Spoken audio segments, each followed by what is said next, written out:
What's going on, guys? Xbox All In channel, host Sega Forever here. Another All In Politics podcast that we're going to be doing today. Sent out invitations to everybody that told me that they wanted to participate. Again, time is an issue because of where I live and where everybody else is that want to participate on the podcast. So we see how it goes, guys. We'll just move forward with it. If people show up, that's great. I'm pretty sure a lot of people have commentary on the stuff that we're going to talk about today, and I would like their input.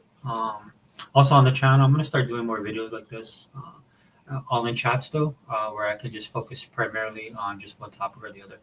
Um, we might be a little bit all over the place. You guys know how my podcasts are. If you guys are coming here for like a organized type environment, this is not the podcast for you because we tend to go long and we tend to be all over the place. But it's fine, man, because I really want to hear people's impressions. What I will do is I'll try and keep it a little bit more structured though, right, to focus on the topics at hand, especially in this kind of format. Unlike pop culture that I talk about or gaming, you guys know I'm a pro Xbox channel, right?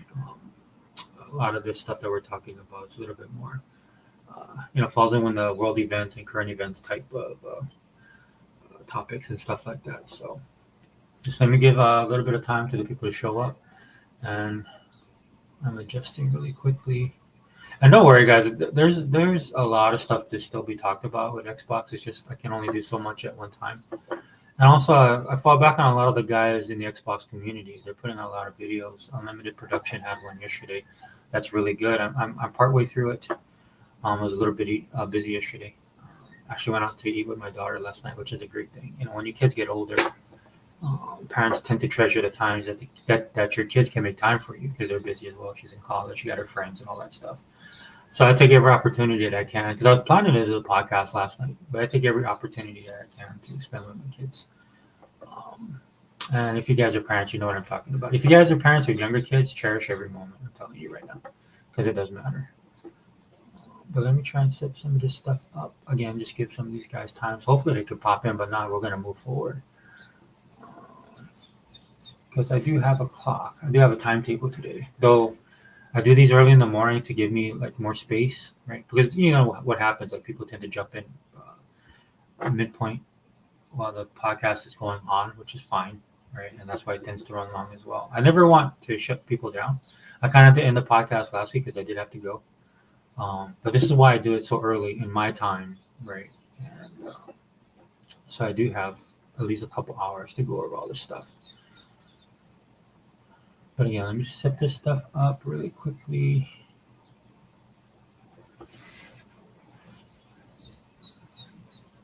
Yeah, but again, there's a lot of Xbox news going on right now. And one of the great things, man, shout out to Unlimited Productions because he's the one that said this. He kind of disconnected from social media. I know he's still on there. I see him comment from time to time, but he's basically kind of fell off, especially when it comes to X and possibly other social media sites. Because what ends up happening, dude, if you get too plugged in sometimes when it comes to gaming, dude, you lose sight of what gaming is all about. And because I've been so focused more on politics, right, it's actually enhanced my gaming experiences. Because number one, I'm spending more time playing video games. As you guys know, Call of Duty Black Ops 6 came out and is an absolutely beast of a game. The more I play it, as the weeks and it launched. What did it launch this last week or last month? Right, it launched last month towards the end of the month. And the longer I play this game, the more involved in the game that I am, the more I love this game. I mean, like I said, it's an absolute beast of a game. It's probably one of the best Call of Duties that Activision's ever done, in my opinion. Loving the maps, loving the gameplay, loving the modes. Was never really a big fan of their zombie modes for Call of Duty. I still have a little bit of a problem with their modes, but I think this one's a little bit more accessible. Call of Duty Black Ops 6 zombie mode this year is a lot more accessible for guys like myself. It's not as complicated, dude. The community seems to be a little bit more engaged, a little bit more random, a little bit more normie-ish, right? So I find myself in matches with guys who are just I learn a lot from because they know what's going on with zombies, man.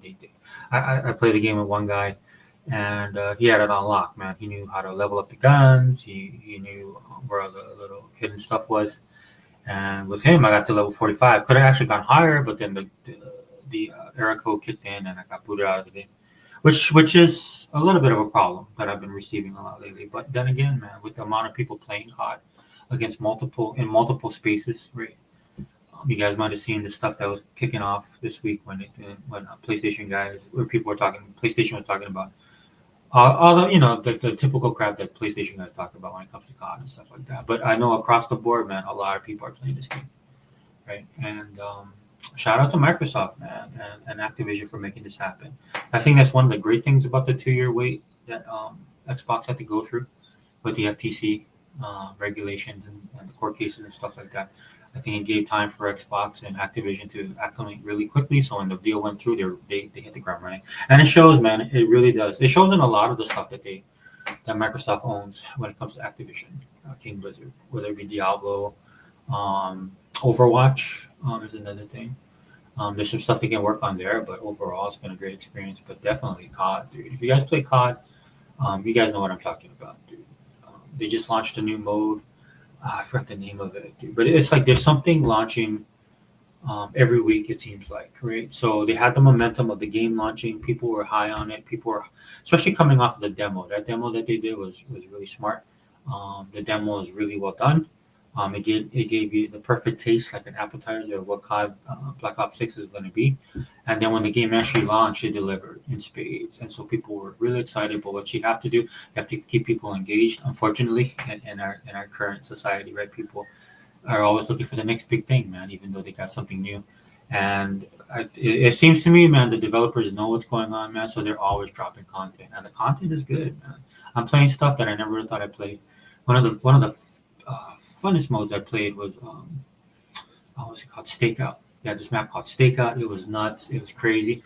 So sometimes when you're playing certain games, right, like the way I play COD is if I come in there and I'm playing Call of Duty, I have my kits put out a certain way. So if I'm gonna play a sniper, dude, I'm not good at quick scoping. So I like to play kind of bigger maps, kind of position myself, set myself up. I end up dying a lot, right, because I'm not good with the sniper rifle.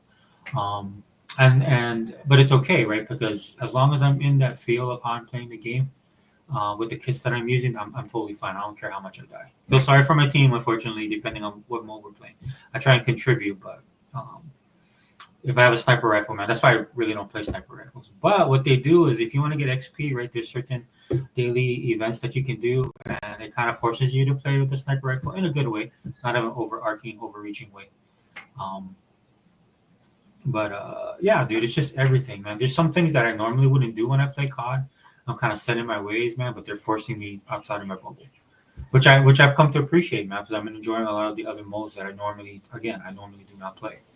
Right, I normally don't like what's that mode? I can't stand that mode actually. So when we gotta do the checkpoint and then it switches, then you gotta go to checkpoint. I mean, that can be fun if I use a certain kit and stuff like that, but a lot of times I just want to run and gun. And that's how I feel most of the time, especially during the work week, man. I just want to get in, play a few games, try and unlock my stuff, and but just the way that you can tell they put a lot of thought into this, right? And they did, and like I said, they've done an excellent job. I've been enjoying every minute of it.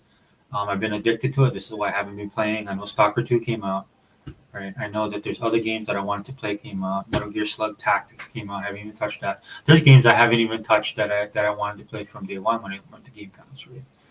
And that's one of the things about Game Pass and Xbox right now. Dude, don't believe all the hype. Don't believe the hate. Again, shout out to Unlimited Productions because I've been kind of disconnected and I've just been coming in and just playing my games, playing Game Pass, trying to get as much gameplay in as possible.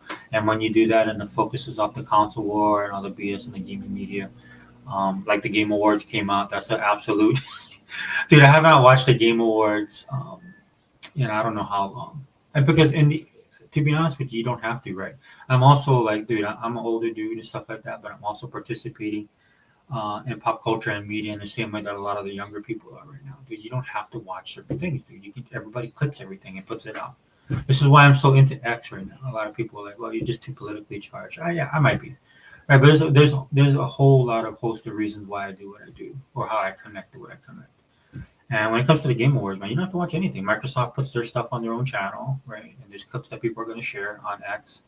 So you don't have to watch the Game Awards. And I don't, man, because I think the Game Awards are a farce. Like much of the Xbox guys, especially the guys I hang out with, right? I mean, we're just being honest, man. Xbox and the Game Awards, who cares? The only great thing about that is you maybe get to see new trailers. You get to see Phil Spencer in the crowd with that smirk on his face, right, knowing that he owns, he pretty much owns everything. Which I'm not complaining about, man. You guys know I'm an Xbox guy. That's what it's gonna take, dude. You're gonna have to buck the system, and that's what they've done. Again, always thinking outside the box, always pushing forward, always trying to keep stuff fresh, and everything like that is on Xbox. And if you guys disconnect from all the drama in gaming, and I'm not telling you to come over to politics, because there's a whole other level of drama there. It's just something that interests me, especially after the election, man. There's a lot of stuff that's going on. But if you want to get out of that gaming space, highly recommend you do so. Again, shout out to Unlimited Productions. He was right. If you just enjoy gaming for what it is, man, you'll begin to realize, you'll capture that wonderment I like to talk about a lot of times, right? And that's what I'm doing right now, especially with COD. In fact, I'm taking a break from COD by doing this podcast. But if I wasn't doing this podcast right now, I would be playing COD, most definitely. So, all right, dude, we'll roll with it, man. I just wanted to give these guys some time. Let me get my channel up, dude. I'll make sure everything's okay. Dude, I got so many tabs open again, dude. Shout out to you guys that do this. I think I'm getting more familiar with it, though. I'm getting better with it. Probably will never be perfect, especially since I don't clip videos and stuff. I just do my stuff on StreamYard. Which, if I didn't have StreamYard, I probably wouldn't be able to do this stuff at all. So I'm not complaining. Trust me. Hold on. Let me see if I can get to my channel. Dude, the way YouTube has changed stuff. Oh, yeah. Okay. We're going. I see it. Good. I like to keep this open because I have to look at the. I hate to say this, but I have to look at the.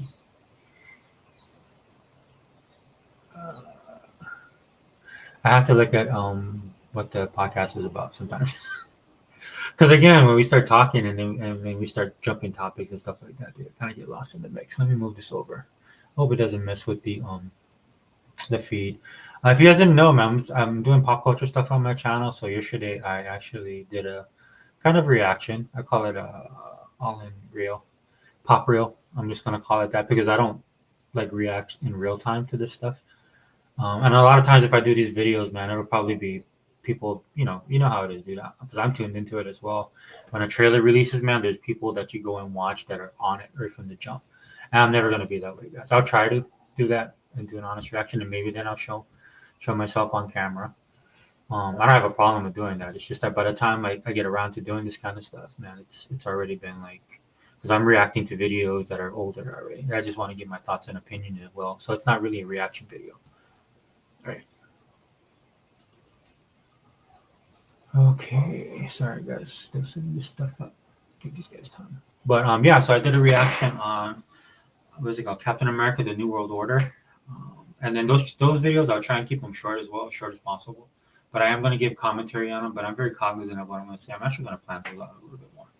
Kind of will do a reaction or a pop all in real on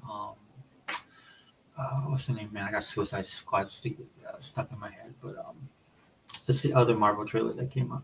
So that's how out of touch of Marvel that I am, right? And the reason I'm gonna start doing this on my channel is because I do want to give my commentary. Because I do, again, I'm a Marvel fan. I want Marvel to get back together. I mean, whether they're gonna do that or not, I don't know. The trailers actually look good. The trailers that I've seen. But then again, dude, how does that translate to your actual movie? And you have phases 1, 2, 3, where Marvel was on fire, dude. They could do no wrong. I'm not saying that everybody liked what they did, but they're untouchable. And then 4, 5, and 6 came along, dude, or 4, 5, and then now we're going into 6, and everything that they done, man, just turned to trash. I mean, nobody's really liking what they're putting out. But again, man, I've been doing a lot of the politics stuff and all that, and again, politics is downstream of pop culture. I actually don't like that, like I said before on my channel, but it is what it is. And so as the politics have been evolving, you notice that a lot in the pop culture realm has been changing as well, especially with the younger generation of people coming up. They just absorb pop culture way differently than like somebody of my generation. That's par for the course, man. They are the up and coming generation, dude. It's going to be in their wheelhouse, and I'm totally fine with that. I'm totally fine with going and watching my old television shows. I just picked up a couple more digital series. If you guys didn't know, Xbox has some great sales going on right now, and I was able to pick up Fresh Off the Boat. It was like $19, $20, $29.99, something like that, and it's the complete seasons. It's every episode of every season, and that's one of my favorite shows. When it hit hard for me, man. I really love that show. And I can identify with some of the stuff in there as a person that moved from the state where I was born to the state of Florida, and growing up there. So there's a lot of one for one on that, even though they're a generation removed. But it's still a great show. I still love it, and I just think it's well written. It's a lot of comedy, really funny, and it's something that's hard to come across nowadays. And that's something again. I hope Marvel can get back to, man. They've lost that magic. Again, the trailers look good, but I mean, people don't have any faith in what they're doing. And then the sad thing about it is when you do stuff like this, you get political or you get into current events, or you get into all the stuff that they've been getting into, man. You lose a lot of time and you lose that audience because regardless of how big they are, man, time is definitely not on your side. That's why they always have to come out bigger and better with stuff. And that's one of their downfalls, man, because they did it wrong, even in my opinion.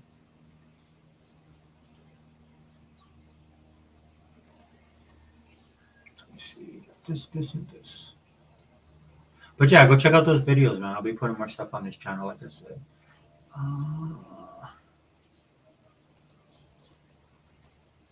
are we going? All right, guys. I'll get the real reason why I wanted to talk about what this podcast is actually about. Again, just want to give these dudes some time to pop in because I'm going to be playing some video. And I was hoping they would be there to watch the video and comment on it, but it's cool. Actually, you know what I'll do? I'll go with I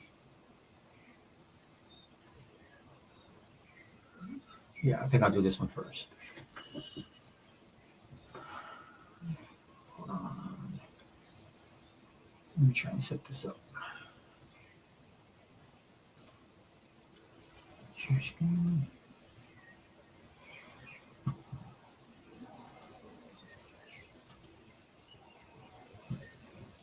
Yeah, it's weird, man. I wish I had dual screens, man. I'm not gonna lie, I really do, because it would make this so much easier.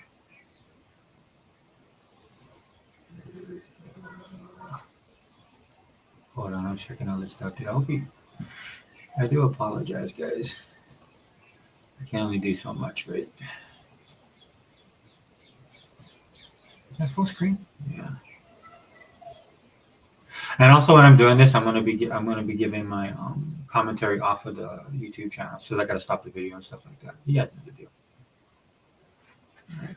So, all right, man. So, welcome to the All in Politics podcast that I'm gonna be doing regularly on my channel. Like my other podcast, it'll probably be every other week. Like last week, I did a podcast that was specifically Xbox because I'm gonna continue doing that. And hopefully I'll get a regular crew of people. These guys are politically charged like myself, so you won't be seeing a lot of the guys that normally are on the Xbox podcast. Because not everybody likes politics, man. I mean, and honestly, I think politics is way too involved in our lives. As you can tell by the video I'm going to play, and I'll give my commentary on that. But yeah, we'll kick it off. We're going to be talking about one of the ills, I think, is big government. We'll watch this video by President-elect Donald Trump, who will be taking office in a couple of months. January 20th, I believe, will be his official inauguration. It can't come soon enough. We got a lot of turmoil and stuff going on in the world right now, and that's unfortunate. I think he's going to bring a little bit of calm and reason to the table. I know a lot of people in the media can't stand him. They say he's a loose gun. He's wildly. He's unpredictable, and unpredictability can be good, especially when it comes to foreign affairs. And you keep your opponents off tilter. You also keep your allies off tilter somewhat, man. Just remember, man, at the end of the day, with the whole "Make America Great Again" thing, dude, this is not just an American concept, dude. It's a world concept, right? A lot of countries feel this way, that they put their people and their countries first. This is why borders are so important. And this is why it's also a threat. Like, he's going to talk about the deep state. Again, we'll dive deep into it, right? Because there's a cadre of people both within and without, that would like to see traditional stuff just pushed to the side, and welcome in a new world order, right? And so, hold on, where is it? All right, guys. So we're gonna kick it off really quickly. I might interrupt the video too. That's why I'm gonna stay on this thing. But it is what it is. Okay. Here's my plan to dismantle the deep state and reclaim our democracy from Washington corruption once and for all, and corruption it is. First, I will immediately reissue my 2020 executive order restoring the president's authority to remove rogue bureaucrats, and I will wield that power very aggressively. So, sorry, just gotta stop it really quick. For those of you guys who are not politically savvy, but are gamers that come to this channel and you might watch this video, a perfect example of this is the FTC and the Activision, Microsoft's purchase of Activision, King Blizzard. That is a perfect example of what he's talking about right here. Right, a lot of these people that occupy these positions, like I'm pretty sure a lot of people didn't know who Lena Khan was. I knew who Lena Khan was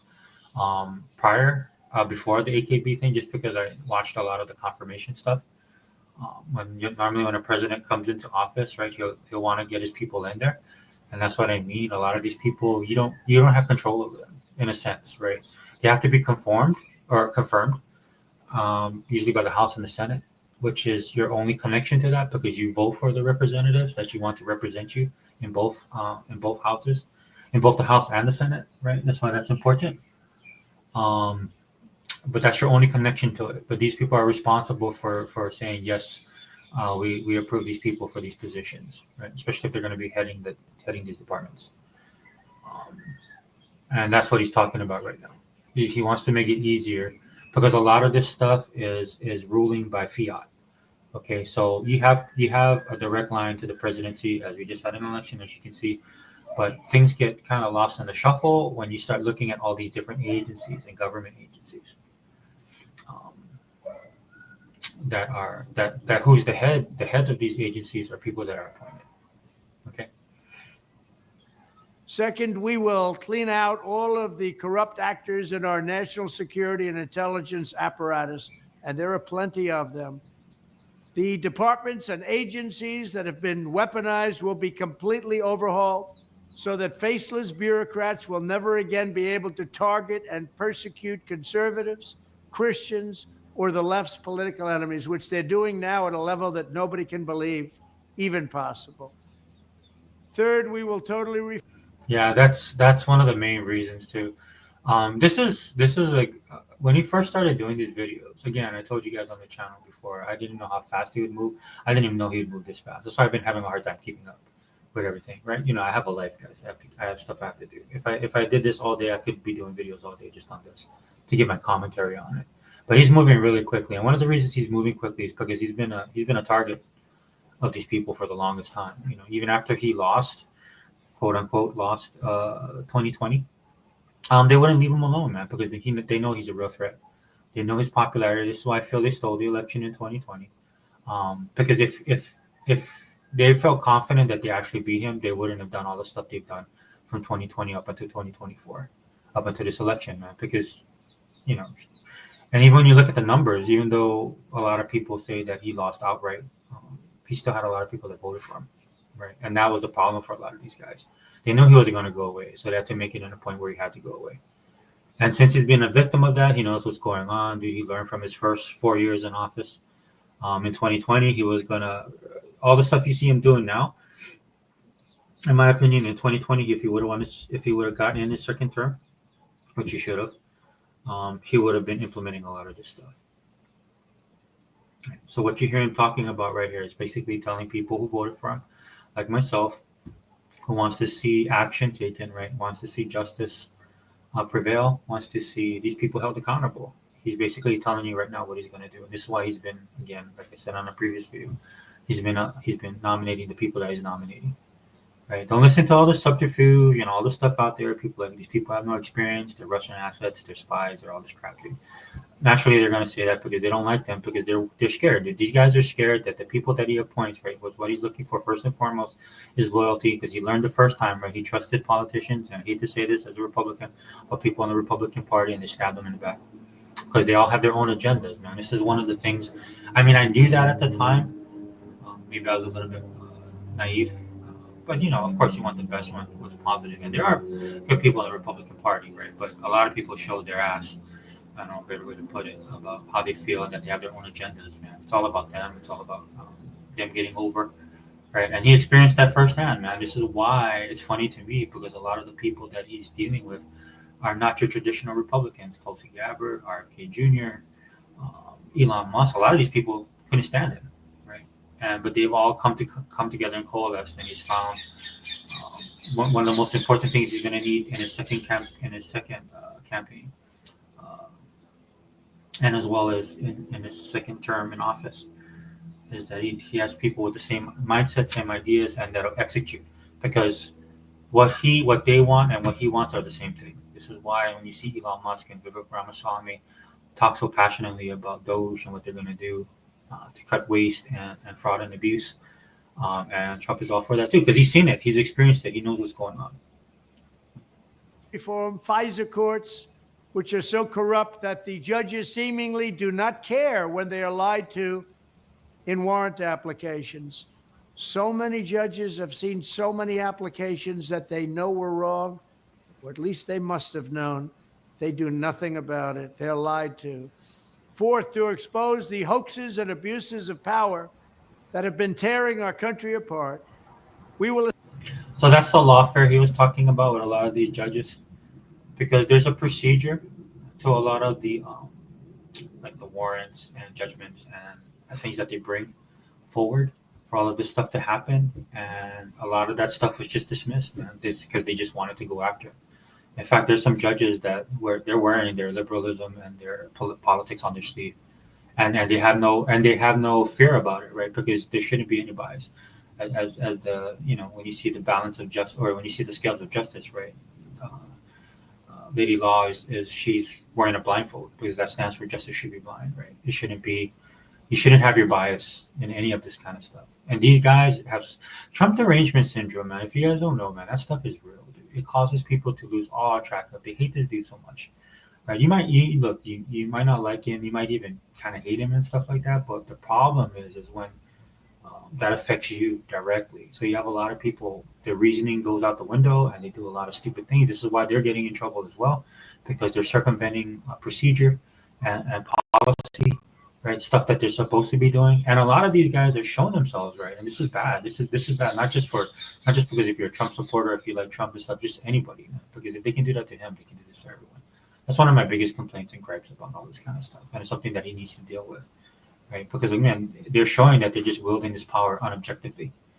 And it's all fun and games when it's somebody that you don't like that's getting that, dude. But when it happens to you, then you know why it's really bad. So, for me, dude, I don't want to get to that point. I don't want to experience that myself, dude. I always look at it, dude. The burden of evidence, the burden of proof should always fall upon the powers that be, right?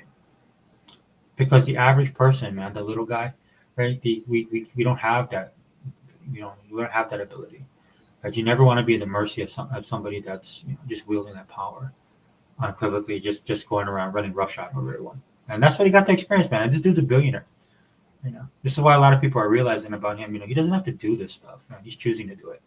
Establish a Truth and Reconciliation Commission to declassify and publish all documents on deep state spying, censorship, and corruption. And there are plenty of them. Fifth, we will launch a major crackdown. Again, this is one of the things I think is great, that they're going to bring transparency. I've always been a person, man. Look, dude, I've had a top secret clearance. I understand how serious it is, especially for the person I was in the position that I was. Dude, it would be court-martial, federal prison. There's no way around it. Yet when you look around at these people in Washington, these people in these higher ups and the powers that be, they do stuff like that the average person would get 100% punished for, and they're able to get away with it, right? So all of that is out the window now. All of that is out the window. He's going to come in and he's going to start just pushing and publishing. You have to be responsible with it. Right, I'm pretty sure a lot of the stuff you won't be able, especially, look, Trump's very pro-military, He's very pro-American. He's very pro-military, so he's not going to put the troops in harm's way. That's going to be an unnecessary no. But he understands, man. This deep state thing is real, and he has to expose it. He has to expose them, dude. Look, when you turn on the lights at night and there's roaches running all over the place, dude, you got to get that fixed, and that's what he's going to do. So I love this, 100%. On government leakers who collude with the fake news to deliberately weave false narratives and to subvert our government and our democracy. When possible, we will press criminal charges. Sixth, we will make every inspector general's office independent and physically separated from the departments they oversee so they do not become the protectors of the deep state. Seventh, I will ask Congress. That is 100% good as well. A lot of these people he's experienced. Again, all the stuff he's talked about is from experience. He's gone through it, so he knows that it's happening. Right? If you guys pay close attention, get away from the mainstream media, do your own research, you'll see it as well. And again, dude, the people that are in power, man, they need to be more responsible with that power. You know, Spider-Man with great power. Uncle Ben told Peter, with great power comes great responsibility.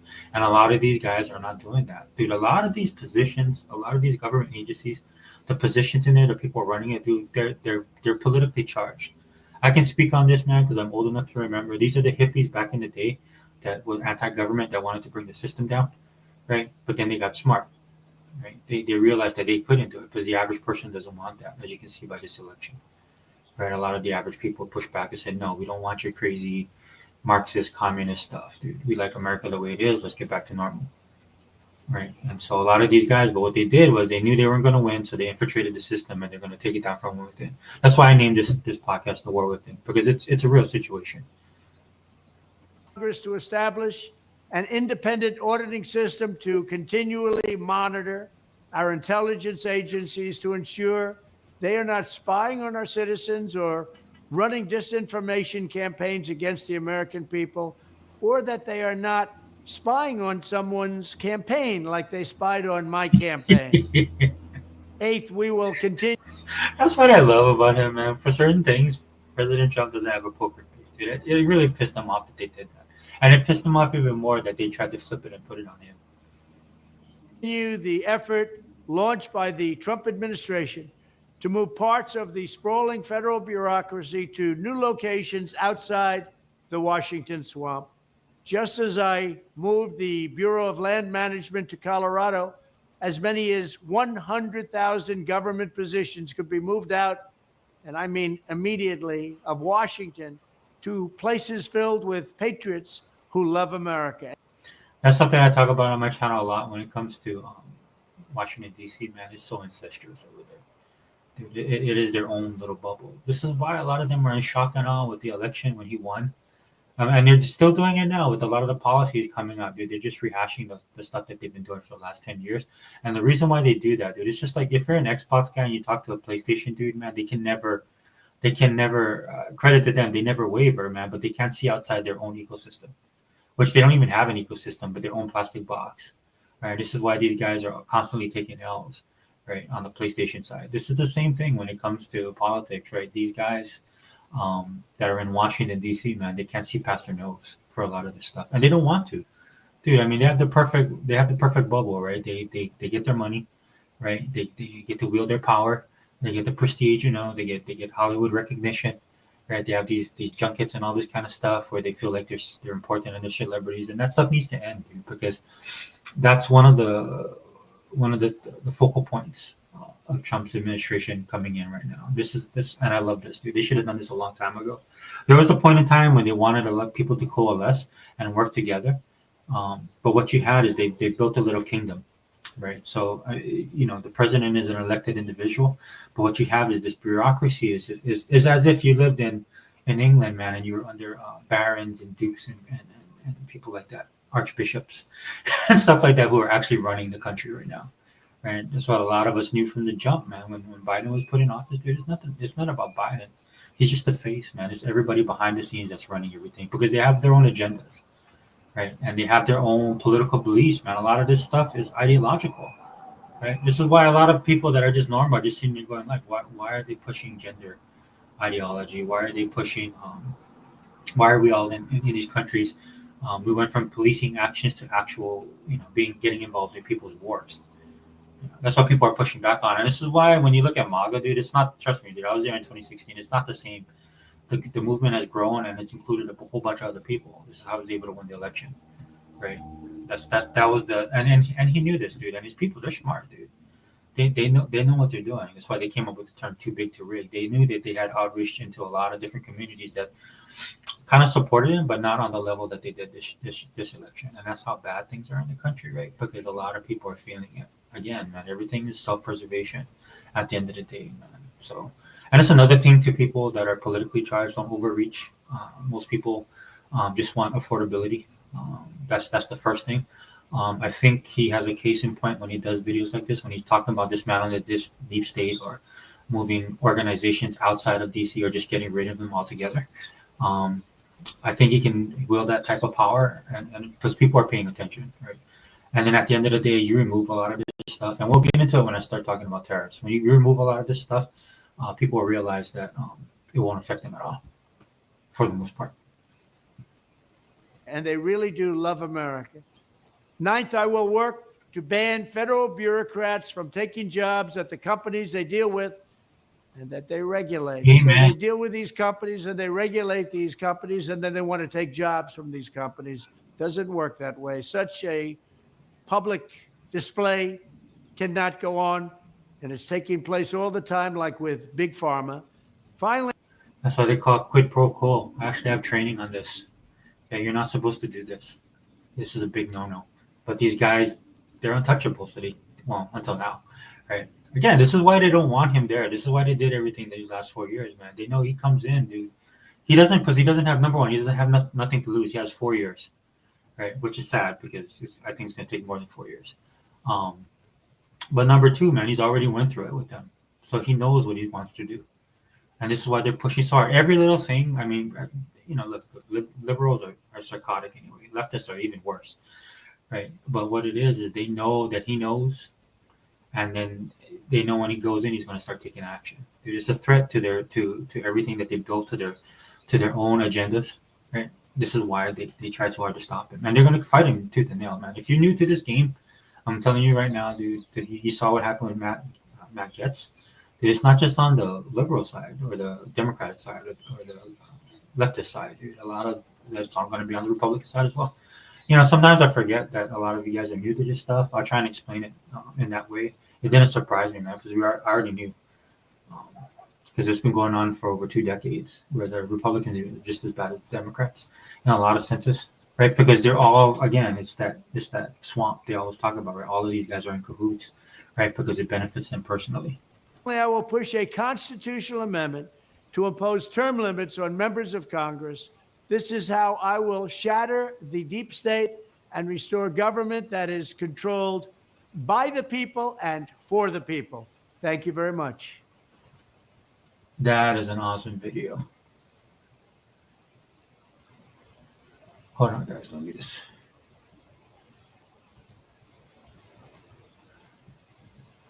Yeah, I absolutely love that video. It's probably one of my favorite ones, and he's done a string of them. I'll try and touch on them every so often, and it won't be in this format. I'm just going to do reactions to it because there's a lot of good stuff that we could pull out of it and give you guys a better understanding, man. If you're new to politics, because I've been keeping up with this stat, it's always been interesting to me. Again, I've been a student of history for the longest time. It's one of my favorite subjects, and I'm not just talking about U.S. history. U.S. history in of itself, it's its own thing. But when you get into world history, especially geography, as you guys know, I'm a Christian, so biblically we study things what they call old country. I like to call old country, and then of course ancient history, right? Which a lot of people are not taught these days. It's one of the problems with our educational system, in my opinion. That's why I'm not opposed to him just getting rid of the Department of Education. It really doesn't benefit us at all. It's just nothing but cost, and that's the majority of the government agencies. I'm being honest with you, man. It's like I tell my friends, look, let's get our resumes upgraded. things could be just blown out of the water come January, and you got to be prepared, man. Like I always say on this channel, be fluid. But yeah, dude. But let me know what you guys think. I mean, I give my commentary on this kind of things because I think it's not only interesting, but it's well warranted. And again, there's the purpose of this channel. I mean, I'm beyond the whole left-right thing and stuff like that, dude. It's just moving forward and presenting stuff, and then what are we gonna do? That's what I want to talk about. That's the conversation I want to have, and I wish the other guys were here because I think they have a lot of opinions that could be separate of my own, right? Which is fine. That's what this is all about. At the end of the day, I have no problem sharing ideas with people. You know, it's what Trump did this go around when he ran for presidency. It's a coalition of people that don't agree. That's the funny thing about it. It's a coalition of people that are not traditional conservative or Republicans, of which I am. This is how I can sit here and critique people on stuff. Like when people tell me, try and push to me that President-elect Trump is a right-wingy Nazi neo-Christian type of person. I'm like, no, dude, I don't even know if he's a Christian, if I'm being honest. Right? I mean, he invokes the name of God. He talks about what happened when the assassination attempt. I'll give him a new view on life. That's all fine and dandy, dude. But for anybody who knows, if you're a Christian, dude, you have to follow the precepts of the gospel, right? And the principles, to be righteous, to be holy. There's a lifestyle behind it as well. And I'm not saying he's not. I'm just saying I've never seen him profess or anything that on that level. He talks around it, and that's fine. Yeah. And again, it's not to hate on him, but it's when people come at me like that, like, you're a Christian. How could you vote for this godless man? I was like, well, because I'm a Christian already, dude. Like I said before on my other video, dude, I don't need a pastor. I already have a God, don't need one. I don't need a pastor, have one. Don't need a church, I have one of those. Right? I'm looking at the best person for the job. And that's what a lot of people are looking at right now, whether you're Christian or not. Right? And that's why he's and again, the circumstances, right? Because people are feeling it personally. If people didn't feel it personally, probably wouldn't have that much of an effect on the election, right? I mean, but people are feeling it, man. You don't have to look, and then we'll get into it. I'll switch over. Damn, I might actually end this one on time. We'll switch over. We'll start talking about tariffs and taxes and stuff like that. I'm all for the tariffs personally, but I'm not cognizant of I'm not ignorant of the fact that this could have like overwhelming effects on our economy. But we'll look into it really quickly. And but man, I'm at a point now where I'm like, I just want to see how all this stuff goes, man. And then plus, look at the people that are complaining the most about this. A lot of these people have the most to lose. Dude, I have something to lose in this, right? And I'm willing to roll the dice, because we can't go on like this, man. After these 4 years, a lot of people woke up, and then the ones that haven't woke up, dude, these people will never wake up. So you can't spend your time worrying about what people don't agree with you, or who want to continue going the same old way that we've been going, dude. That's not going to work. It's just not. We have to do something. Something has to change. And I'm ready to roll the dice on anything at this point in time, right? Because, this is the country, right? This is the future. You're not going to be able to spend your way out of this, dude. You have to take a drastic change. If not, then it's when everything comes crumbling down. And people won't be ready for it, dude. People don't understand the influence and the power that the U.S., not in just this country alone, but the government has in this country alone, but as a country worldwide. Dude, there's a lot of people that tuned into the election this year. A lot of those people, and even more people worldwide, tuned into it, man. Because how the U.S. goes, a lot of the world goes. There's this organization called BRICS, that was formed specifically to make allow these countries. It's a formulation of different foreign countries, man, and they want to get off dependency on the U.S. dollar. They want to replace it with something else. Now, there's of course political aspirations. Some of these people probably don't like us, which is fine. But there's also for self-defense, man, because a lot of times, man, you'll see other countries have to adjust themselves accordingly depending on who's in office, man. And you never want to be in that position. This is why I'm so strong with other countries, like making their countries first. Right? I have no problem with that, especially since a lot of them are geared that way, right? A lot of these countries, they're not like us. We're very diverse. We have a lot of different people from a lot of different backgrounds and races, religions, all of that stuff, because we're such an open society, which in and of itself is something that we have to focus on and work with. We're totally different from other countries, right? Other countries are dealing with low birth rate, immigration, in the level that we are, but theirs is worse, right? Because they're trying to integrate people into societies that are homogenous. Unlike us, we're already diverse, right? The problem we're having in immigration is just a flood over extension of immigration for political reasons as well, man. These guys are going to cheat. Um, but it's very different in that aspect. So, but yeah, let's kind of switch forward. But anyway, let me know what you guys think, dude. When it comes to the deep state, that stuff is real, guys. Let's just be honest, man. These guys have been doing it for years. It was exposed when they put Biden in front of it, man. The media was carrying all this heavy water. That's why they never talked about his medical health or his condition, where everybody could plainly see. Unfortunately, it took the debate to wake people up to realize, hey, this dude isn't good, because all the stuff that they told us was a lie, right? That's where a lot of people woke up as well to that first debate.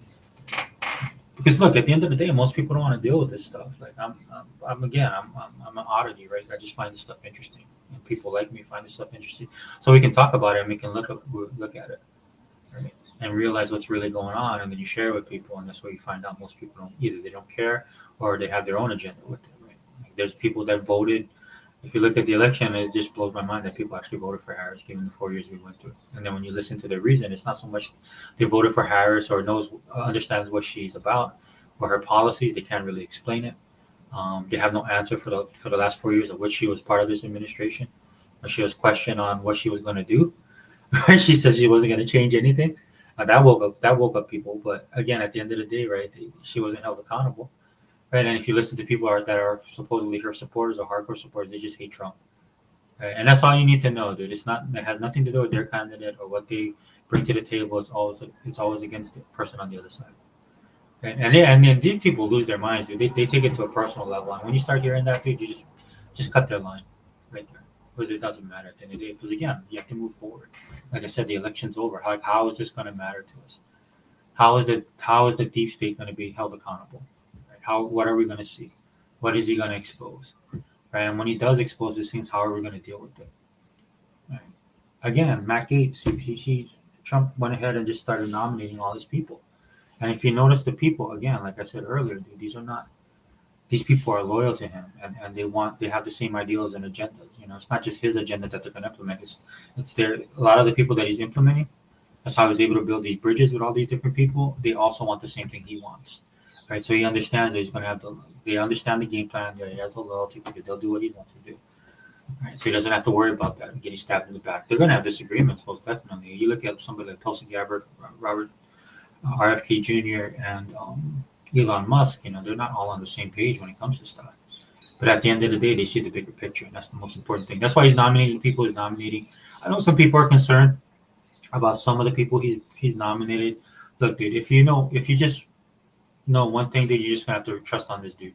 If you're not deep in it, right? Because I see a lot of people kind of like second guessing now, right? Which is fine, man. Look, dude, a lot of you guys are new to this game. You guys are shocked to find what happened to Matt Gaetz. It doesn't surprise me at all, dude. They don't, this is the machine trying to defend themselves.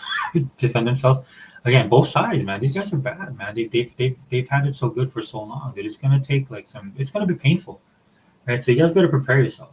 Again, if you guys come to my channel and you happen to be an Xbox guy and you're politically charged, you guys should know this already as an Xbox person, right? There's just things that you're just gonna have to realize if you're gonna be Team Green, or you're gonna bleed green, right? You're gonna be Xbox all in, right? It's just a lot of the media that you got to deal with, the ponies that you got to deal with, the gaming industry as a whole that you got to deal with, right? They never get a fair shake. This is what it means to be a Trump supporter. If you're going to be one, especially if you're new to the game. Right. For me, there's ramifications way beyond. I probably wouldn't care as much if I didn't have kids. I mean, I would approach it more like I'm trying to do now, like just retrospectively or introspectively, right? And seeing like, again, I like to connect the dots with all this kind of stuff. Like, what would happen if we do this, or where would we be if this happens, right? Can we afford to get rid of the income tax, right? Like even me, I'm sitting here goes, how are you going to do it? You just, there's a lot of questions to be answered. But at the end of the day, when I factor everything, and I'm like, yeah, just do it. Let's roll the dice, man. We can't get any worse than where we're headed. But let's see. Are we still going? Yeah, we're good. Am I sharing this? Okay, let me set this up, guys, because I want to do it. So the next thing we're going to talk about is tariffs, man. And look, dude, if you guys do your own research, this stuff is all over the board. A lot of people have opinions on it. Economists talk about this ad nauseum. There's a lot of people that are well-versed, educated on this. They know what they're talking about when it comes to tariffs. I tend to disagree with all of them, right? Because for me, I'm looking at it from my perspective, right, and what I think is going to happen if the tariffs happen. For a lot of these guys, just keep in mind that yeah, they're educated, they're economists, they're analysts and stuff like that. But if you listen to them, right, especially if you listen to groups of them, you see that they have a certain perspective. I'm not saying their perspective is wrong, but it is a particular type of perspective, right? And you have to keep that in mind when you're trying to inform yourself, right? Because I'm one of these people that are like, I wonder what would happen if we actually do this. How is it going to affect me as a person, where I'm at in my life financially, at my age and stuff like that? You also have to factor those things in. Okay, let's go roll this real quick.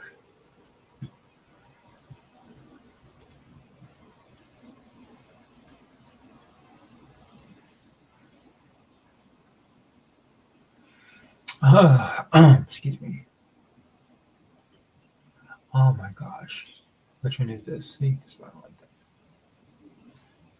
that. Okay, we'll go with this one. I think it's this one. Steve Orth of Federated Hermes seeing more room for stocks to run under a second Trump term, writing the following: the coming Trump presidency is likely to be positive for economic growth and eventually for lower inflation and interest rates. All of this is stock market positive, particularly for large cap values, cyclicals, dividend payers, and small caps. Basically everything, Steve. He joins us now. Steve, welcome to the program, sir. I was reading through your outlook. If you're not a fan of chess, move on to the next election outlook, clogging up your desktop or your mobile phone, your smartphone inbox. I carried on reading. You said we're playing chess and not checkers. What do you mean by that, Steve? Well, yeah, checkers is more of a short-term game. You're kind of playing one move at a time. In chess, you're playing 2 or 3 moves forward. And I think a lot of folks think Trump is playing checkers. I think some of them think he's not capable of playing chess. And if you just take the other side of that debate and argue that he's playing 2 or 3 moves down the board and think through what those moves might be, you can go down the whole list of his policies and come away thinking, gee, this is actually going to be pretty positive. So if you're a longer-term investor like we are, we think the S&P probably gets to 7,500 by the end of 26. So, we think we've got a pretty good agenda here. And you can go chop your way down the list and see a positive outcome. Well, Steve, let's go through the list. Tax cuts. You indicate focus on the growth and not the deficit. Tariffs, you suggest focus on the growth and not the inflation. Steve, can we sit on tariffs? Why do you think there could be a positive growth impulse off the back of that story? Well, he is clearly here playing a chess game. I mean, he's pretty much said that, and he's negotiating, and I think people get that. So, the folks that argue that tariffs are just absolutely negative and inflation causing, they're playing checkers. They're just multiplying the amount of the tariff times the volume of goods being imported, and they feel that just carries through to inflation in effect. Trump is playing more the game that let's negotiate this deal and equalize the playing field. And the outcomes of all those things, if they work, we'll see, should be to bring more manufacturing back into the U.S., which is growth stimulative. It should bring in more volume into the U.S. He's going to get on the other side on deregulation, which is part of the picture. He's going to get more LNG exports. He's going to bring down the price of oil. That'll offset some of the price increases you will get with tariffs, but you won't get them all.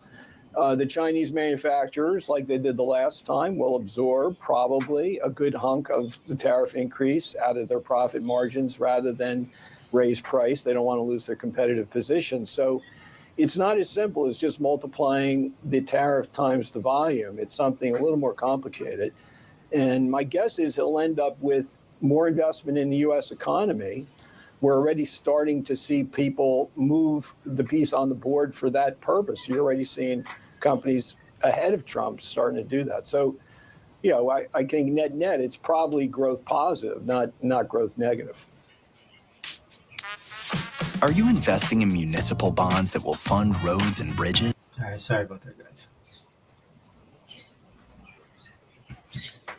Yeah, there's some videos I really wanted to show, but I couldn't because they're just way too long. Hey, what's up? Like this right there, right? This guy's good, man. Valuetainment, go watch him. Go watch his stuff.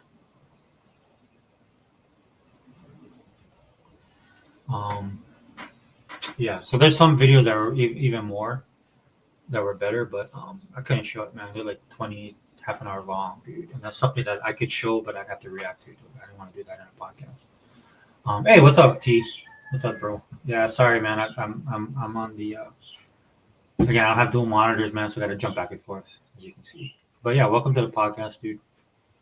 This is a political podcast, dude.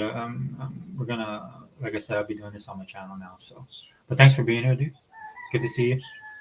Do you like Black Ops 6, man? I absolutely love it, bro. It's pretty awesome. I mean, I get destroyed a lot of the times, man. I am getting older, but it's just, a game is fun when you just enjoy playing it, regardless of what your kill to death ratio is, dude. And it's just fun, dude. It's just like for me to just recapture the magic of what Black Ops is. I know I see some people that are kind of pushing back on that, but I mean, for the most part, dude, most of the people I know are just enjoying it. And you can tell, dude, they're not really talking about it, they're just playing it. But anyway, thanks, Steve. Thanks for being there.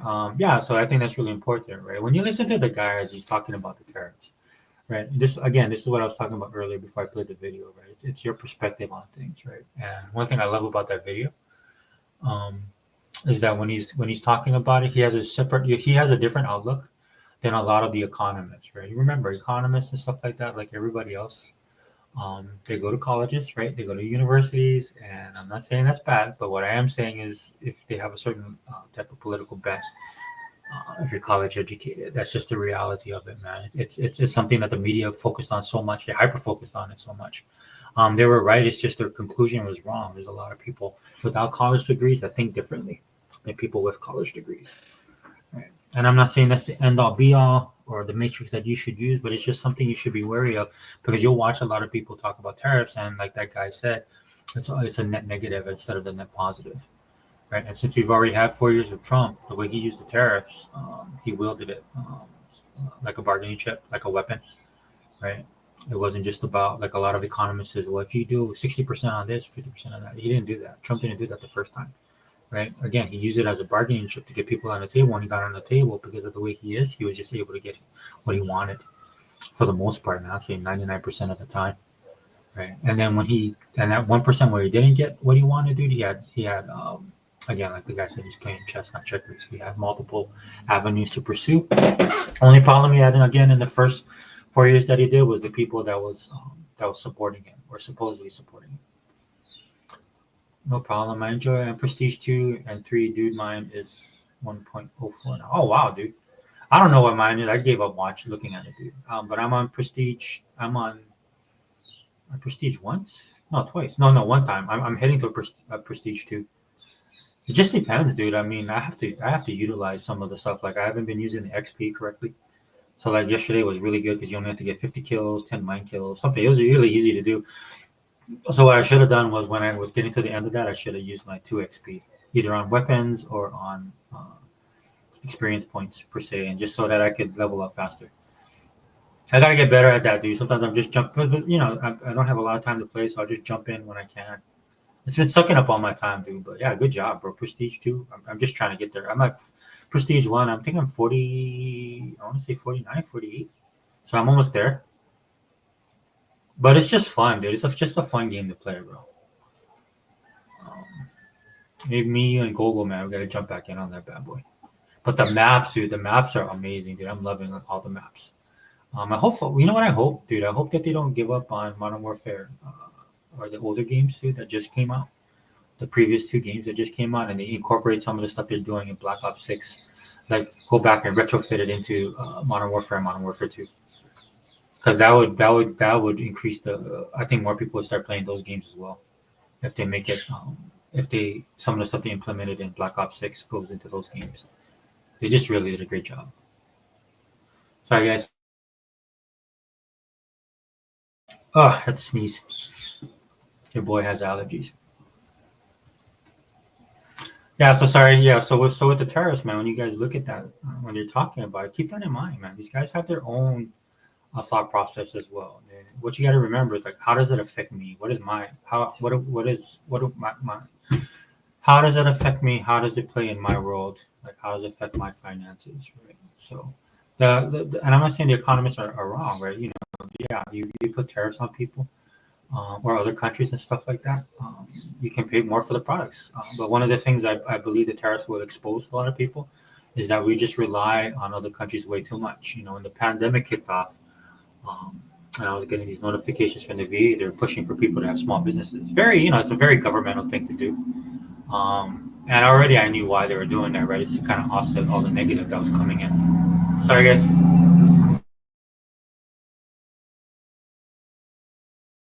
The guys with the loudest vehicles live all the way to the top of the street where I live, the mountain, the hill I live. So, what was I saying? So yeah, it's a net negative and all that stuff. But you know, it's so at the end of the day, dude, how does it affect you? What are you gonna look at? Right. And for these guys, they have that singular kind of perspective, man. Again, you see it, dude. If you watch enough of this stuff, you'll see why they think the way that they do. Right.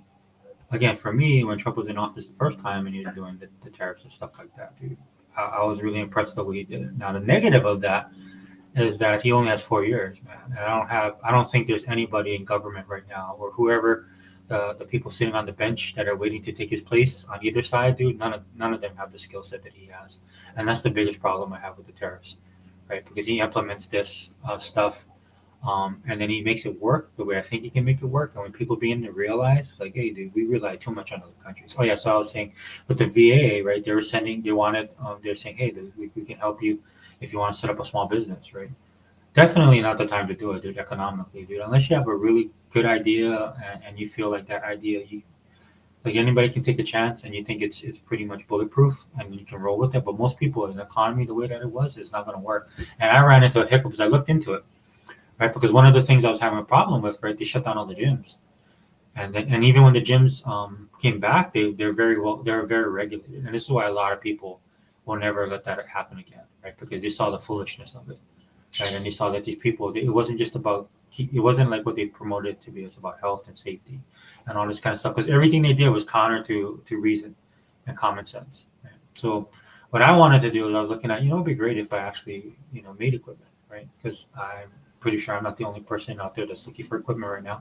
There wasn't, a lot of the stuff got bought out. There was people doing ridiculous things like selling their old rusted equipment for ridiculous prices, right? Because people were desperate. Never be that desperate, guys. Just want to say, hold on, dude, what is going on, man?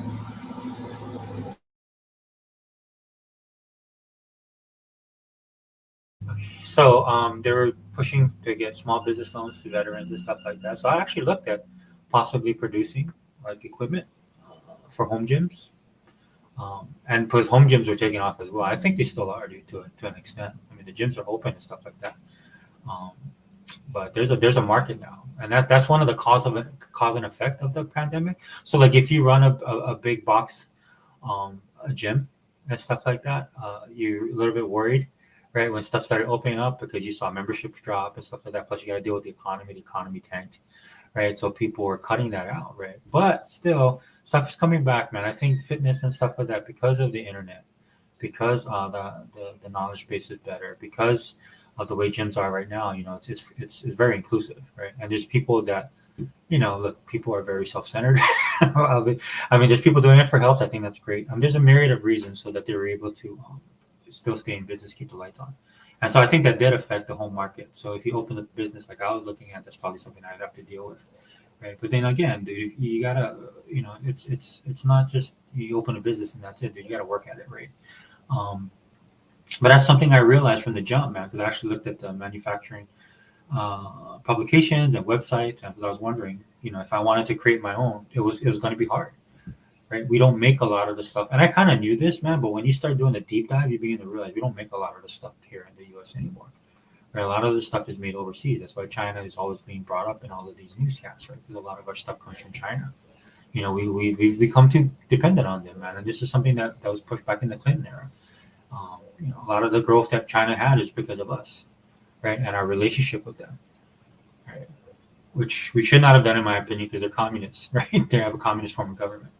and this is why they were wielding certain things against us, like how we would, but they're very despotic when they do their kind of stuff. Dude, it's either my way or the highway. You know, at least America, we try and work with our allies and stuff like that, understand their perspective and stuff like that. This is why I'm not an isolationist, dude. We need to be the leaders on the world stage because there's nobody else I trust more than us, even though we're flawed and there's stuff they need to work on. Right, that's why I voted for Trump, right? Because I think he has the right perspective and he has the right agenda, and we can fix all of this stuff hopefully in the 4 years. But yeah, I hit a wall really quickly, man, because we don't make anything here. Even if you would go to factories and stuff like that, because they were being overworked, and also you got to think about the materials, man. We don't produce the stuff here that we do, you know. And that's the sad thing about the country, man. One great thing about America, man, was that you look at our history. It's the way they're able to adapt in a lot of these situations, man, and how they're able to take a square peg and put it into a round hole. That's always been the history of this country. That's why one of the reasons why this country's always been so great and why other people look up to us, because we've been able to do the impossible or try and find a way to do the impossible, right? And so again, that was an eye opener for me, right? Because I'm looking at this, I was like, wow, even if I wanted to open a business, even if I had A, B, and C outline, dude, I gotta take into consider D, E, and F, and there was no outlet for that, right? And the pandemic woke a lot of people up to this kind of stuff, dude. A lot of the shipping costs, a lot of the fuel costs, all of that stuff came into play. So it was a perfect storm, right? And again, you guys know I'm a conspiracy guy, dude. Which I have to say, man, betting 1,000 or batting 1,000 right now. A lot of this stuff is being pushed from external forces, right? This is why we went through a lot of the stuff that we went through. Right? It's one big social experiment. Look, dude, at the end of the day, there's people in this world that just want this country to disappear. There's a lot of evil people in this world. There's a lot of ignorant people in this world. Dude, there's people within the country. Again, that's why it's called the war within. That wish them America would go away. Right? And if you live here, dude, that doesn't make sense to me. It's like being on a boat. We got holes in the boat. We got to plug the boat, and they're knocking holes in so that the thing will go down. The boat will go down and sink. And that's how some of the people in this country is. That's just the reality of it. You got to deal with it. Okay. So we'll go again. We'll go with taxes and tariffs. Hold on. Let me show you this. This is probably one of the most base takes I had, one of the best takes I've seen on this so far. This guy tries to be as centrist as possible.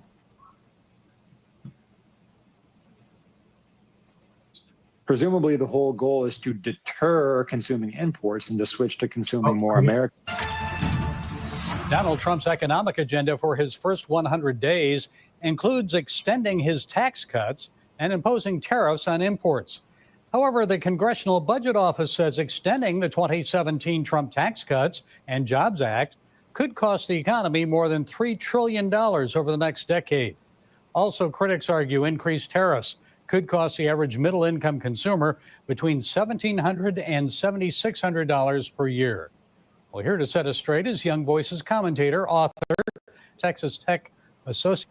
Yeah, that's funny. Again, that's experts and analysts and stuff like that, economics specialists talk about this kind of stuff. The funny thing is with the pandemic and everything, we've been pretty much paying for overpriced stuff for the last 4 or 5 years, right? Everything. This is why I don't participate in the economy, right? Because for various reasons, man. Like, look, dude, I need to get a weed eater to cut my yard, right? And I refuse to. The weed eater I need is the weed eater that I want to buy. It's the best weed eater. I'm doing everything. I want to switch over to electric, right? For all the people that accuse me of being a Neanderthal that just relies on gas, the electric. Look, I don't have a big yard. I'm not cutting acres. I'm just cutting the small yard around my house. You guys know I live in Hawaii, dude. I don't have a lot of yard space, but because of the way my yard is, man, I need a really good weed eater, right? And I want to go electric. So there's this weed eater that meets that I check every box off, right? That checks every box off for me, and I'm like, I want to get that one. Well, it's $370 here. Right. And that weed eater, when I go online, that thing is maybe at the high point, 200, 20, 215, 225. And you can get it on sale. Right. So I go to Amazon to buy it. They won't ship it to me, right? Because there's a battery involved and they won't ship batteries for some reason. I don't know what Amazon's problem is. They irritate me to no end with some of their regulations and rules and crap like that. Now, just like everywhere else, right? We've had problems with people stealing stuff at Home Depots and Lowe's. right? And so what ends up happening is they lock all this stuff up, which is irritating. But they have to lock this kind of stuff up because they're losing money. You know, I don't know if you guys know this, but the company really isn't losing the money. Guess who's going to lose the money? It's the consumer, because what the company's going to do is they're going to pass it on to you, right? So not only are you paying more for products because of the economy, now because of all of this theft, you're paying even more on top of that. This is why these things cost so much money. And I live in a blue state, and I live in a state where they manage. This is their answer for everything. So you're just going to pay more, right? And I refuse to do this. And my only other option is to get it online, but they won't ship it to me. So guess what? My weeds are growing. I actually went out there with just regular clippers and started working on my yard just to keep it somewhat presentable. Right? I live on homestead anyway. I don't care. But my point being is, to all of this is right. Yeah, you're gonna feel the pain, but we're already feeling the pain. And the funny thing about this is you've conditioned people to spend their money or not spend their money, more importantly, in a certain way. Right. So for me, this is like, are people, and I know I'm not the only person experiencing this, dude. I know a lot of people are experiencing this. Right. This is the one of the kind of ironic things about when government gets involved in stuff, right? That it causes that they try and manipulate things, but it causes this side effect, right? That a lot of these experts, these people sitting here telling you why stuff is bad, why this and this and this, and they're totally off the mark, man, because they never take that into consideration. Or more importantly, a lot of these guys don't operate in the same sphere as regular Americans. Right? This is why the election was a shock to a lot of these guys that sit on these panels, or all these people that live in Washington, D.C. These guys are not starving. Or celebrities are a perfect example, right? These guys come out here and tell you who to vote for, and they're shocked when you don't vote their way. And they're like, oh, why aren't you voting for them? These people are good for you. Like, yeah, dude, when you live in a mansion, when the rest of us were stuck in our small homes, right, with our kids, right, everybody's locked down, and you guys live in these mansions, and you guys do these videos where you guys are crying and trying to identify with people, it doesn't hit home, man, because you guys they never take into consideration their own lifestyles, right? Or they never step outside of themselves, right? When they do this kind of stuff. So the funny part about all of this is how we've been conditioned to spend our money or not spend our money. Associate Professor of Economics, Alexander Salter. Alexander, 75 million Americans voted to elect Donald Trump to a second term, and many are wondering how his proposed changes may affect the economy. So first, extending those 2017 tax cuts, one more money in consumer pockets, really help the economy out. What do you think? I think people voted the way they voted because. Oh, sorry, guys. I stopped the video. Hey, Mr. Kimo, what's up, brother? Bloomberg financial journalist says Trump economic plan and tariffs would raise the deficit to $7 trillion. Yeah, there's a lot of the guys saying that. And I'm not saying I'm going to disagree with them. The difference being is I want to see what Trump does. Personally, because our deficit is out of control. The interest that we're paying on our debt is ridiculous, dude. This can't last, dude. It's going to collapse eventually. And the people that we have in charge have no answer. Their answer is just to keep on raising taxes. So either way, we're screwed. We're like caught between a rock and a hard place. So with the tariffs, man, that is Trump weaponizing the economy, man. But how can I put this? I trust him more than the people that we have running the shebang right now, man, because they've been failing. They all get F minuses. They all should be fired, in my opinion. Right. The kicker is, Mr. Kima, is how is he going to grow the economy? And that's what this guy's going to get into in a second. He's going to talk about that a little bit, and that's the offset. Right. For me personally, it's about the income tax. Right. I think they should get rid of the income tax. Because he threatened to get rid of the income tax, and then he's going to use tariffs to pay with it. That's why everybody's losing their mind over this stuff. And look, it's something to be wary of, man. It's never. The last time we used tariffs to do that, he referenced this, but this was back like when the economy was smaller and the country wasn't as big, right? But for me personally, dude, like I was just saying earlier, the reason I would prefer the tariffs, right, is because you get rid of the income tax, people get to keep more of your money, right? And then I've gotten into big discussions with people online where they're telling me, well, but then everything's going to go up in price. I'm like, dude, if you're getting paid, let's say you're making what? 80,000 a year, or 50 to 80,000 a year, and then you take out the income tax, dude, that increase your income exponentially, right? Of course, the more you pay in taxes, the more you're going to get back if they rid of the income tax. Now, if you live in certain states, like I live in a blue state, that's a bridge we're going to cross because I don't know how the states are going to react to all this kind of stuff because a lot of the states really rely on federal money, so they might come after you. But what I can see is a lot of people moving to Texas or Nevada or Florida.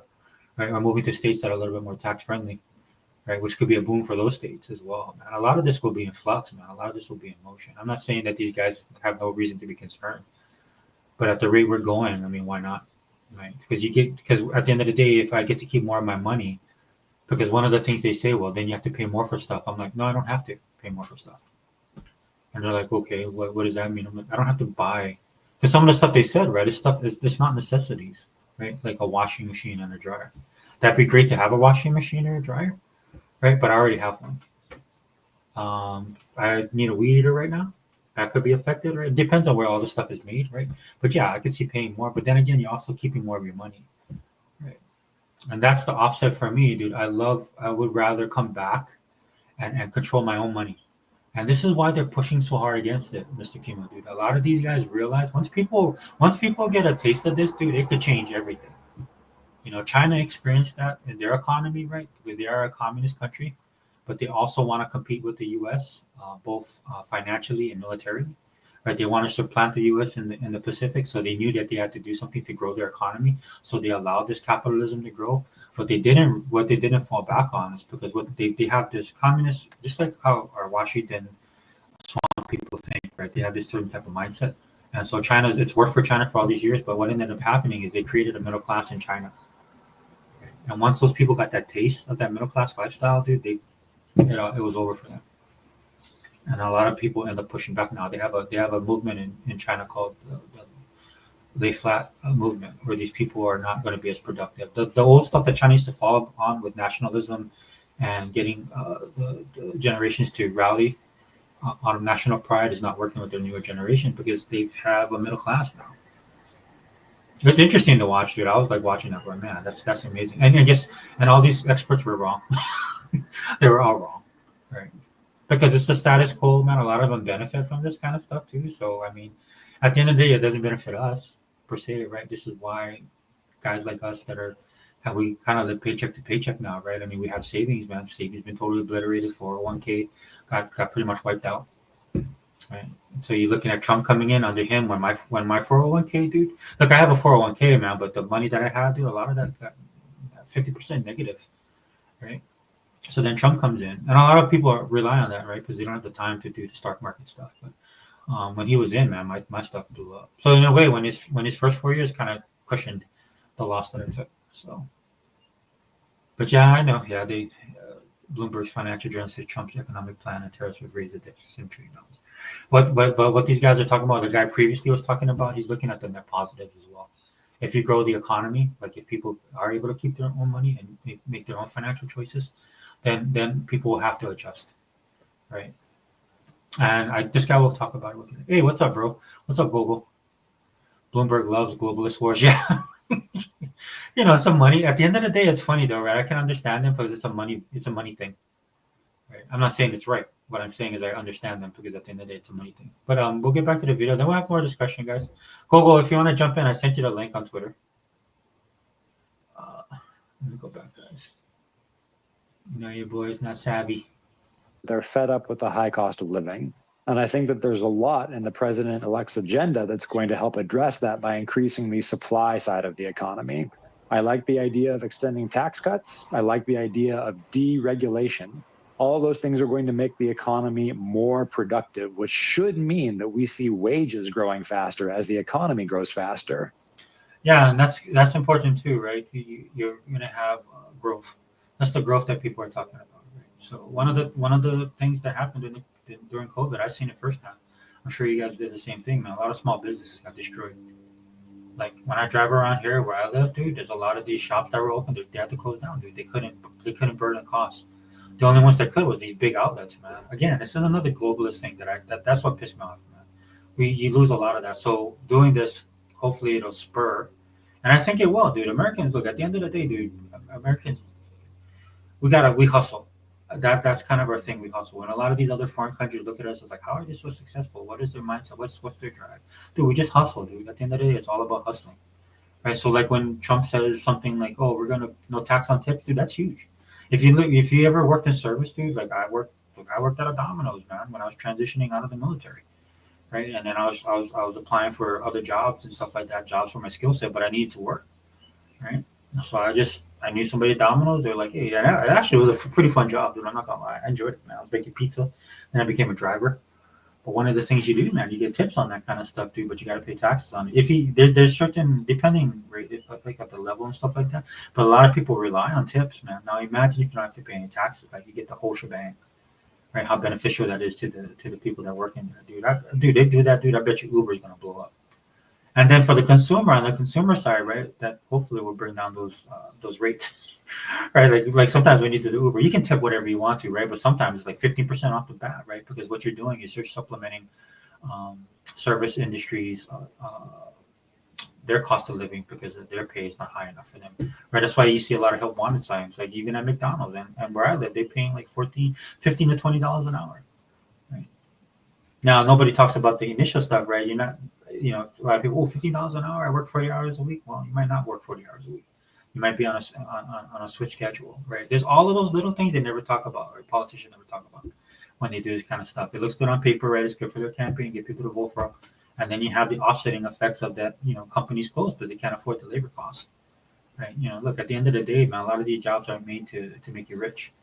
But if you can survive and live on it, that's great. And if you do no tax and tips, man, I'm telling you, man, that service industry should grow, and it should be able to fill the jobs.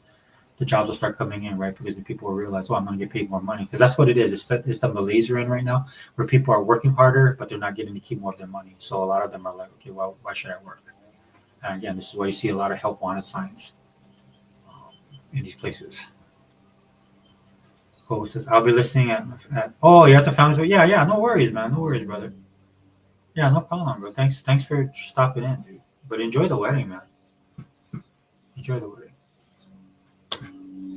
And so while I think we also have to worry about perhaps tariffs raising the prices of specific goods and services for American consumers, you have to combine that with the other effects of Trump's economic plans that I think are a definite win for most Americans. Well, let's get into that on the tariff. Oh yeah, so like what he said with those products, like you saw, they showed the iPhone and stuff like that. Think about it this way too, dude. Like say if you're making 60,000 and then your income, your take home anyway, your income goes up to 80,000, maybe 90,000, depending on what your job is, right? You're keeping more of your money. Again, that's more of the money that you get to keep, right? You can incorporate that into your personal finances. You're not sending off to Washington D.C. where they're going to send it off to some foreign country or waste it on some stupid thing. Like seeing what happens when you give cocaine to gay monkeys, all those stupid studies that you see that they're doing, right? That all goes away. All the bureaucracy goes away, right? So you don't have to pay for that, right? So you keep more of that money. So even though the iPhone will probably be more money, you're keeping more of your money. You see what I'm saying? Then you can decide what you want to do with your money. Like if you want to get an iPhone, right? The only reason I have iPhone is because it's simpler than an Android for me. I'm not into the iPhone like how everybody else is. Again, that's your personal preferences, your personal taste that'll affect how you spend your money as well. But at the end of the day, for me, I could just skip it, right? Or maybe go for a cheaper option. Because at the end of the day, what you're looking at is that, net negatives like these people are talking about, the net positive when it comes to growth could be exponential, right? And you can get a piece of that as well, dude. Tariffs. He wants to increase tariffs on imported goods as much as 60% on China, 25% on Mexico. So what are your thoughts on increasing tariffs? Would it cost the average American, the households, thousands of dollars per year in higher cost goods? What? Tariffs are a tax. There's no way getting around that. They do what they're designed to do, which is raise prices for consumers. Presumably, the whole goal is to deter consuming imports and to switch to consuming more American-made and manufactured goods. But there are real economic costs to that. The economic costs are that Americans are going to pay more out of pocket to get the goods and services that they want. What I don't think that tariffs will. Yeah, and that's for me. I'm actually for that, especially after the pandemic. We rely too much on foreign countries for our stuff. It's all good and well when people respect you or where they play fairly, right? Like again, if you guys remember in 2016 when Trump talked about this kind of stuff, these people lost their minds. But at the end of the day, he ended up being right. Right, he realized that we're getting screwed over on a lot of these deals. Right, when it comes to foreign trade, right, these guys will like put heavy tariffs on our stuff, so when we sell it over there, nobody buys it. But when they bring it over here, right, we wouldn't do the same thing to them. And so he changed all of that kind of stuff, and he didn't have to go as far as like putting heavy tariffs on these guys. They wanted to play ball. You guys got to remember, and you guys should know this as Xbox guys, dude. We are the biggest market. North America is the biggest market, especially the United States. We are the biggest consumer market, dude. A lot of people want our money, right? And again, the dollar is still the gold standard around the world. Right? If economy keeps on falling, I don't know for how long, right? There's other global nations that are trying to change that, right? For their own personal reasons, man. It's not always, some of it is bad, but for their own personal reasons, man, relying on us too much. So people are doing what they need to do to adjust, man. So we should do the same thing. Result in a sustained inflation of the kind that we saw in the COVID years. Americans have gotten used to dollar depreciation to the tune of 2 to 4% every year for the last 60 years. I don't really see Trump's economic agenda on the trade and protectionism angle contributing to an inflationary spiral. Yeah, again, that's what I was saying earlier. What this guy's talking about right now is like people are already numb to it. Right? And some of that's, some's good, some of it's bad, dude. People get used to paying a lot of money for stuff, and this is why sometimes stuff doesn't go down, right? Because you've been conditioned to pay a certain price. Look at one thing I love about gaming, right, is that we still complain about that $70 games, and people are adjusting accordingly, man. People are not paying the $70. Some people they adjust up, right? They said, well, if I'm going to pay $80 for a game, I might as well get the collector's edition at $99, right? Or we adjust down. It's like, look, dude, I'm going to get Game Pass. I'll just play these games. I'll wait for it to go on sale. Right. See, so even within the gaming ecosystem, this is what they're talking about, right? It's like people making their own choices, consumer choice, man. I'm always for that. Now, to me, the power should always be with the consumer. Again, this is why I don't trip over like look at Call of Duty starting to release. They have a store, right? They're starting to release stuff within their store, dude. If you want to buy it, buy it. If you feel it's too much, don't buy it. Right. For me, I just think a lot of their stuff is just there's nothing that piques my interest and that kind of stuff. Now, when I play Overwatch, my daughter plays Overwatch. Overwatch is a whole new game, man. I'm more a little bit free with my money, man, because they give me stuff that I want. Overwatch just had a season of My Hero Academia, right? And I bought all the skins. I bought the complete package, man. It cost me $50, right? So, but that's my choice, right? And they gave me what I felt was worthy of that $50. Would I prefer it at $29.99? Sure. But again, if that bothered me, the $50 price point, I would just adjust accordingly. But sometimes you're just going to go without. But guess what? We've been going without for how long now? Ever since COVID. See, a lot of the mechanizations a lot of these people talk about when they do these kind of things, man, they never take into consideration the side effects of it. And like this guy is saying, that's what people are used to, man. Look, people are used to not going out as much, right? Again, and you can see that when people in certain sectors of the economy start complaining, it's because they don't have the consumers. Hollywood is a perfect example. Look, Hollywood is crash and burn right now.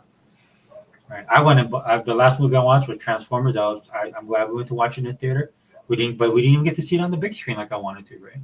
So again, that's another thing, right? It's just like I'm gonna pay this big money. I want to watch this in the experience of the big screen. We don't have not a 5D experience, not worthy of that stuff. But you want to have the comfortable chairs and the THX and all that stuff, that experience and stuff like that. But we ended up watching in a smaller screen. Sure, we got a matinee price, but I would prefer to play in the big screen. So the next time I'm going to go to the theater and I see that, I'm like, no, I'm not going to pay to watch the movie, right? You have to. I'm the consumer, man. You have to adjust your ways to me. Now I understand you guys have all this economic stuff going on, and this is why they had an election and why Trump won. It's one of the main reasons why he won, right? Because people are tired of this economy. Sorry, any comments? Oh yeah, Google says people just pay for cheaper games. There's a ton of good games under $30. Oh yeah, this is why the ID at Xbox game was absolute genius from Microsoft or Xbox to do, right? Because they gave another avenue for people to spend their money. This is why they're pushing so much for that ecosystem. Dude, look how many games are on sale right now. It's absolutely ridiculous. I'm almost offended by how much games that Microsoft has on sale right now. Every time I'm afraid to open up like my Xbox, dude. I'm just like, dude, how many of these dude, it's like every week they have like an end of year sale when you're on Microsoft. And you know what I'm talking about, Google, dude. There's some games I picked up. I'm like, oh, dude, I thought I had this game and I didn't, so I just bought it. It was like $2.99. Right, but there's other games that just came out that I want to drop money on, man. I still haven't picked up that one game, man, that hero game, the one where it's the storybook, because that game looks amazing to me, dude. It's part platformer, it's got all this stuff going on, but I just haven't been able to pick it up. Plus, I've been playing COD. Right now, just imagine if this economy was really solid, that people had more spending power, dude. look, and again, man, you get what you vote for, dude. I don't. It's hard for me to sympathize with anybody in tech, especially in the gaming industry. Most of these people lean left. A lot of them are leftists themselves, right? So hey, look, dude, you did it to yourselves, man. You guys gave yourself this economy by voting for this knucklehead that you guys voted for. And at the end of the day, man, it costs you guys, dude. I'm just being honest. But yeah, good point. People adjust, bro. People do adjust. Should see prices rise pretty quickly, but once they rise to a new level, I don't think that we'll see much price growth beyond that. During the campaign, Trump talked about eliminating the income tax and relying on tariffs for revenue like the country did pre-World War I. Could we do away with the federal income tax, and how would that work? Yes, please do it. Not without greatly reducing federal spending. Taxing imports alone with tariffs would maybe raise 20% of the revenue at most that you could expect to fund government at its current levels. Now, the president-elect has promised to pare back government, but I don't think that. Yeah, that's the kicker right there. Sorry, I keep on interrupting, guys, but that's my thing, right? Because that's the natural flow of the conversation, right? You'd be like, okay, yeah, let's get rid of the income tax. Well, how are they going to make the money? Well, one way is off of the tariffs, and then these guys will be like, yeah, we can't make enough money to fund the government at the level the government at now. So what would be the next natural step, right? Start reducing, right? This is why you have Elon Musk and Vivek Ramaswamy. That's going to hit up Doge, man, Department of Government Efficiency. And already, dude, again, if you guys are not on X, you need to be on X, right? This is all the conversations that are going out there. I know X is right wing. Elon Musk is a Nazi. I'm a Nazi. Yeah. Well, once you get over that, okay, are you done? Okay, good. Now go on X, because if you want to plug into what's really going on, that's where it's at. Now you have to be able to filter things yourselves, and that's what's good about X. Dude, look, dude, you guys gonna have to come up to speed. Look, dude, it's like going to the gym, right? You want to curl 135 pounds, right? You're gonna have to go through some pain, man. You're gonna have to do some fundamental stuff to get your biceps, not just grow them bigger, but get them resilient enough, right? And that's a part of dieting. That's a part of sleeping, right? That's a part of your training is gonna have to be varied, right? Some days you can go in and just lift heavy weights. Other days you're gonna have to do lightweight, more reps. Other days you're gonna have to do negatives. You have to do pyramiding and all this kind of stuff till you can finally get your arms in tune. On top of the fact that you have to work other parts of your bodies, right? It's like a 5 prone attack at this point if you want to try it. And I can speak on this because I can curl 135 pounds. Olympic bar. It's just something I wanted to do, right? I'm not a big fan of benching. Legs and back usually not a problem for me, man. It's just the way I'm built. But I always had long, skinny arms. And I wanted to, I grew up watching Hulk Hogan, man. You wanted the 24-inch pythons. But when you start doing the process of trying to get there, man, and then reality kicks in, and then, either you want to do it or you adjust accordingly. So I adjusted accordingly, man. And I learned a lot of stuff from doing that. You have to force your arms to grow, and you have to force your strength levels to get big. That's why some days you just go in and you just do a couple reps with heavy weight. Right? You gotta build up your forearms. Why am I talking about this? Just to give you guys an example of what it is, man. There's multiple facets to get to where you need to get to. Right. And for me, when it comes to this, man, government spending has to stop. Government has to shrink. So this is my bias that I'm putting on blast right now, right? This is my bias, man, because at the end of the day, I want government to shrink because there's no other option. Again, you saw President Trump elected Matt Gaetz, and the pushback he got from Matt Gaetz wasn't from the Democrats. We already know how the Democrats are going to vote on all this stuff. They don't want to confirm any of these people. They're out there attacking them, saying these guys are Russian assets, right? But where he's getting it from is on the Republican side. But he already knew that, dude. In fact, to me, it's like 4D chess. He did that to show all the new MAGA people, all the people that don't know how politics work, that it's one big monster, dude. It's a two-headed snake in DC. He's going to get it from both sides, right? Because they're it's a self-defense mechanism, dude. They see what it's going to take. And so for me personally, I always knew that, and I've always wanted them to shrink. There's no way around it, dude. You have to get rid of government. There's two options, right? You either go in and try and fix it, or you just hatchet it all together. And the hatchet is the best option because this stuff goes deep. It runs deep, man. You're not going to be able to change this stuff by just doing the scalpel thing, dude. It's better just to cut it, right? And then build from the ground up, right? That's why I tell federal guys, man, I'm like, look, dude, keep your it's a perfect opportunity to go update your resume, start looking at things that you need to plug and fill in, man. This can be an opportunity for you, man, to get rid of a lot of this dead weight. Then you might have an opportunity to step in and do something that you've always wanted to do. Because there's a lot of people in federal service that doesn't like stuff, the way stuff is run. Because you see it firsthand, you deal with it every day, right? So this is another opportunity for you. So get those resumes updated, get them on file, man, get them ready, right? But for me, this is less government is better. He's going to pare it back so much that we can ditch the income tax system and replace it with a tariff-only system. I think the best way of understanding those remarks during the campaign. Sorry, guys, I'm not keep on stopping this, but Google says, "Oh, that was the so that what Doge stands for, yeah." And of course, you got the Doge coin, right? That's where Elon's associated with. So he just took that and he stuck his own little thing on there, and then he ran with it, and now it's stuck to the thing. I'm telling you, man, the effect Elon had, I'm not going to disagree with people that hate him, because he had a big effect on this election, dude. And it's one of those things, man. They made him. It's funny because he was on the left, dude, and they made him an enemy, dude. A lot of the people loved him, as long as he, pulled the party line, as long as he didn't step off the reservation. And once he did, he had a person like Elon will have his own thoughts and opinions, right? And once he did, dude, they went against him, and that's all it took, dude. That was probably the biggest mistake they made, was to make an enemy of this guy, because this dude don't care, and he's rich. He's like Trump. Same thing with Vivek Ramaswamy, dude. Like, they were talking about this. So then, what's her name? Pocahontas. What's her name? I can't think of her name. But anyway, the senator from one of the New England states, and she was like, a great way to start government efficiency by creating another government bureaucracy. And Elon fired right back on her and says, "Yeah, but I don't get paid. Unlike you, I'm not getting paid for this." Same thing with Ramaswamy. Those guys are billionaires. Right? This is another reason that they can't stand these guys like Trump, because they don't need the money. They don't really need to be doing this. That's the amazing thing about this, right? This is why they don't like him, man. They can't be bought, because they're already rich. All right, that's just, And once people start realizing this, dude, it'll be a game changer. Trust me. Whereas an attempt to build an electoral coalition, it's one of those things that sounds really good and signals priorities, but I don't think that it's going to be something that we can seriously economically pursue. We still have to worry about the deficit. We're already spending much more money than we're taking in terms of federal revenue, and eventually that's going to come back to bite us. I hope that the Trump administration will do something about the deficit by slashing spending in addition to taxes. But if the record of the first administration is anything to go by, I think Republicans like deficit spending too, unfortunately. Well, yep, and again, that's the problem, right?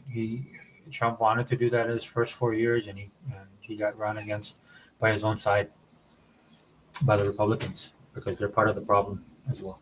And I'm a Republican, and I knew this for the longest time. I'm a Republican because I'm come from the Reagan era, the party of Reagan, right? So that this is not the Republican Party now. That's the reality of it. So that's what he's got to fight. And again, this is why he has the coalition that he has. People of like-mindedness that's going to come in, because I think he's going to do it. Dude. I hope he does, man. We'll see. We'll see that first month, man. I mean, he's already showing the signs that I've been really impressed with everything that he's doing, man. But that guy said it himself, man. I know a lot of times when you're in the economy, you're looking at economics and stuff like that. But he's 100% right. How do you get this deficits down? You have to stop spending, right? And there's certain stuff that's going to happen, right? That's where you're going to test the metal of this country and its supporters, right? When we start cutting stuff that matters to you, right? That's when it's going to get crazy. I know you believe cutting government spending is the best way to get inflation under control for the long term. And Trump has suggested a new government department, DOGE, the Department of Government Efficiency. So what do you think of that idea? And Elon Musk saying he can eliminate $2 trillion in government waste. Would that help?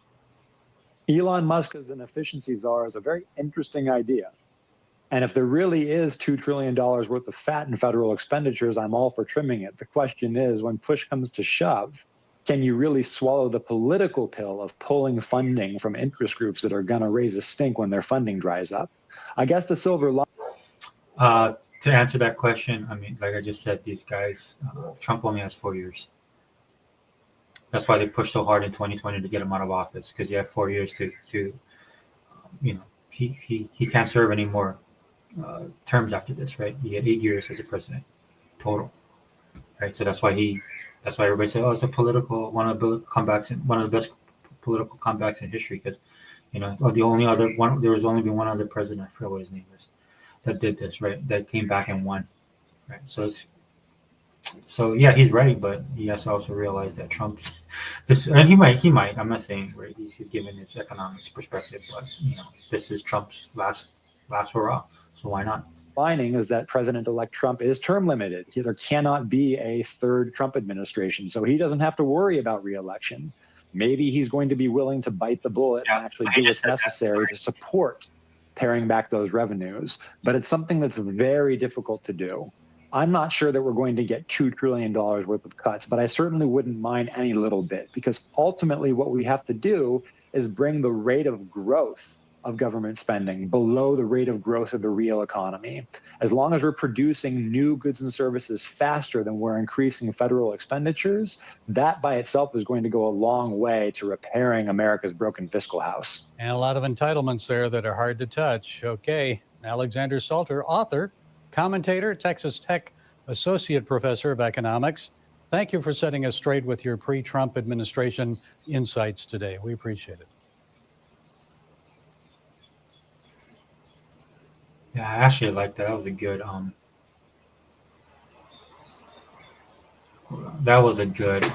love that. I love that 100%. And again, he's asking the right questions, right? He understands what he's talking about. Right? That's why I shared that video. But at the end of the day, dude, that's what it's going to come to. Oh, we got Dale. Hey, Dale. Hello. Hi. Sorry. I know I started the podcast early. Yep, it was really early this time. Yeah, I had to get it done early because I got to run with my daughter a little bit later. Oh, okay, no problem. Yeah, I'll have more time next week because it's going to be Thanksgiving, dude, and I'll be Right. a couple days off. So Right, yeah. I'll be busy with my family, but I have time in between, so I'm going to do a lot more podcasting. So. Yep, like Unlimited has, since he has some time off, huh? I'm halfway through his. I don't know, dude. I just love his podcast, dude. And, Yeah, I haven't finished his latest one. But, yeah, I think that one was pretty long because a lot of people got in there. Was it that one or was it a different one? It's the one he did. I want to say Thursday, right? Like a day or two ago. And so I'm in the part where only he's talking. Oh, okay. Yeah, I'm kind of like living in a construction zone right now, so I haven't had much time to get online.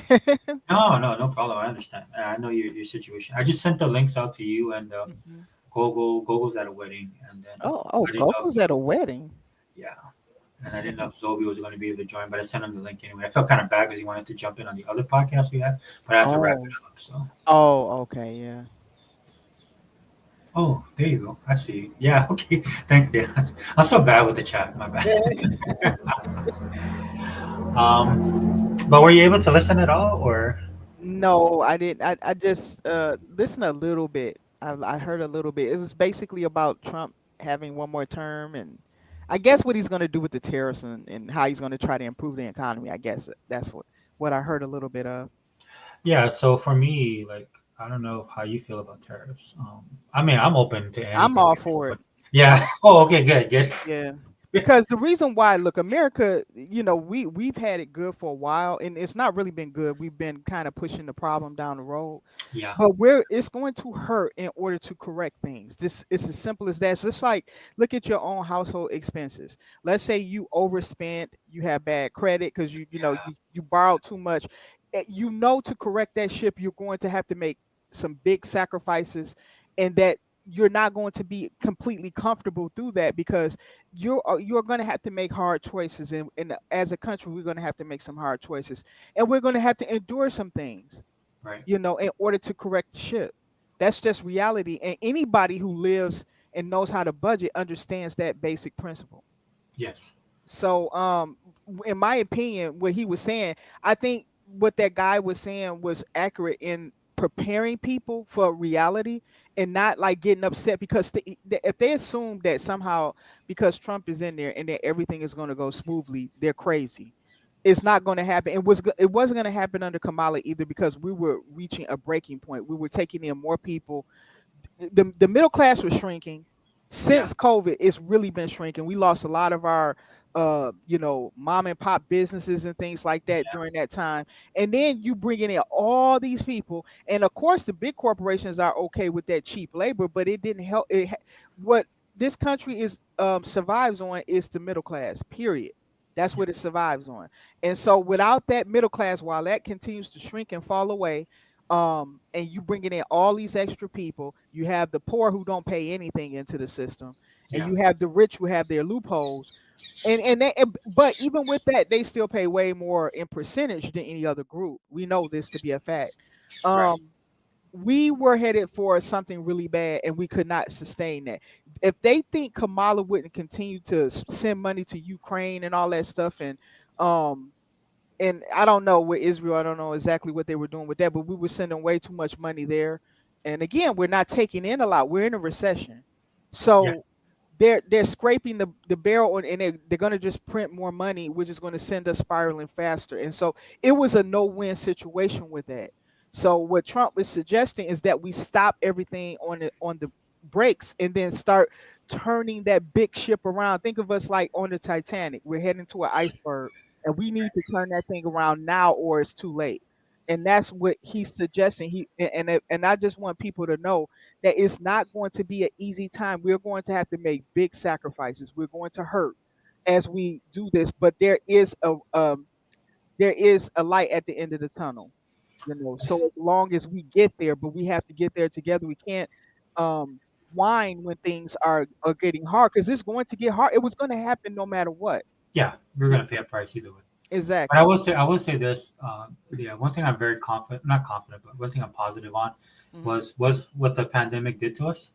Yeah. Because a lot of us are budgeting right now, and a lot of us are sick of everything right now. Like for me, like how everything is exponentially high, and that's the thing. That's the difference between, you can tell people that actually pay their own bills and have to pay for their own expenses, opposed to people that don't.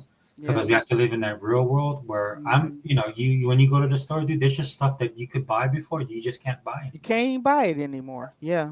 And a lot of people are feeling this way, and that showed in the election, dude. He was able to reach to so many different people just based on the economy alone. Exactly. And notice the big divide really was between the elite and the people who struggling. That's really what that divide was all about. Yeah, you see it on a lot of these endorsements, like Kamala was getting, right? And people on the left, right? They're like, we need to do this and that. And you look at these people, and they're not hurting. Well, that's why they're able to speak away. I'm sorry, I didn't mean to cut you off. No, good. Yeah, they even found out Kamala was paying these people. So these people aren't even saying anything based on their personal experience. They Oprah walked away with a million or 2 million or something like that just for one appearance. And then, that money for somebody else, they can live off that for a good little while, depending on, where they fall on that rung. But, like if they got a ton of kids or something like that, it wouldn't last as long as somebody who has less kids, right? Something like that. But my point being, these people don't understand what we're going through, and yet they want us to vote according to their interests. That's their interest.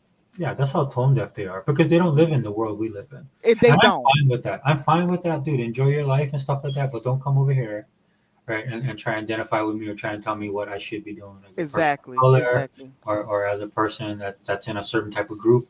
Dude, at the end of the day, dude, the only color I care about is green. Right, whether I have enough or not. And I'm not talking green like I want to live extravagantly, fly around the world, buy a yacht. No, just survive, I gotta pay bills, dude. I have kids. I gotta put food on the table. Exactly. Yeah. Especially in the state I live in. Yeah, you live in a very expensive state to live in. Yeah. Like the way I have to rely on other states, that's what I thought was funny about the election, right?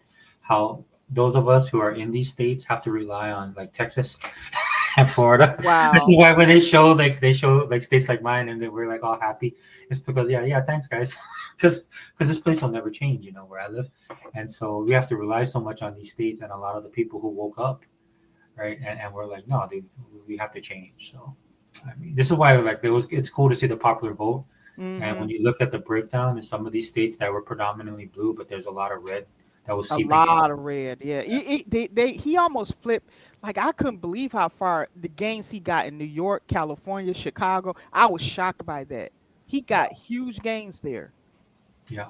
He may not have been able to flip it, but he was getting there. Look, he gave Kamala a run for her money.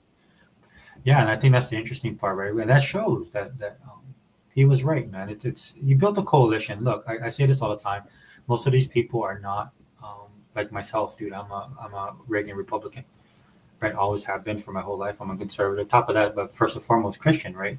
But a lot of the people in the MAGA thing are not like me. They're so it's across the board. It's everybody. No, yeah, the MAGA is not Christian. It's not traditional conservative. That's what people No, misunderstand, and that's why when they say all people can come in, that is true. You got yeah, people who are gay in MAGA. You got people who are straight. You have people who are Christian, who are Muslim. I mean, remember he had like I live in a state where it has a huge Muslim population yeah, that Trump gained the support of.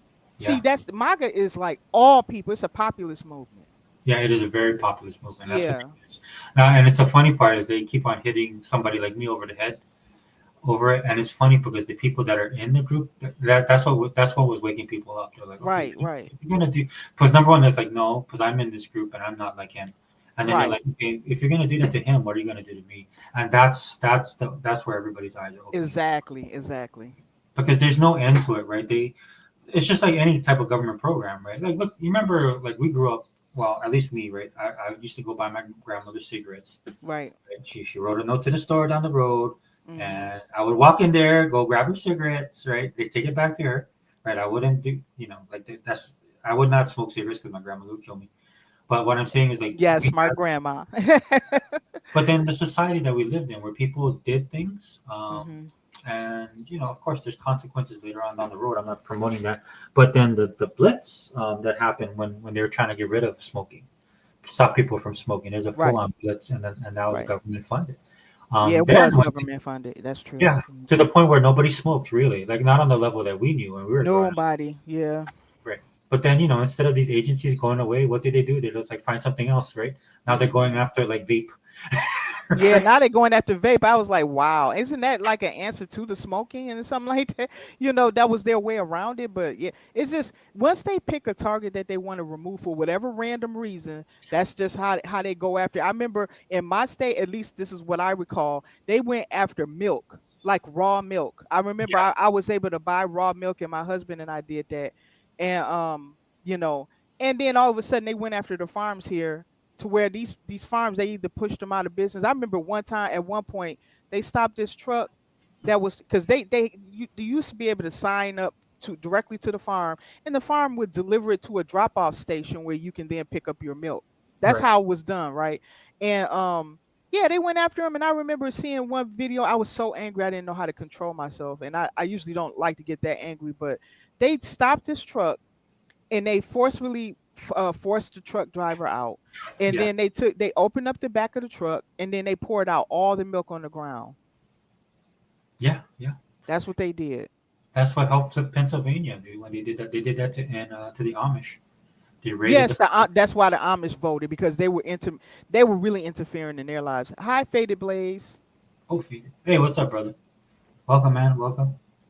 This is the politics podcast, so.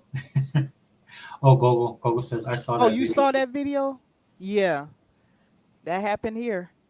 Yeah, in Pennsylvania, dude, they took the butter, they took everything, every product. Okay, that was different. Yeah, I did. In this state, they took the milk. They really went hard after raw milk, because like I said, we bought that.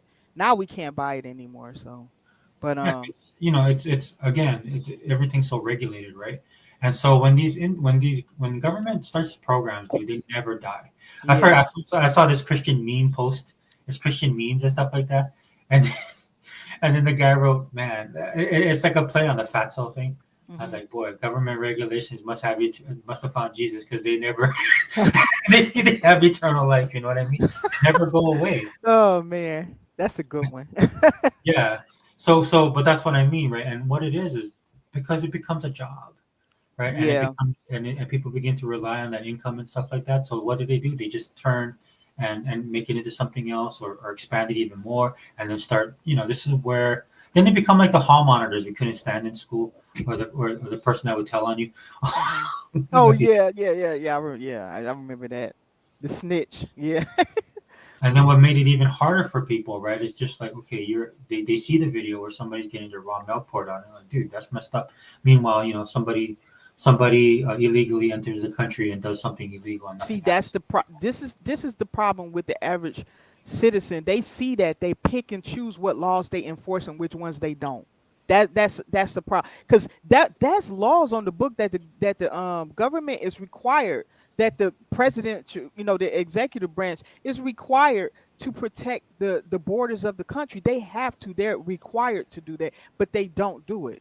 And then, because you got there people filling up all these areas where you would normally have the Justice Department Right. and all they get involved. They don't get involved because they are all on the same side now. So it's all corrupt. Right. And then you have people like throwing accusations at like somebody that's on this side of the aisle, right? And they're like, Hmm. oh, it's because you guys are the racism and stuff like that. It's like, no, dude, you guys are doing more damage, right? Because you guys aren't being consistent.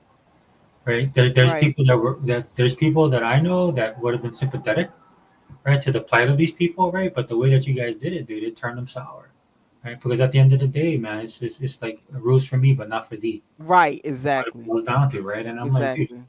if you're gonna accuse people of doing stuff, or like how you go hard on certain issues, like where I live right now, man, there's like all these people doing stupid stuff out in public, Hmm. and the police are off like checking. There's a party going on. They're over there trying to check a permit. You know what I'm saying? Hey, Wow. meanwhile, somebody down the road is getting stabbed. If you might want to go check that out, like Oh, stabbings, where I wow. live, yeah, it's increased. Wow. Like Okay. Hawaii's been one of these places where like you could just people would still scrap, they would fight, Okay. but that's changed, man, because the society has changed. But now, man, people like they have knives, they carry knives on them.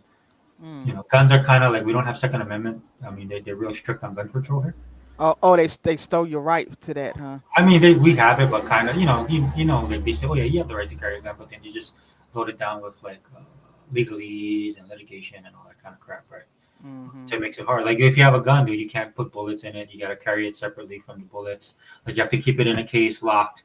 And one, Okay, then what's the point of the gun at yeah, that and point? You yeah, and know? that's a democratic thing too, right? That's what they like to do. Yeah, they do that so that it becomes useless for you to even carry. Yeah, they want you Well, to. They're discouraging you from. Yeah, Michigan is a concealed carry state, so as long as you're not openly wielding the gun all over the place, you can carry it on your person. yeah. Well, far better than where I'm at, right? And so then what Yeah. do people do, right? Then they think, oh yeah, it's gonna magically make everything better. Now you just got people stabbing each other. So Right, right. They're gonna find ways to kill each other. yeah, yeah. People, even yeah. If you guys didn't know this, man, we're pretty bad. We're sinful creatures. We are. We need redemption. That's for We sure. do. Yes, we do. Okay. See what faded put. Yeah, I'm looking at that now, and you know what he said there is something everybody needs to pay attention. He said just when we're about to have peace, and we were, because Putin was is very open to Trump. We Yeah. said Biden effed it up. I can't say that word, Yeah, yeah, but yeah. yeah, he's absolutely right about that, because I think they're trying to burn the house down as they leave. I I hope Putin doesn't fall for it. Just hold out, Putin. Just hold out. You almost there. Just wait for Trump to get there, because it's not going to be good for his people or ours. He just needs to hold out a little bit long. They're trying to provoke him, but I really hope that he shows restraint and patience. That sometimes makes for a great leader, because he has a lot of lives on his hands. And I really hope that he does that, because if he sends something like a nuke our way, there's nothing Trump can do. All he can do at that point is protect his country. He's going to be forced to do that. So if he wants peace, he needs to make sure that he keeps himself under control. He needs to keep pushing back and just hold out long enough for Trump to get in there. It's like 60 days. He just has to hold out. But I know what they're trying to do. They're trying to spin us off into a war, but he just has to hold on, because Trump just doesn't have the power yet. You know, and I think he has been trying to reach out and stuff, but he just doesn't have the power to stop anything. He's not in power. Biden is still his president. He's not in power yet. So he just has to hold out. I really do hope he does that, because like, I don't hate the Russian people. They got some beautiful people over there, wonderful people. And I don't want to see, and I know it sucks that both the Ukrainians, who I think the Ukrainians got beautiful people too. I like both sides. I want the war to end, but and I know that they're just being used. I want the war to end, and that's another thing I'm hoping and pleading and I'll just say this to our chat because we have a very smart chat, is that don't hate the people. Oftentimes they get dragged, just like us. We get dragged into things we don't want. So just make sure that no matter what happens, that you don't hate the people. You know, Yeah. And that's how I feel about it, and that's how I keep myself in perspective. Is usually our government's making dumb decisions that gets us caught up in things. But there you go, Google poll. In the wars. Yeah, we all want that. We desperately wanted that. You know how many people that voted for Trump that I heard of, that their primary reason to vote for Trump was that they knew he could end the wars. That was one of the reasons. So just that he just have to hold out just a little bit longer. It's funny because he did do a lot foreign policy wise. Yeah. Because and he's a wild card too, right? People knew not to mess with him, and he did exercise his power. I remember when he dropped the Moab, Yeah. right, on those terrorist organizations. But sometimes you have to do that. Sometimes you have to. Yeah, you have to. Yeah. For me, I'm more that way, right? Because for me, it's kind of like, look, dude, just what we try and do with our domestic policy doesn't work for everybody in other countries, and you have to respect that. So for Russia, man, I know that he's reached out with him, he's talked with him and stuff like that, but that might be a foregone conclusion because the powers that be are pushing it in that direction. Right? They are pushing him, and he's gonna at some point he's gonna have to make a choice for his country. And I understand that he has lives on his hands, just like Trump will. But I know that the ones in the middle are just trying to spin us all into war. Well, but also the way Russian government is, well, the power in Russia is too. Right, and these guys know this, right? They know that he has to save face, and that's what right. That's another thing. Yes, you have to save face, and just like if you were dealing with an Eastern country, saving face is big for them.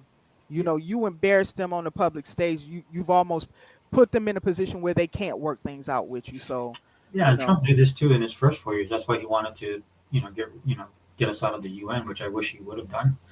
Right, because we wouldn't be having a lot of problems because you also have a European Union that you got to deal with. Right. And because we're allies with them, right? Their problems become our problems. You're right. We get spun into that. Exactly. Yeah. And there's some allies that we have that, by obligation, we're contracted to support them regardless. So all and I understand that because some of that is for our benefit as well. Well, some of it is. Kind of, not as much anymore, right? Not everybody, but there is some. Like I think with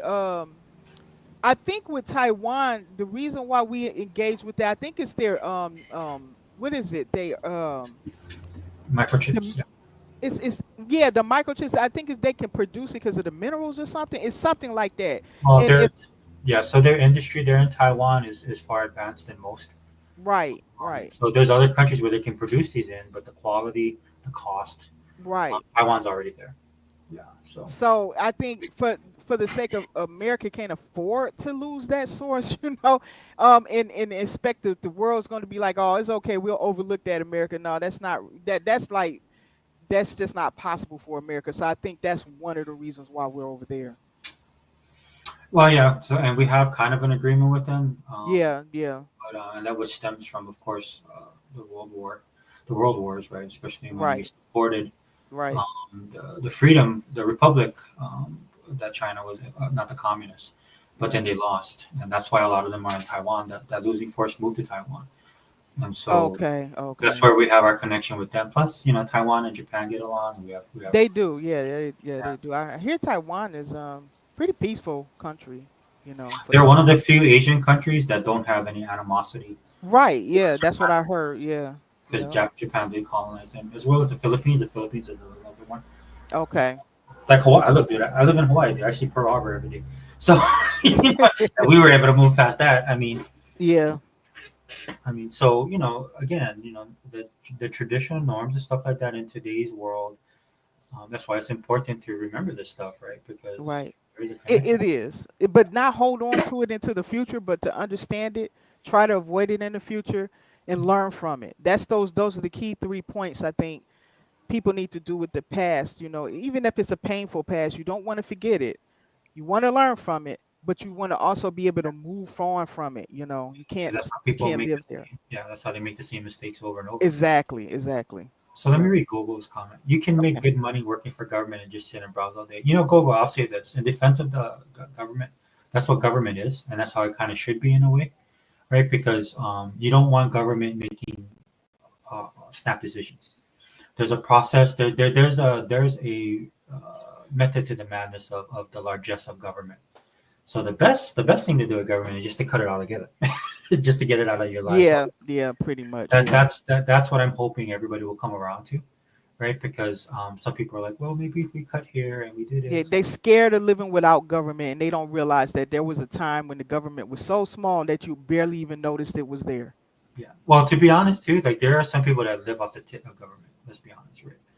That's a reality. Yeah. But that's not everybody, right? Right. And so the thing you're gonna have to gear yourself up for is when that stuff's starting to happen, then the media will be all over it. But the good thing, as Faded Blaze says, legacy media is close to dying. Amen. Actually, that's true. I've Yes. been seeing their collapse, and guess what's replacing them? It's the alternative media, the podcasts and the streamers and stuff like that are replacing them. The YouTubers and they're replacing them. Yeah, yeah. Joe Rogan's probably the biggest Yeah, he's the biggest one. voice out there, and you know he hated Trump for the longest time. He not like did. him. He did. I always thought that was a mistake from Joe Rogan. I was like, it's no harm in having him on there and just talking to him to see what his positions are. I didn't understand that, but I'm glad at in the end he finally did it. Well, he realized he wasn't a monster. Well, so what it is was there was a bigger monster that he realized, right? So that opened his eyes. But just like the 4 years of pain, look, I mean, we both Christians there. We know how God works in mysterious ways. Yeah. Sometimes we got to go through that fire. Yep. Because that's the only way we're going to change or learn. Yeah. And that's what we did for 4 years, man. A lot of people that voted for Biden, they're like, "Oh my gosh, what was I thinking?" I'm like, "Yeah, exactly." Yeah. It was a lot of remorse after that. Yeah. But sometimes we need that, right? And Joe Rogan is no different. Smart guy, dude. He has an entertaining podcast. But it was interesting because he would bring people on there that would work on him to help him get him to that. Oh point. yeah, I've seen some episodes where he's open to actually listen to people. Yeah. That much I can appreciate. I mean, when he starts having people and they start talking about God and the Bible. Yeah. And he's not antagonistic against it, and he doesn't put people down if they do think that way. He's grown because I remember him from before. He was like he considered himself an atheist, and he Oh, was okay. about the Bible Okay. and those things. But he was younger too, and so Right, you can right. tell he's older now. And over time, look, the older you get, a lot of things begin to change. Yeah. Have your opinions and stuff like that because of where you are in your life. But yeah, Faded, I love that, dude. I can't. I mean, look, the Elon Musk is saying he tweeted like, "Oh, should I?" Or he was on X and he tweeted that, "Hey, should I just go buy MSNBC?" Oh shoot. Yeah, Oh, and everybody's man. in their mind. Gogo says she agrees with you, yeah. And then we did this one, yeah, end the wars. Mm-hmm. Zobi, how do we have money Hi, for wars? Zobi. No money. Hi, Zobi. Zobi, I sent you a link on Twitter. Sorry about the last podcast. I had to wrap it up and go. Hey, But if you want to jump in, I sent kick you you the out, link. Zobi. Yeah, sorry, Zobi. How do we have money for wars but no money to feed the poor? Yeah, that's what a lot of people are asking themselves, right? Exactly. Because wars are very expensive. They're very expensive. Well, as you can see, and I like how they came on and said, "Oh, before January, we're gonna sell them another $20 billion." I know. Yeah. I know. Like, where are they getting this money from? You're. If that tells you anything, man, that's how prickish these guys are, man. That's why I can't stand them. Because it's like they just lost majorly and they don't care. They don't care. They like, oh, you didn't give us power. We're gonna really make you hurt. Yeah. That's what it seems like to me. That's just what I keep getting from them. Oh, they're doing it right in front of us. Right in front of our faces, and they don't care. They don't care. So that's why I don't care. Then just cut everybody. Yeah, that's how I am.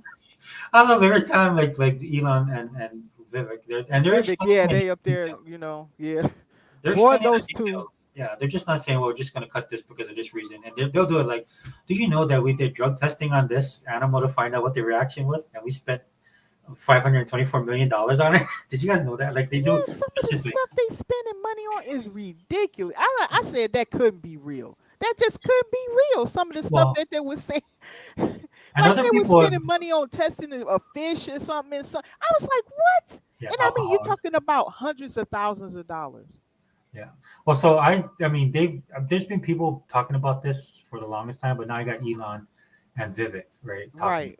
So of course it's going to have more reach, which is good, right? But I mean, there's been all kind of ridiculous stories of how they're spending money. A lot of the best one is like how somebody put something where it's like, I love watching this war where the terrorists from the CIA are fighting the terrorists from the DNI or something like that. It's like because they're funding both wars. That's how Right, both sides of the war, right? But yeah, Zobi on Twitter, if you want to jump in, dude. But that is a good question. That's why we're in debt.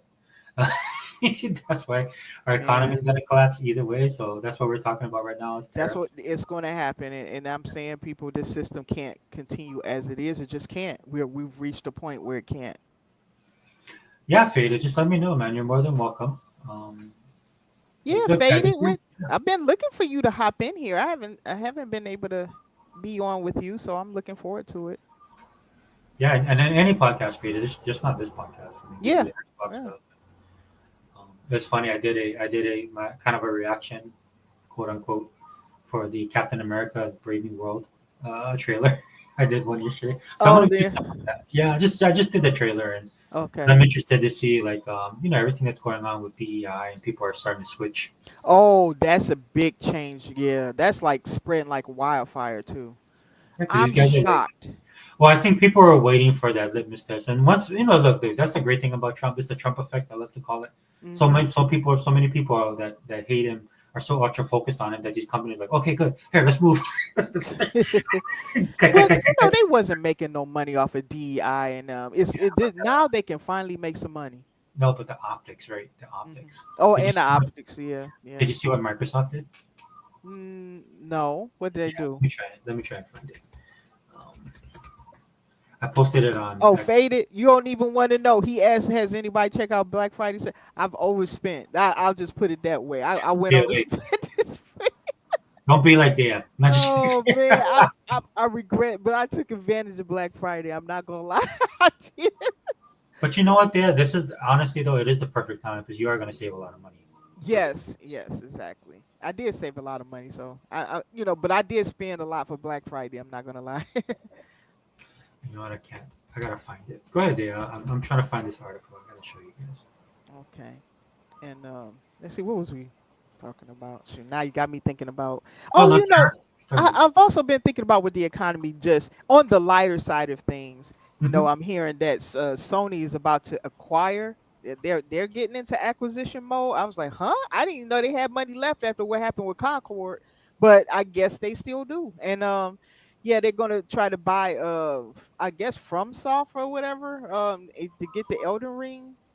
I think it's for the anime play, like people are saying, but it definitely would help them if they had a big IP like Elden Ring. Although I don't think an IP like that can go up against a COD or Elder Scrolls, and I just don't think it would go up against that, because not everybody plays those type of games. Because I don't really play those type of games, and I know others who said that.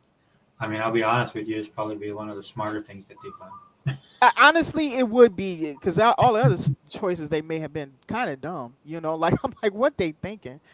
Bungie though, I thought that was a sound win at the time, but Xbox is making big changes to avatars in January 2025. What is an avatar? So okay, since we were talking about DEI, so I'm a huge fan of the avatars. I Okay. actually purchased when I was on 360. 360 was just perfect. I mean, I just loved the 360. So they Okay. introduced the avatars, right? And what they did was they would sell stuff in the store for your avatar. Oh, And, okay. and so what it is, I was all in that hook, line, and sinker. Yeah, to this day. In fact, I revisited the avatars a couple months ago, and Hmm. because of the pirates were Yeah. doing good. And so then I bought Pirates gear for my avatar. So then I went in, did my avatar 360 style, and then I put all the gear on it that I bought. Right. Hmm. So I owned I actually purchased this stuff. And so I put my picture and I put it back up on there, right? And I was like happy about it. Well then, flash forward to now, and then just yesterday this news breaks. Let me see if I Oh man, yeah. So you just bought that stuff, and now what they're doing is the end of an era for say ending it, making big Well, changes. so this was the interesting thing. I saw that. I was like, well, that sucks. I knew, but in my mind, I already kind of knew. And again, we talk about digital versus physical all the time on our Right, channels, right? Of course, Hebot and Saberman definitely do, right? right. Because they're on the physical side of stuff. And this is one of the things that you got to deal with when you go digital, right? That you Yeah, don't technically own everything. that's true. But when you go down to these articles, right? And I'm like, okay, well, they're going to get rid of it. Hmm. Um, But it said on January 9th, 2025, that app featuring avatar style you see in the image above will no longer be available. If you've created an avatar using the app, it'll no longer exist along with the items that you have purchased. Microsoft says the reasoning is due to low engagement with the program, which allows Team Xbox to focus on delivering other player experiences instead. Which is, That makes sense. and Microsoft always does this, right? But if you happen to have bought any items for your avatar since November 1st, 2023, you should be getting an automatic refund for them after the Xbox. See, and this is the Okay. great thing about all the hate that Microsoft gets. Yeah, they gave a refund. That's pretty Yeah. cool. Yeah. Because they know they can't not. I mean, I'm not saying that they wouldn't have. I think they would have done it in good faith just because of their business practices and who's in charge. But regardless, if they even thought of not doing that, dude, the media and all the haters would be out there and they'd be ready to skewer Microsoft, and we would join in because that affects us directly. Yeah. So that's the silver linings of all the hate that Microsoft gets. Is Right. It keeps them in check. Yeah. That's what you're saying. Yeah. But this is fair though. I mean, you bought these things, and so they preach all the time about they the ones that started the idea about digital rights and stuff early on. Yeah. So so it would make them hypocrites, honestly, if they didn't do it. Yeah, but it's good to have that buffer. Yep. We're gonna deal with it anyway, so let's benefit from it, right? All the hate. But here we go. This is the part that got me because I was reading this and I was like, avatars aren't going away entirely. However, this is where it gets confusing. The Xbox original Avatars app will still remain after January 9th, which concerns the OG version of the avatars that were introduced back in 2008. These are still usable on Xbox 360 and in certain games like Dorito Crash Course, and will continue for the foreseeable future. So basically, it's the modern version of Xbox avatars that are disappearing earlier next year. Okay. So why do I bring this up? Okay. When Microsoft did the avatars, right? People loved avatars. Like people like myself love the avatars. Then they introduced these new avatars, right?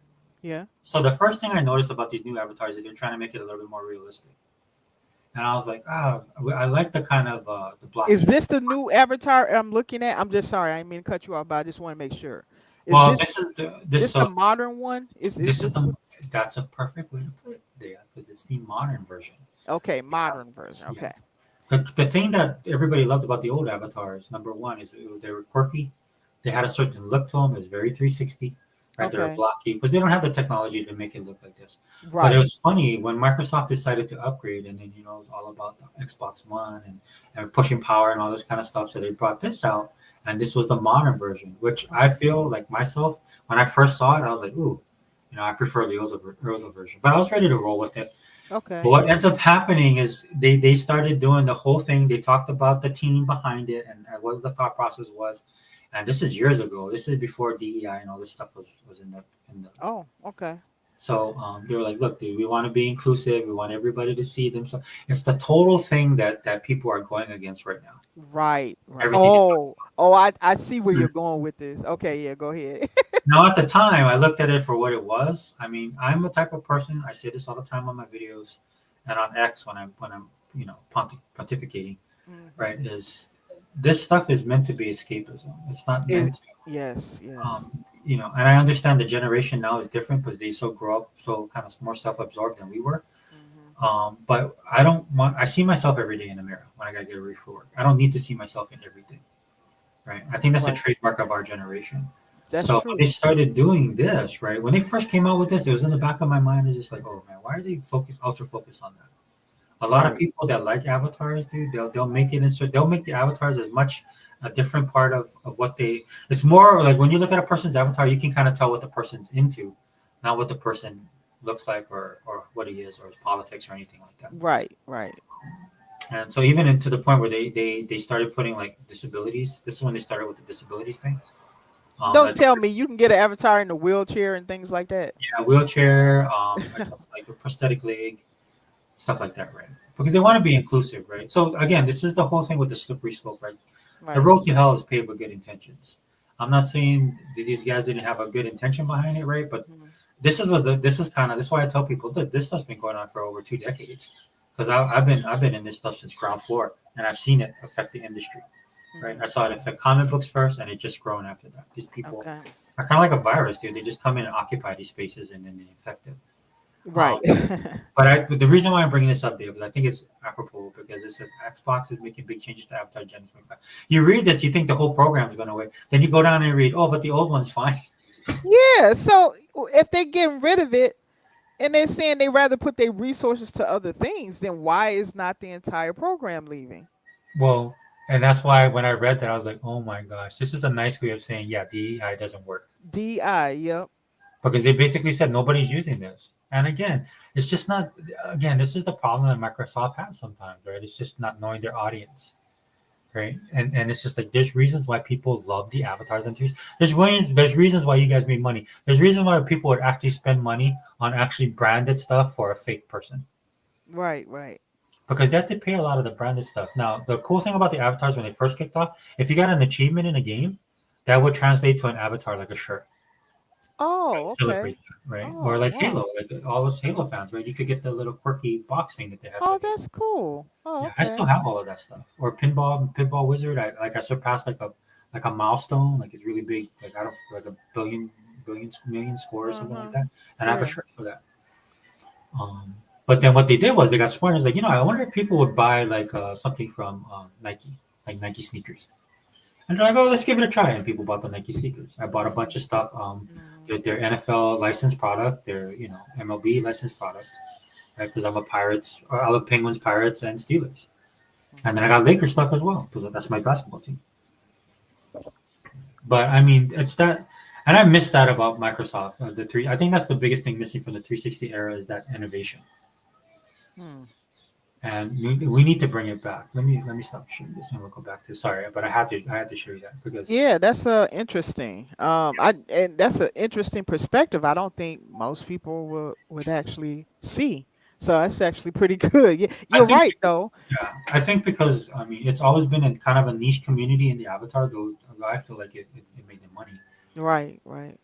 But when they switched over, man, I realized it in real time that it just died. Nobody used them. Nobody, I yeah, tried to stop use the using it. regular, yeah, I tried to use the regular one. Even tried to make it look like me, and I just hated it. Yeah, nobody wants to see yourself. I don't care Yeah, if you like a knockout beauty. You just want to sometimes like when I do stuff. It's just like in games. I never make myself in games ever. I yeah, want to just be another person, kind of, and live through them. If you understand what I mean. Like in Starfield when I play that, I am a female in Starfield, but yeah, I got I'm doing stuff that I wouldn't, the real me would probably never do. Okay, yes. like so I don't want to be me in there. I want to be somebody else. Like I'm going to live out somebody else's story, but I control it. Like that's kind of how I am when I do role play games. And so I never make myself. Yeah, for me, it's about the world and how I'm going to occupy it, right? So if Right, right. creating a character usually fits that time, but I have a hard time doing stuff outside of my norm. Yeah, But I never so like play bad guys, unfortunately. I know some people yeah, could do that. I don't do that. I play good guys. yeah. I mean, I if anything, if I go I mean, I don't go any farther than chaotic good. I will Yeah, admit that. yeah, But yeah. that's just me. But still, you're experiencing the world the way you want to experience it. The And way I you love want to, right? Yeah. See, like look at Faded. Faded said, "Seen the new Snow White trailer and the Jaguar commercial." I I have mean, not seen it. I haven't seen it. Did so, Snow White? Are you talking about that Disney Snow White with that woman? yeah. So it's not an Oh, official trailer, right? Of Faded. What it is, somebody leaked the trailer in front of Wicked. oh, it's leaked. Oh, so Yeah. I'm curious. Hey, Faded, put in there. What did you actually see? I'm just curious what's in it. Oh no, so they show a full trailer, but in order to see the trailer, so Disney hasn't officially put it online, not as of yet. So They how probably did will it to get get? ahead You of it. said leaked out though. Yeah, so somebody was watching Wicked and they just Okay. recorded the trailer off their phone.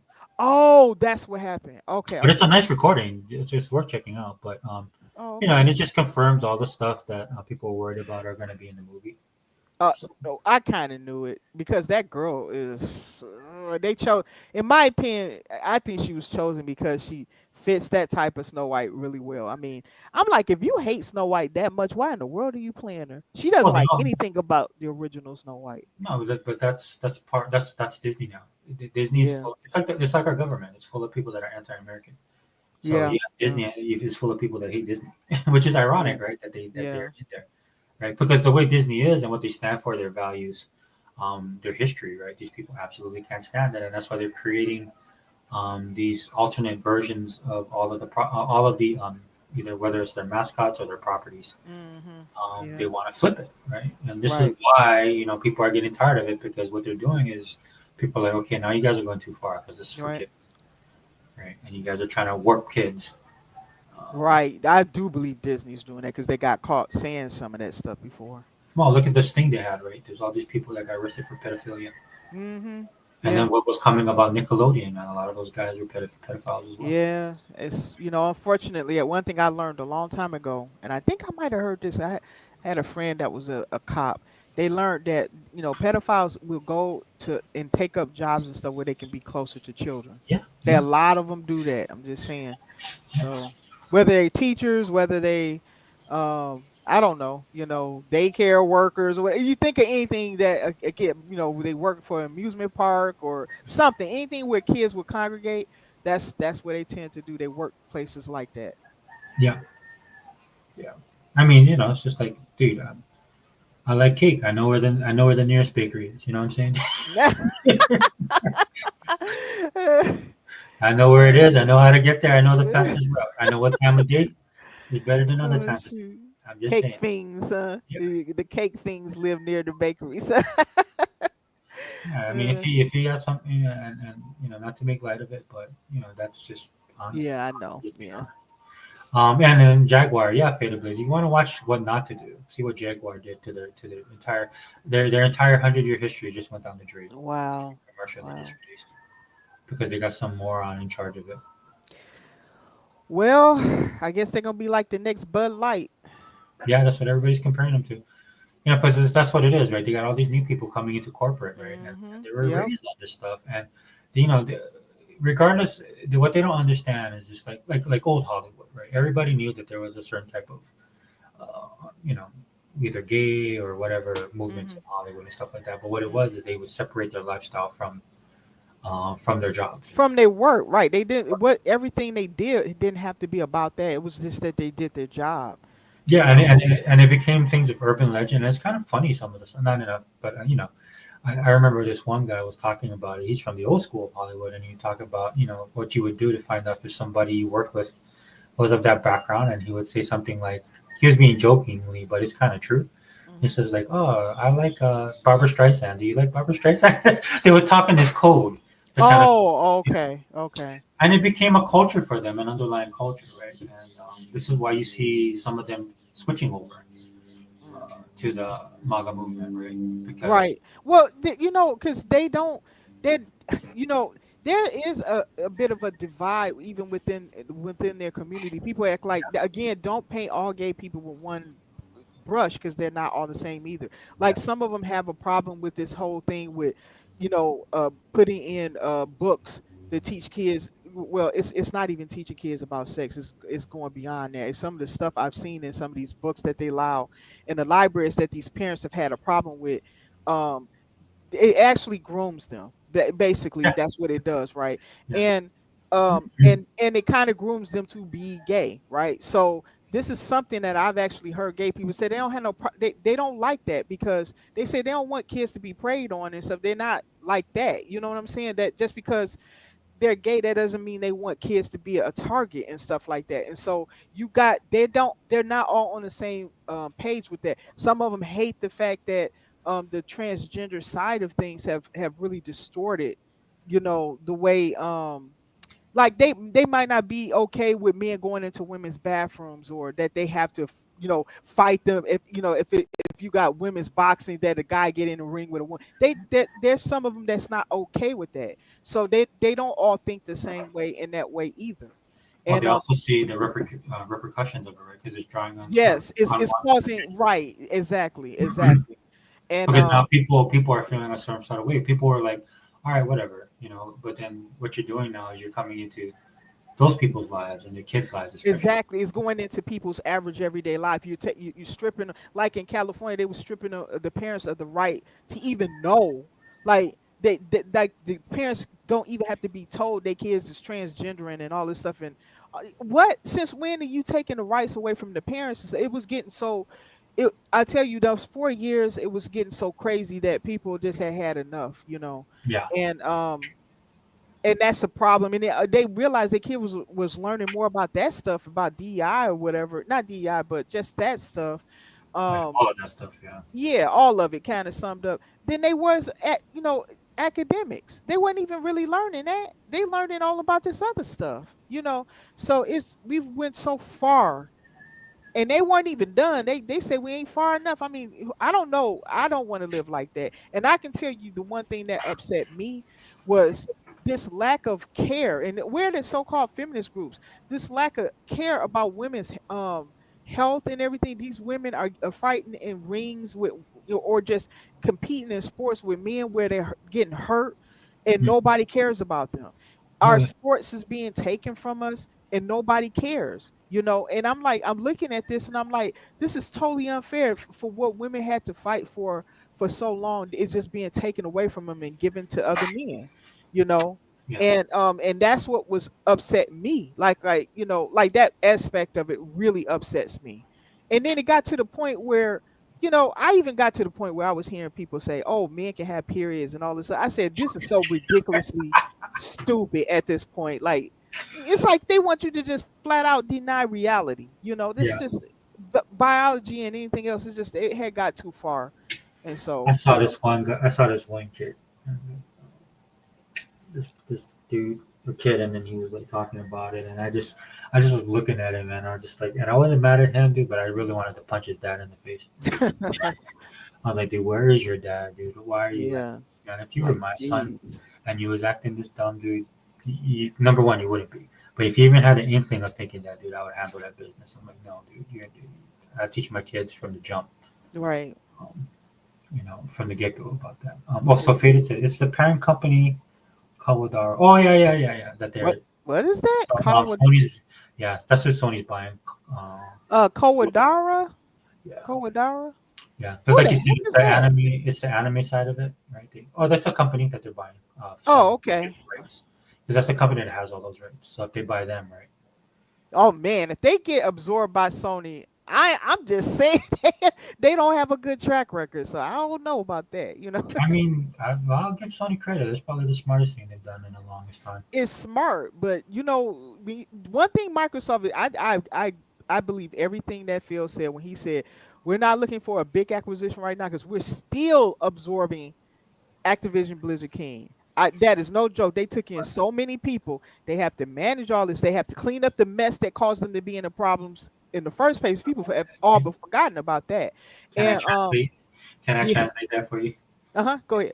Yeah, we can't buy anybody right now because but we'll wait for Lena Khan to lose the job. That's what I see. It's funny, man. They're like talking about that. Like that's what I love about gamers, right? Because it's like World War III, all this stuff is going on. Oh, is Lena Khan gonna be gone? Our That's mind is still on gaming, man. Wait, it could be nukes dropping around us. We still control it. what Russia bombed us? But wait, is Lena Khan still there? No, but I love that. I love that about our gaming space. You know what I'm saying? I do love that. But sometimes you need to, Yeah. just disconnect. But I mean, That's people what are helps. so It tuned helps in. with that. People were so tuned into that. I think that term that opened a lot of people's eyes to government overreach. Personally, It did. It absolutely did. And how a position can be abused the way Lena Khan did it. Yeah. Yeah. So. Oh, David's here. Hey, David, welcome. Hi, David. We're getting to the chat now. Well, I was playing Doom 1 and 2 remake bundle, and I noticed that now cheats are available from the pause menu. Oh, really? Oh, that's nice. Yeah, that is nice. Wow, that's a Dude, really good remake. Yeah, look, you have your hardcore people, and you don't have to do the cheat, but but they had an option. That's what I actually like about PC gaming's option. So to me, that's a very good thing. Yeah, because some people just want to finish the game. You know what I mean? Yeah, and you just might want to do something, or just do some different stuff, or play around with it. Yeah, that's true. Yeah, David, I can't play Doom 1 or 2, so I can't play Doom. I can't play Doom. I can't play what's that? Lost your touch with Doom? Didn't you play it back in the day? No, I get nausea. Oh, that's right. You did say that. I forgot about that. Yeah, you did say that. Even when I was younger, there's just something about the way the camera is that and Unreal Tournament was Unreal Tournament. Unreal Tournament was like that too. Yeah, Yeah. I just can't. Very fast gameplay. Yeah, I mean, I'm gonna cry that when I get even older, and that happens to me with COD. I'll be like, Oh no. man, yeah, because COD is also fast too. Yeah. Fast paced. It's not as crazy as Doom, but it is fast paced though. Twitter Space, right? If you are, send the link through. Oh, well, I'm on YouTube right now. Faded. Yeah, I don't do Twitter Spaces. I've seen people do it though, but I can link you. Yeah, if you want, dude, let me know. I can link you to, but it's this is on YouTube. I'm broadcasting on YouTube, or I'm using StreamYard to go on YouTube. Yeah, I never done a Twitter Space. I've seen one time. I've and, seen like, people do it, but I don't know how they doing it though. yeah, I don't know what it tells. I think do I have to be a premium member? I'm actually gonna join as a premium member Twitter just to support them. Oh, okay, okay. Yeah, because I like what he's doing. Yeah, yeah. He spends his money. You know, he certainly helped with that election a lot. All the stuff it is again, people say, "Oh, it's like the Wild West." I'm like, yeah, we need that. You need that, dude. Don't tell me what to think or what to say. Let me decide for myself. Right. Now, honestly, I want Elon to stay right where he is so he can, because the space stuff is very important to this country and Yeah. to everybody, really. So, I hope he continues pushing that forward because that's very important. Well, he's like we talked about before. Yeah, his focus is so laser that there's nothing that's gonna stop him from doing it. Right. It ain't. Yeah. He's so. Yeah. Once he makes up his mind about something, that's it. And the sad thing is that because we've grown up. I mean, we're both old enough to remember that we grew up with some icons, man. Lee Iacocca. Yep. Well, I still remember Walt Disney. There's people. Now Walt was before my time. Well, so I remember when I remember, so he had already left Walt Disney. I believe he passed, but still the after effect of that and how it grew. So that's what I mean. It's like I feel bad for. I'm looking at people now and I'm like, you guys are so ultra focused on your ideology and your hate that you're missing a pivotal point in history, where 60 years from now people are going to look back, not just politics, like what Elon's doing right now. Yeah. And I said, look, good. I'm not on board with everything that he's doing. I don't agree with nobody 100%, but that's life, Yeah. Yeah, even they don't agree with each other 100%. That's the thing. That was what I like so much about, I guess, if you want to put it under the moniker MAGA, that's what I liked about it, because people from all different walks of life, even though they have some differences here and there, they were able to see the same picture, the same thing. They had the same goal because they understood it was for everybody's benefit. Well, and that's what I liked about it. Even in MAGA, right? If you wanted to check yourself, dude, I would just throw something out there like, yeah, gay rights and this stuff, and then a MAGA person would be like, oh, you shouldn't do that. And I'm like, okay, that's a self check, right? It's not like, because the media will sit there and it's all groupthink. I was like, no, everybody sees the big picture, right? But if you want to test it, just go in there and say something that's anti whatever, right? And then there'll be somebody that'll comment on you. That's how you know it's buried. And I'm not saying I agree with everybody or that I agree with what they believe in, but what I can tell you is what the media pushes is absolutely 100% wrong. It's a lie. It's a big lie, right? And I like that what you just said, because it means that the two groups or whatever groups can debate each other and work out those. That's how it used to be. And people don't even talk to each other anymore. But at least with the MAGA people, that even though we know they all different types of people, they can at least come together and talk about the different stuff too, and not hate each other when they walk away. Even for me, I mean, I want to get it back to how I was when I was growing up. They'd be like, look here, Bible thumper, and I'd be like, look here, whatever, what, atheist or something like that. Yeah, they'll come at me and I can come at them, and then we'll both laugh and just walk away. Right? Oh, you're still voting for Trump, right? Yeah, we'll vote for Trump. Yeah, then she has a barbecue. Y'all eat lunch together and just talk about other stuff now, like stuff y'all like to do, like fishing or hunting or I don't know, maybe going to a parade or going to, I'm going to Disneyland next week with my family or something. That's how it used to be. It was just like, yeah, you talked about your politics here and there, but it wasn't the main focus of everything you did. Instead, you had other things, more intimate things that you could talk about that's happening in your everyday life. Yeah, and I know both me and you are people of faith, and I mean, Yeah. you see the hand of God at work Yeah, absolutely. because Absolutely. you see the pushback, dude. I mean, Yep. it's interesting to me, like how merciful God is, right? Because He is. the way the world is going, right, and people are feeling it. This is why you see some people like Rogan, who was kind of like on the atheist side, and then he's having people come in and talk about, Revelation and Right. talk about prophecy. Right. And I'm not saying that he grasps it or he believes in it, but just to have that conversation. And Right. what tends to happen, right, is like the world goes a little bit too far, and then to me, it's like God's hand comes in. He's like, Something pushes it back. Yeah. he's like, Yeah. no, stop. So it doesn't go too bad too, because this, how have you ever seen movies with the scenario that all mankind get wiped out and all this stuff? That's not going to happen under God because it's things that He has to fulfill and Yeah, yeah. promises that he has to keep. That's So why I there, tell people all the time when when environmentalists come at me, so no, this is gonna happen. I'm like, no, it's not gonna happen, right? Because it's prophesied. The end of the world is already prophesied of it what's happening is. You now. already It's know gonna what's happen. going to happen, whether you believe it or not. Is between you and God, Well, but for that's me, I even go further with them because they're like, well, why don't you believe in this stuff? I was like, because you guys worship the creation when you should be worshiping the creator. how. You're able to look at the environment and stuff like that and look at it as that's your God. And that shouldn't be your God because everything was created by God. So that's who you should be focusing on. Of course, Right. they love that, right? So that Yeah. so that's another, that goes down this whole other rabbit hole. But I'm like, Hmm. dude, I know you guys are missing. Like I believe in divine intervention, Same. Yeah. 100%. I mean, there's reasons why this country was founded. I But agree with that too. yeah, Yeah. He's used so, it a lot for a lot of different purposes.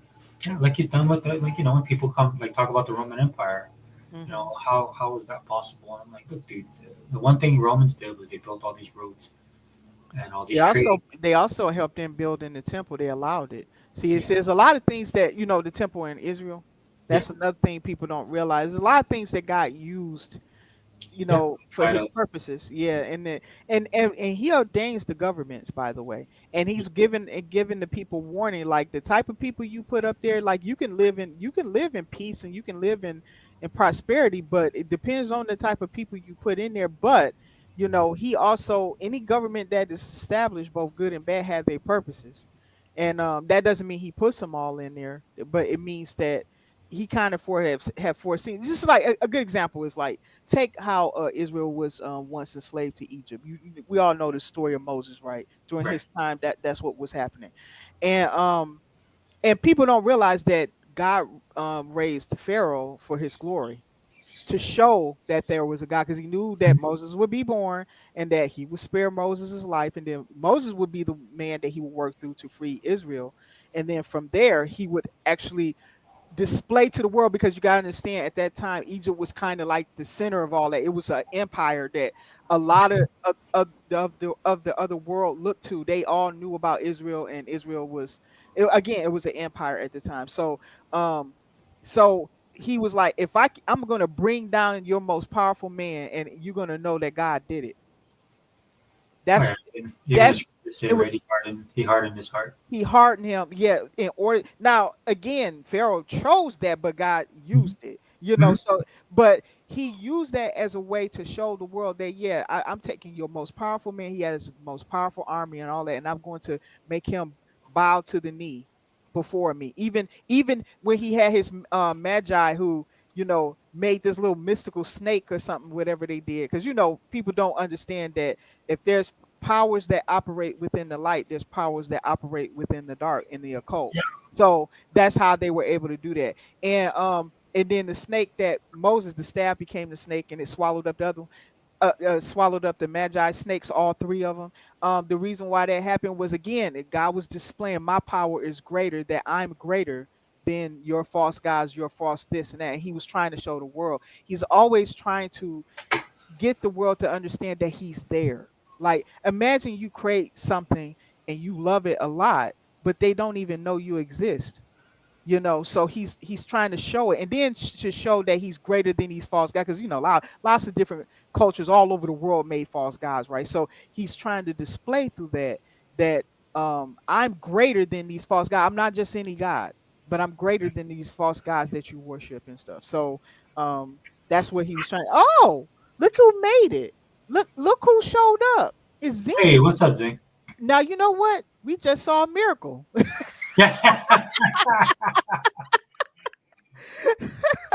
You guys been Oh, going in on Zink though. The oh other man, guys Zink haven't has been it coming. He's never around anymore. He just abandoned us. I feel abandoned. following. That's right, Zink, man. I know.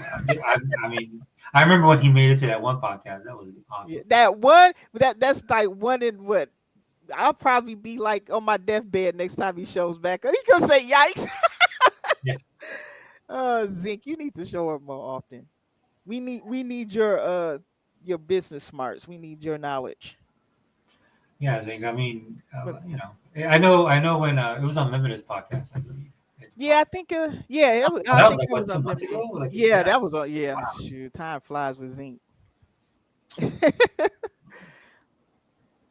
Oh, so Faded says a lot of people pissed with Sony because they already own Aniplex, Crunchyroll, and Funimation. Ooh, Basically, Sony is trying to have monopoly on anime distribution. Funimation is gone, by the way. They Yeah, had Funimation. They also own Right Stuff. That's where I usually order my anime through. yeah. They distribute they sell anime. They're a distributor of anime. They sell a lot of the physical movies and stuff like that. And they bought them out. I think they didn't make it through COVID, and then Sony came in and swooped in and got them. Well, but I mean, to your point, Faded, this is one of the reasons why I'm so, like these ponies that sit over here and say Sony's in a good position. You're in a good position. You don't do stuff like this.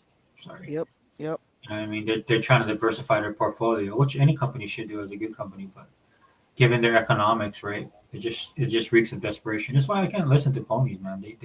They know so much about, or supposedly know so much about Xbox, when they don't even focus on what's going on They with don't their own. even know about Xbox. Half of the time, like they think they do. Yeah.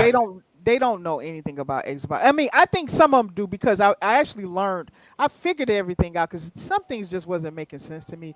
That Mhm. most of these ponies and stuff are former Xbox guys. Like the pony bots are all Xbox guys, former Xbox guys, Mhm. and the ponies are all Xbox guys. These all are former X. They all used to be on Xbox. That's what I realized. Like they all played Halo back in the day. They all had a 360 or something at one point. I'm like, these was former Xbox guys, and I'm like, I don't even know if an original PlayStation dude is actually even in the group with them people. And I Oh said, yeah. so these are basically, if you want to like reduce it down, they basically disgruntled former Xbox gamers. Well, I know, like, when Sony had first hit the scene, a lot of people became Sony guys just because of Sony brand, Mm-hmm. right? And so I've been dealing with these dudes since back then. But yeah, a lot of the when the 360 went away, a lot of these guys switched over. But a lot of it is generational. Like a lot of these guys are coming in the place at the end of PlayStation 2, but a lot of them are younger cats that got their first game system was a PS3, right? Okay, those aren't the people I'm talking about. If they Yeah, kind yeah, of yeah. like are younger and they can't, that's different. That's different. But I think it's these vocal ones, these ones that always seem to have this hatred for Xbox, and you can't. No matter what Xbox does, it doesn't make sense, right? It's good for the gamer, but they don't seem to care. Yeah. These are the former Xbox disgruntled Xbox guys. That's what it is, because that's the only thing that makes sense to me. And I want to say hi to Two Man. Hello. Yeah, what's up, Tom, man? I missed you. I haven't Well, he seen you in said a that while. that's exactly the case there. Yeah, he agrees with Yep. you. Yep. But look at what Faded put. Faded put. Other than that, I give kudos to Sony for making a pro-consumer move by the new Portal update. Yeah, that's funny, That Blake. that is yeah. That's actually that's better than what it was. I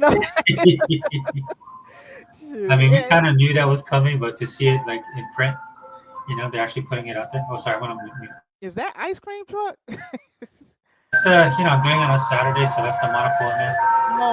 Oh. We call him the monopole truck. So yes, like I said last time, like he actually has food. You can actually go out there and buy a plate from it. This guy must be making good money because he's always on. Oh yeah, yeah, yeah. One of Yeah. the biggest. Yeah, he's coming to Homestead because they have plate lunch, which is typically like macaroni salad, rice, and Oh wow. entrees. So like he has pork chops with gravy. He Oh, has that's soy a full-on food chicken. truck there. He's Yeah, serving, yeah, it's serving full. really good food. Yeah. Yeah, that's why I get mad because I see all these food trucks, man. Hawaii, we have food trucks. We got a lot here in Michigan too. Like in Detroit. Detroit got a million of them. Well, we had them since the 70s, 60s, 70s. Oh, okay. But Wow. we're such an enclosed environment, man. Like you see It what they makes do. sense. Like Yeah. But do you see what they're doing? Because the plate lunch comes from the plantation days, right? Oh, okay. Yeah. So it's an amalgamation of Japanese, Filipino, Hawaiian, Korean, Chinese. That's got to be unique. Yeah. So what they would do is they make their lunches, and then they ended up like kind of making a fusion of all that food. A That's how you do the fusion, local food. yeah. Wow, that's cool. But like the mainland surpasses now, man. Now you got like Korean, Mexican Oh fusion. man, they got like all kind of stuff. Like I think I've seen like trucks that serve Cuban food and Oh um yeah, Mexican, Chinese. yeah. Mhm. I'm trying to remember it. That's another thing because we got a big Arab population here. You got Arab cooking. You got Polish. I'm just naming the ones that I know that's here. I can't. I don't even have all of them. I know. Oh, Greek cooking. Um, We is have it we have an amalgamation of stuff, but the problem yeah? is that trying to get it here, um, Okay. that affects the cost. I mean, I know at least in the mainland, you know what I mean. You have more opportunity to be a little bit more exploratory, right? Yeah, Keep the cost down. yeah, yeah. Even with the restaurants and stuff, like Japanese restaurants, and Hmm. you got everything from stuff that serve African food and all. It's just crazy. There's so many. I'm like, gosh, that's a lot. I work with a major, and he's from Nigeria Oh, originally. okay. So he made this Nigerian chicken. Holy cow, dude! That thing was so good. Oh, Like was it? Okay. because it's so it's just like when you taste Indian food because we have Indian food here. Mm-hmm. Um, but what it is that it's just the way they prepare it, but it's also the spicing. The spices, yeah, yeah. And just like now we have like Jamaican jerk, they make chicken, but they have Jamaican. We have a couple places here, right? And they have an actual place that serves like a truck too. Yeah. So my friend who I work with is from originally he's from New York, but originally his family's from Jamaica. So he would make like the oxtail soup, Oh well, man, Jamaican oxtail. cooking. Oh yeah. Yeah, That's some good food. yeah, it's awesome. Oh He made man. it for he made it, brought it into work, and I ate that. I was like, wow, Oh I heard it was man. good, but I didn't know it was like that. So he was like, man, you're in Hawaii, man. You guys are into reggae and all this kind of stuff. I was like, yeah, but the food never translated over. You know what I mean? But now it is. Now there are Right. places where you Right. can go, and it's authentic, right? So that's what I like. That's the diversity I'm for. Diversify that food. Oh yeah. Yeah. So 2 minutes says, hey, other thing. Yeah, guys. So Yep. Zinc's here. um, He's here in yeah, spirit, you guys. He's like a ghost. He's just like he's here but not really here. And I'm gonna keep nagging him till he actually shows up one day. it's funny because I was waiting for like Hebot to do his podcast. He hasn't brought it back yet, and then Oh, I know. yeah, he bought might be. It depends what he bought. Sometimes he's going through health issues, and then other Oh, times he's just busy because he's always busy too. I know. That's I was gonna write in one of his videos. I was like, hey, do your podcast because he does all the figures. mm-hmm. But I know it's easier for him to do the figures than the podcast. Yeah, it is because he can record that when he's able, Yeah. and fit that in his schedule better. But yeah, he might show up though. You never know. He might still show up at He the said end. he wanted to do these, so I basically send a link to you, Hebot, Zobi, and also Google. Okay. So, yeah. So whoever. And then when Faded Blaze gets his PC, then we can hijack him in here. Yeah, Faded, let me know. Yeah, I mean, it's not just anybody in the chat who wants to come in, Mm-hmm. and he can It'd even be have different. nice to get more people in. Like David says a lot of interesting things too. David brings a lot of good facts and stuff to it. I obviously Mr. Kima does that. Um T Reaper, of course, because he was a podcaster before. So Yeah, so if you guys want to, man, just let me know, and you can even have different opinions. That's fine with me. yep. I don't care. There's people that come in here. I don't care if you're in here and you're a PlayStation guy. Thanks for the view. You're not gonna change my mind. I mean, Well, yeah, as long as if they're all play. Well, I don't know why they want to be on this thing anyway. yeah, We're not PlayStation, So if we get into PlayStation talk, I might back off because I don't play on PlayStation anymore. Now, do I do? Am I willing to play PlayStation games? Sure, if it interests me. I'm a gamer at the end of the day, But But on the actual platform, I don't play that on. I don't own one, so. But yeah, I've Oh, been playing like Death Stranding on Xbox. hmm? I've been playing that. I'm still trying to figure this out because I'm gonna figure what the heck this game is all about because I have no clue. And right now, I've already delivered that body. It was his mom, and then now I'm like, I guess I'm working my way west delivering stuff, and I'm like seeing like little things, the little signs that other people were there. And so, like basically, they kind of sometimes it gives you encouragement, and sometimes it kind of points you in the right direction. I don't know. It seems like it's from other people because it looks like it's other gamers stuff that's left behind or something. It's kind of weird, but Oh, that's interesting. um yeah, and I walk up to it and I give them a thumbs up or something, and then I'll just keep going. I'm traveling on my ways now. I think I'm finally getting into the game where I'm going to start moving west. um it's been I'm still trying to figure out things. Is not all clear. Like it's this baby, which I think is a normal baby. I think those babies can do stuff. I don't know, it's baby in a tube or something like that, but I think that this baby is not like the typical babies that be in the tubes or something like that. I think this baby was like a real baby but got put in a tube for some reason. I don't know, but anyway, that baby has memories of his dad and all this stuff, and I'm still trying to figure that out. And um It's and the good character for- you play is kind of different because he can come back from the dead, which is strange. Like, I don't know, Kojima. All yeah, I can say is he's one of a kind. it just looks so weird, you know what I mean? When I It's so weird. and I play Yakuza games, and I'm saying this thing's weird. So Oh my, Yakuza can't be weirder than Death Stranding. It's yeah, like that one is it's it's original. it's different. It's very different. I put it that way. I'm still puzzled. I'm trying to because I'm determined to find out what the heck this game is about because I'm tired of not knowing. Like like I'm like I don't know what's going on. I've played it and I don't know what's going on. I'm like, what the heck is going? So I'm gonna try, and if it doesn't, after a while, if it doesn't seem like it's clearing up or something, then I'll be just like forget because I'm gonna have other games to play. Right now, I started Stalker a little bit. I had to restart it because I don't know. It was a lot going on the day I started it. As I told you, I'm in a construction zone and stuff, so Yeah, I was distracted and I couldn't focus and stuff. So I'm starting my game back over, and beautiful game. Oh my gosh, that game is stunning. The sound design in that game is fantastic. Like you hear everything, like little crickets and everything. Like I be paranoid in there and junk. Like I be hearing just like the brush behind me rustle and stuff, and I'll turn around. It sounds like it's right up on me. It's the sound design is so very good in Stalker 2 too. But are you using headphones? yeah, yep. Oh, okay. It's very very good. Yeah, I just say be aware of that sound design because it's crazy good. And I don't know Okay. exactly what's going on with that yet, but that one is more straightforward. I know I'm a stalker. He's trying to get some anomalies or something like that. But that I'm right at the beginning of the game, so I'm not spoiling anything. But I heard it sold um, like 1 million copies every year, right? yeah, yep, it has, yep. It has. I have not bought it yet. That's going to come down the road. Because I spent enough for Black Friday. I said, well, look, it's in Game Pass. I can wait, to get it. Oh yeah, yeah. There's no sense like, I mean, you're technically paying for it, right? We've already paid for it. They got their money up front. So Yeah, yeah, we basically that was like, with a promissory note that they'll deliver it, right? So we've been waiting for years. We probably paid for this game like a long time ago, But no, I wanted to buy it to because I also have the other Stalkers too. I bought those long before they ever came to Xbox. I had them for a long time ago. I mean, I don't even know how long ago those original Stalkers came out.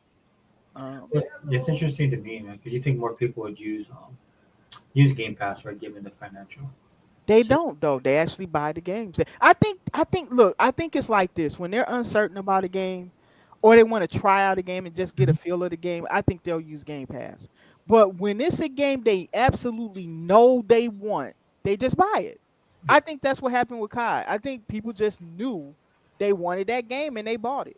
Well, they're saying that it did boost subscriptions, which I can understand why, because playing COD all this time, it's a perfect model for Right. everything, right? You can Right. buy it as a game separately, but you can also get it online and feel like because they got I bought the $30 upgrade, and I'm getting everything right. Like I'm in battle Right. That's all you gotta do. I just got that. I just got that for Indiana Jones. And so, to their credit, it's just like everything that they've been doing with all of these games over these years has come in full circle into what they did with COD, Yeah. which is great because they needed to, they needed to come correct with it. But I think people are just pleasantly surprised like how much it keeps on giving you, and it's like Mm-hmm. on a weekly basis, right? Mm-hmm. It's kind of like the future of what they're going to be doing with this. Exactly. And you know what? You best believe that Microsoft is learning from how Active, because they've been, them people been honed like over the years. They Yeah, know how to do it. And I think they're really looking at how they do that so that the other Xbox studios can pick up on it, like say a Halo, a Gears if they go down that route or something like that. So I think they're really watching that closely and learning from them. yeah, and that's one thing I like about what they're doing with their studios, right? They still their own, right? They still Mm-hmm. have their own identities and creating the games that they like. Yep. But whatever they can do to cross pollinate with each other to make the game better, I think that's always a great thing. Yep. I Exactly. feel bad. If you want to, Dave, I don't know, it might be a little bit too long, What's but I that? still haven't watched the South of Midnight trailer.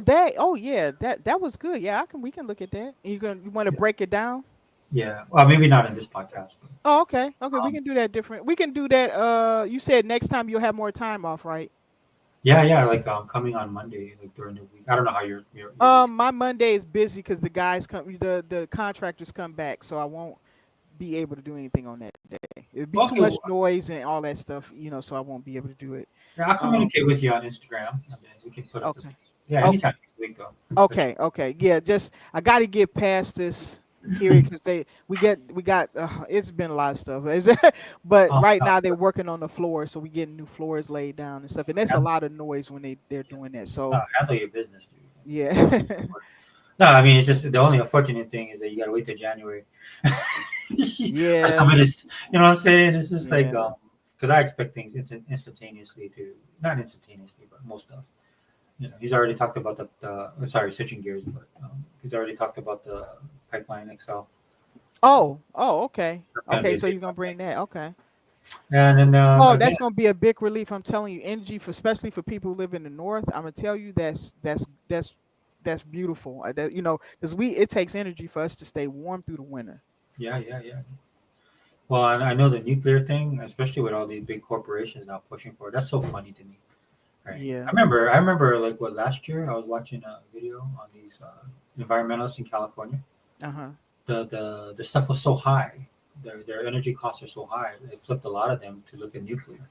Nuclear is clean, and as long as you handle Well, it properly, I well, mean, it you can't. can't tell. Yeah, you can't tell these guys that, right? Because they only Yeah, think nuclear, just yeah. bombs. They And all just. that. It's a reason why so many countries that can do it because it produces a lot of power, a lot of energy, and you can do it cleanly.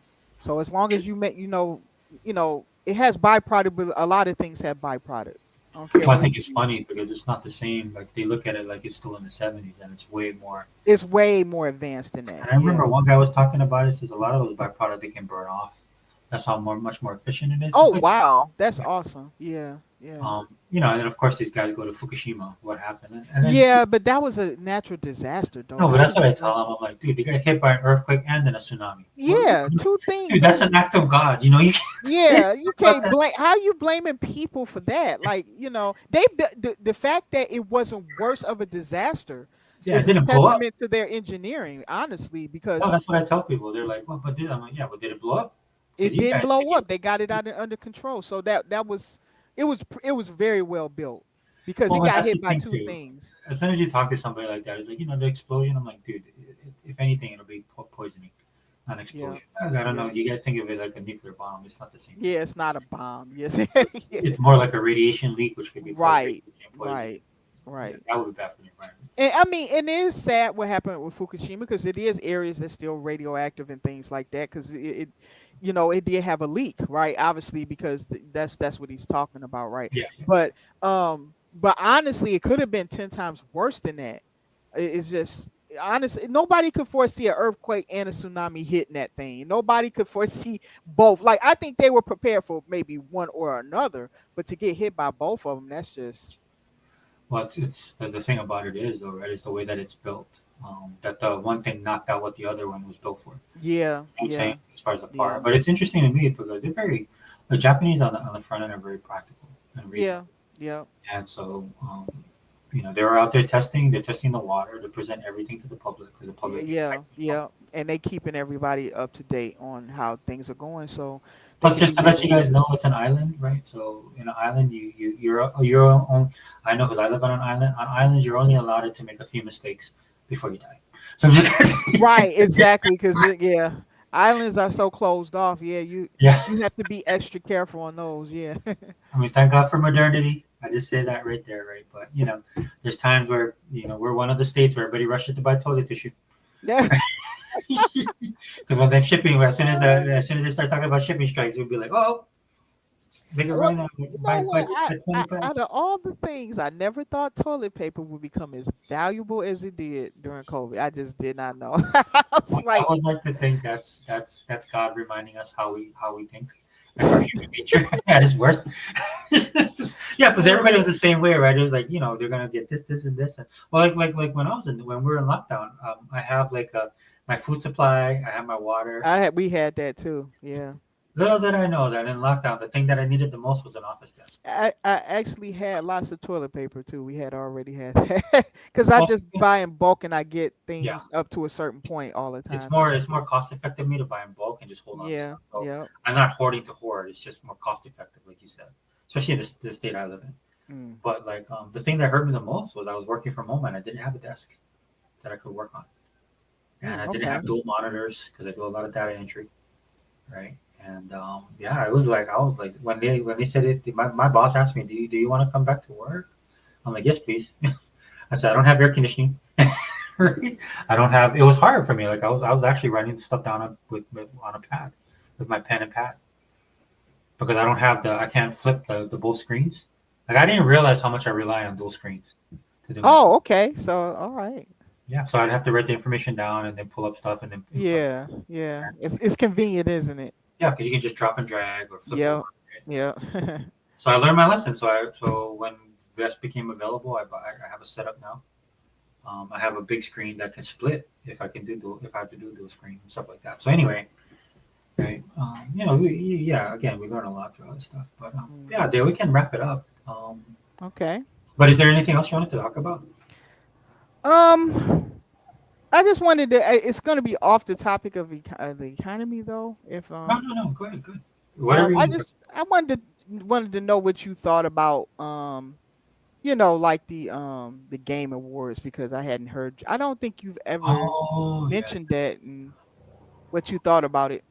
Yeah, it's interesting because when I started the podcast, I kind of talked about how I've been enjoying gaming more because I haven't been in the gaming sphere because I've been more focused on the politics. Right. Did you hear that chopper? Oh my gosh! Did you hear that noise? Yeah. That's military. They've been flying over nonstop. Oh, okay, that's what that is. Okay.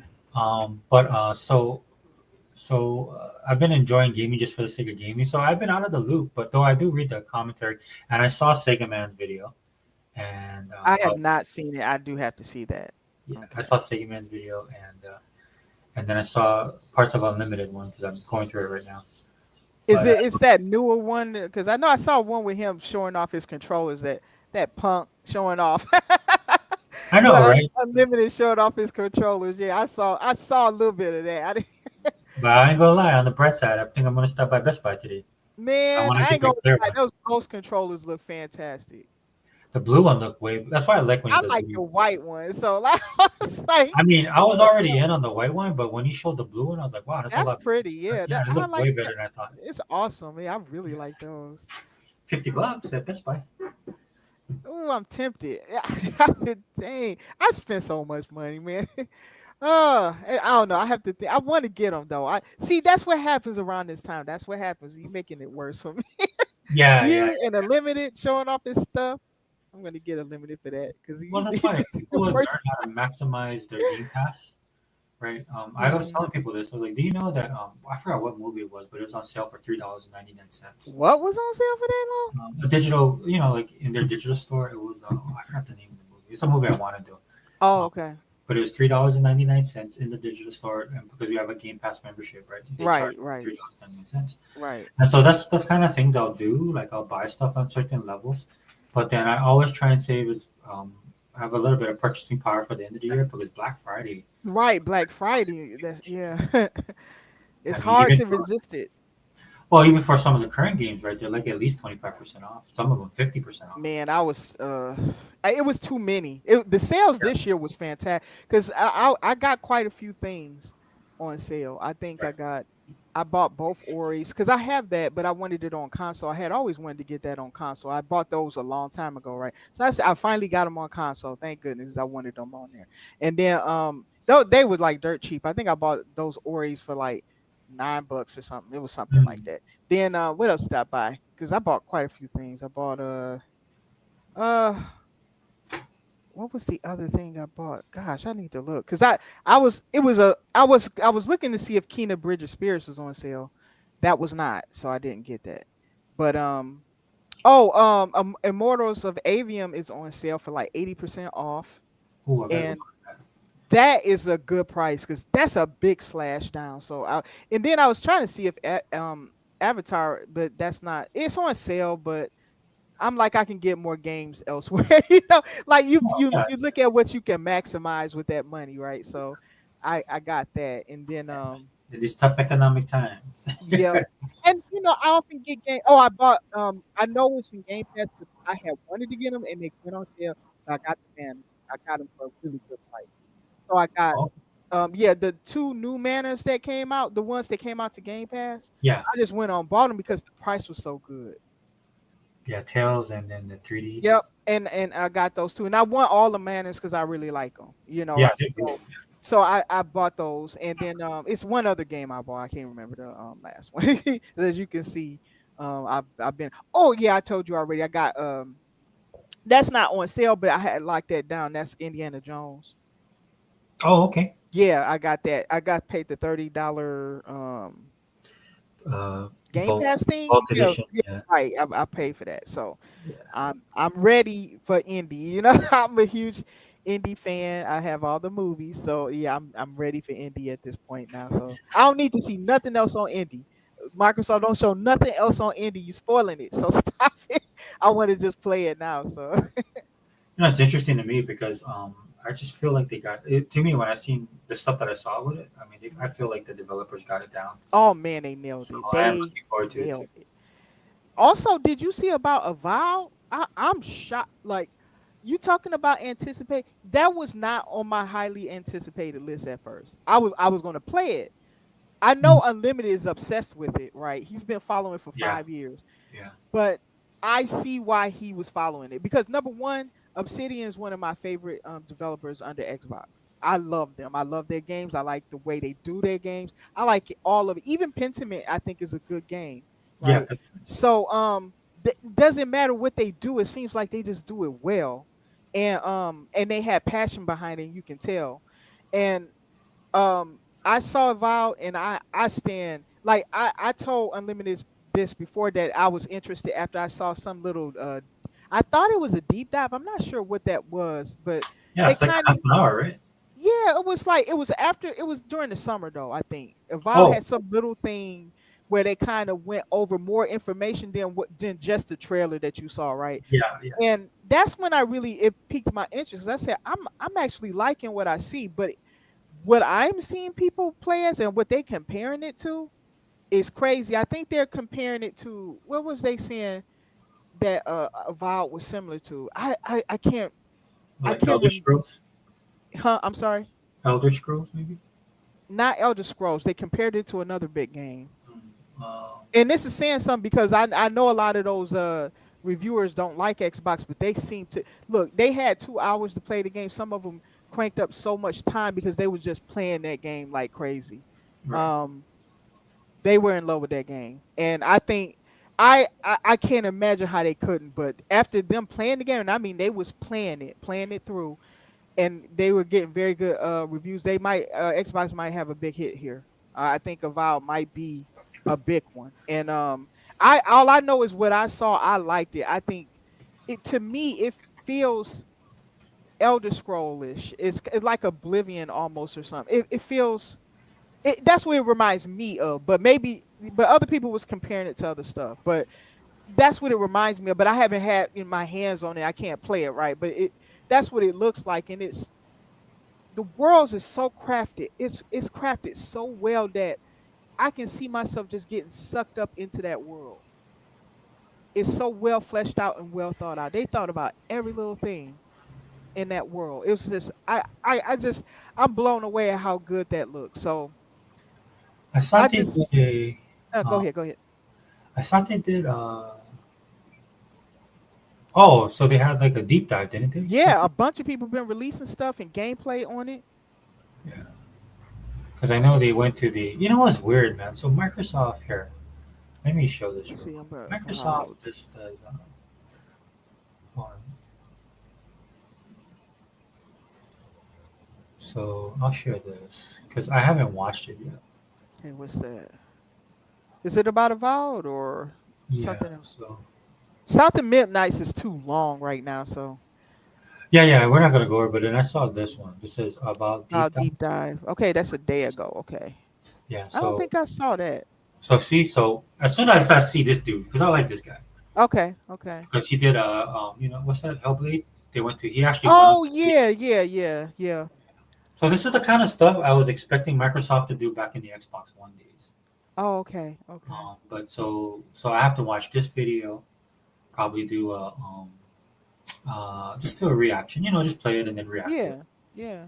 Um, And for your viewers and stuff, they might not have seen that, or if sometimes they want to hear from the opinions of people that they listen to. Not that our opinions matter, they don't. I mean, Like, you know what? I'll be honest with you, dude. It's all about me at this point. I'm yeah, not gonna because the stuff I like to do is that is interesting. you to me. want to do it, yeah. Yeah. Because Yeah. I mean, if you guys want to come along for the journey, man, and then we have a great chat that comes in, so that's cool. But yeah, you know what I mean. I'm just like, if I don't do stuff like this, then I won't. I'll probably stop making stuff for the channel. Right. Well, you I'm glad you're doing it because this is the positive stuff that I like to see more of. Yeah, you talked about that. Well, you talked about that like almost 2 years ago. Yes, I did. Because there's a lot of positive to talk about. It's so many True. subjects. You could be talking about the upcoming Xbox handheld. You can be talking about the games, and you can break it down game for game. So, like, if a game is getting ready to come out, like Microsoft Flight Sim. Oh, you talking about praise? Oh man, yeah. This Microsoft Flight Sim 2024 is getting incredible praise for the technology behind it. These people are even more impressed with Microsoft Flight Sim over the original Microsoft Flight Sim from 2020, I think it was. Yeah. With the cloud tech, they said that they one up themselves on this one. That's crazy. Yeah. Like, I mean, at the end of the day, Xbox is a big demo, right? A big demo. I mean, I just every time I see Satya, that's what I think about. Just like that look on his face, right? I mean, look, at the end of the day, these guys are software engineers. They're Right. They're uber geeks, right? So They are, yeah. they're going to utilize whatever Microsoft owns. They're going to utilize. It might not be stuff we'd be interested in. It might not be stuff we care about. But at the end of the day, if it works for the greater good of Xbox, then of course we all benefit. And that's what I see. A lot of the technology they use for Flight Simulator, that some people might not like the game. You know what I mean? Some people might find it boring. I put it this way, it's doing very well on PC because it's like, Yeah. It was like, it's top seller on PC. Yeah. Right now. And that's awesome. I mean, Yep. The COD dropped down and that's now top seller. So they're playing it like crazy on PC. That's why it's a sounding board at this point. It's like, your original question of what I feel about the Game Awards.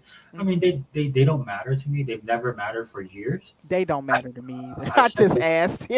Yeah, I said this like 4 years ago. I mean, they remind me of the Grammys, or they remind me of the Academy Oscars, Awards, maybe. or the Oscars. Yeah. I mean, I used to be into this stuff, but nobody watches it anymore. Nobody does. Yeah. And the reason why is it's just a huge disconnect, dude. There's nothing. I mean, I was already like this as a gamer for years. I mean, from when I was younger. Mhm. A lot of the stuff I love, any type of pop culture I consume is never inside the norm. It's always outside the norm, right? There's movies that are popular now that people hated that I loved when I was growing up, right? Right. But now when people talk about it, it's like, oh, that's such an awesome movie, and I was like, well, where were you when it came out? You know what I'm saying? Thank you. Yeah. I don't need them to be there, but this is why cult classic became such a good tag for a lot of this stuff. Right. Because there's guys like us that people like us that watched it, Yep. And nobody else did. So Yeah, no, that's true. And I tend to be guilty of that a lot. Like there's things that I like. Like it's a movie. I just named one. Oh, what? The zinc typed. Oh, okay, I'm gonna back off so we can read. oh, I'm sorry, I didn't mean to distract you. No, go ahead. 'Cause, it's rare when we hear from other Zeke. Oh, you Okay. can read. You want to read it? You can read it if you want. Oh, okay.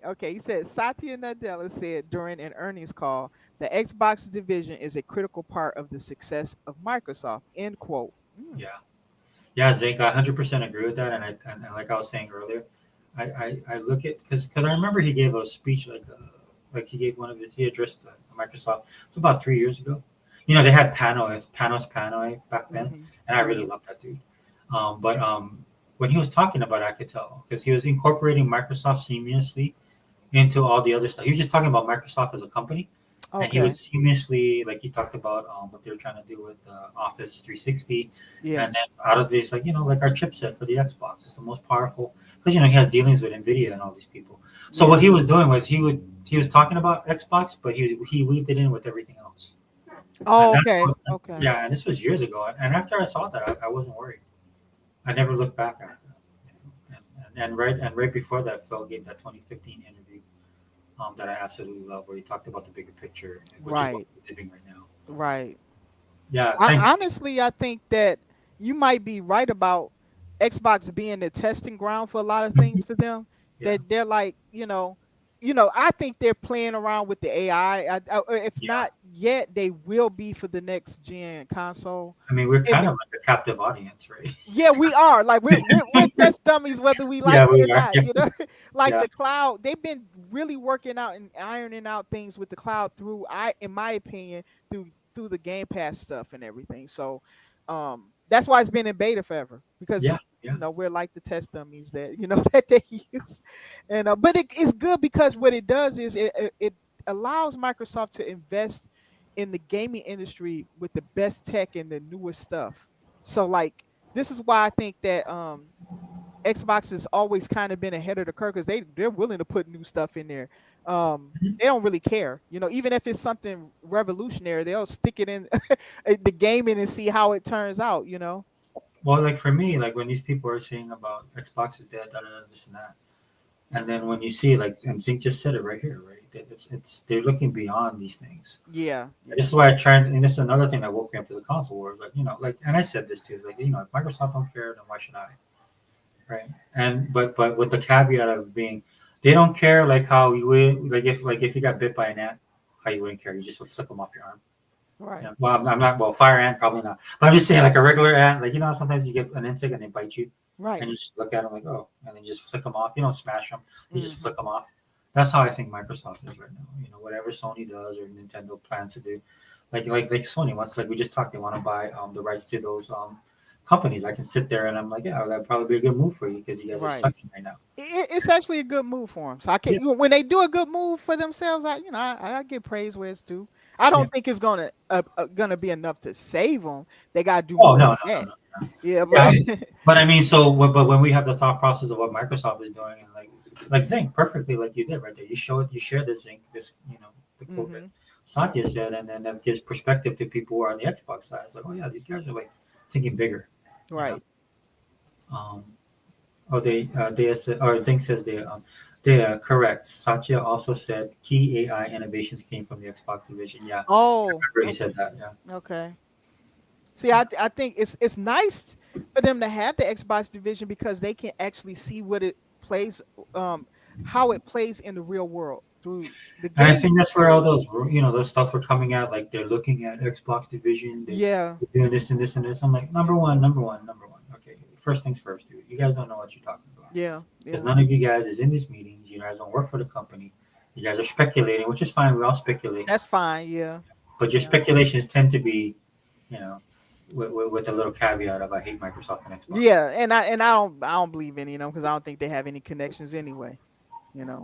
So I don't And believe it's in them. interesting to me because I always tell people, okay, well, if they're doing that with Xbox, why aren't they doing that with everything else they do?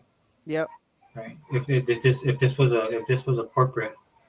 was a corporate culture of them sticking their nose in every little thing, they'd be doing it in everything. Right. But they're just choosing Xbox. Oh, I know why you're saying that because you guys hate Xbox. Okay, I got it. They want Xbox gone because Yeah, that way Sony's the last man standing in their eyes and stuff. Even though Nintendo, in my opinion, is the next big threat to right now. The reason why Xbox is not a threat, Xbox don't want Sony going anywhere. They farming the heck out of them. I don't know if you heard of the latest numbers, but apparently 82% of the COD sales came from PlayStation. Yeah, the only problem I have with that is like, what are the overall sales? I Because don't know. yeah, well, I not, know. yeah, not you. When But I say COD, I don't mean all the CODs. I mean Black Ops 6. yeah, Black Ops 6. Yeah. Yeah. So I saw that, and then I don't have I think that's fine. But Mhm. what happens? The ponies is trying to weaponize that, like they always do. Honestly, that's not good for them because it means that, like, it's like Microsoft put like a tube into their arm and just sucking the blood. Right? They don't care. What they should have did for their commercial. They should have had a PlayStation 5 up there saying this is an Xbox. That's what they should have had up there because that's technically what they are now. And that's what I mean. That's why I don't think Game Pass will ever be on PlayStation. Like I Sony don't think doesn't want so that. either. Yeah, Sony has no choice but to play ball because of COD. But what I asked the dude was like, okay, so what was the overall sales though of that? What does that 82% like? Okay, so if they sold last time they sold right, they sold up to 1 million consoles, right? And so is that the same amount they sold? Obviously, it can't be because I know on our side subscriptions went up. Yeah, Game Pass subscriptions grew a lot too because of COD. Yeah, so yeah, and I know people are on the Xbox side was probably buying the game wholesale as well. Also, they could have bought. Yeah, they may not bought like just flat out bought it. They might have bought like the $30 thing or something for it. Yeah, and that's another thing, right? People are also like me. I bought the $30. That comes with Game Pass. That's not like categorized as a normal sale the way it would for PlayStation. Those numbers were from Europe, and they already confirmed that the most played. What the heck is that? They already confirmed that the game is being most. The platform that is being played most on is on Xbox. That was already. That's He-Buy. Oh man, you sound so different. Are you okay? Yeah, I just got a cold, hun. You got a cold. Okay, that's what. Okay, yeah. I was like, "What's going?" Okay, you don't sound like yourself. Okay, I sound like such a man.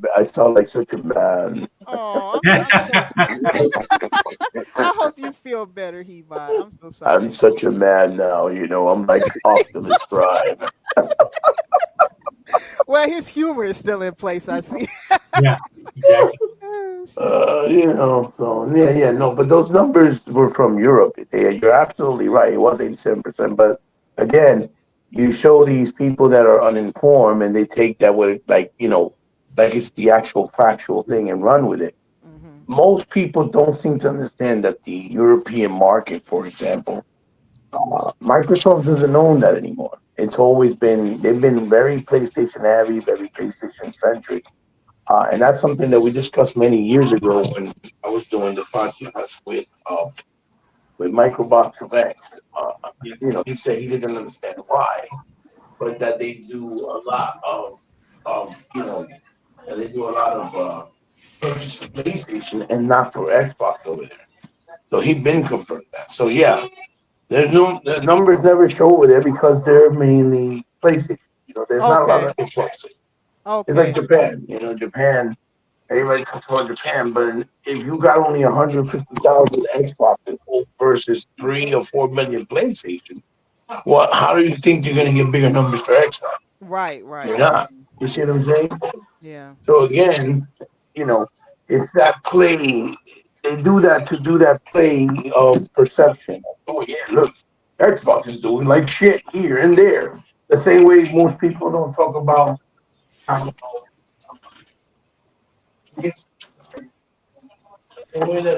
people don't want to talk about that. PlayStation is like in 37 other countries that Xbox is not. That's true. And they still don't make those numbers because Xbox still sells a specific amount and not very they're not really far behind compared to them, even though they have more territories that they're available. Do you see what I'm saying? That's the type of stuff and the type of details that are very, very important that they never talk about. and they try to run with it, but they don't really explain it. Oh, you got a console that's They so don't powerful. elaborate. Yeah. No, exactly. They don't elaborate. They got a console so powerful, so popular. It's out in more countries than the Xbox. You know what I'm saying? It has higher numbers in like 2 or 3 countries, like over, like vastly more bigger numbers. And they'll be like, "Oh yeah, look, Xbox is doing terrible." You see what I'm saying? Mm-hmm. So it's like, what the hell? Like, don't even try that. Don't be stupid. Because in this market here in America, they're practically tied.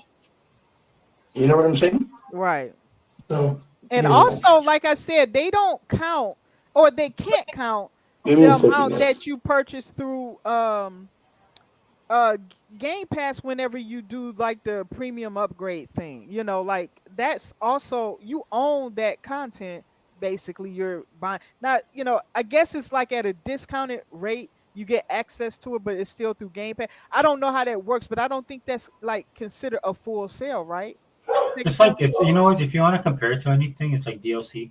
Okay, it's like Yeah, DLC. Okay, you're okay, buying access. That's why I've been so high on it because I bought it for okay. $30, and I've been Yeah. impressed. Like I've spent my $30. I was just expecting a few things, Mm-hmm. but every week it seems like they're really doing a lot to appease the, at least for me as a Black Ops fan. Oh, okay. So they're going above and beyond, basically. Well, so it's like even in some of the modes they keep on releasing, right? Like this last one we had was man, what was the name of it? All I know is like I've been playing this one map, and it's a map that they make 24/7, and it's just been pure chaos, right? And it's a switch up from the other modes that you have. So when I talked about this, last year, I really wanted to see this happen like in real time.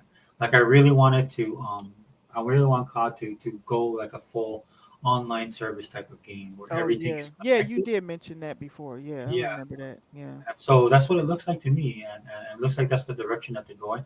And I think again, that's remember I was telling you today I wish they would buy EA Yeah, you did say that. Yeah, because yeah. I would like to see this in their sports games. And Microsoft needs sports games, and I could just picture them doing this with Madden, Oh right? man, that actually would work really well with a sports game. Now that I think about it.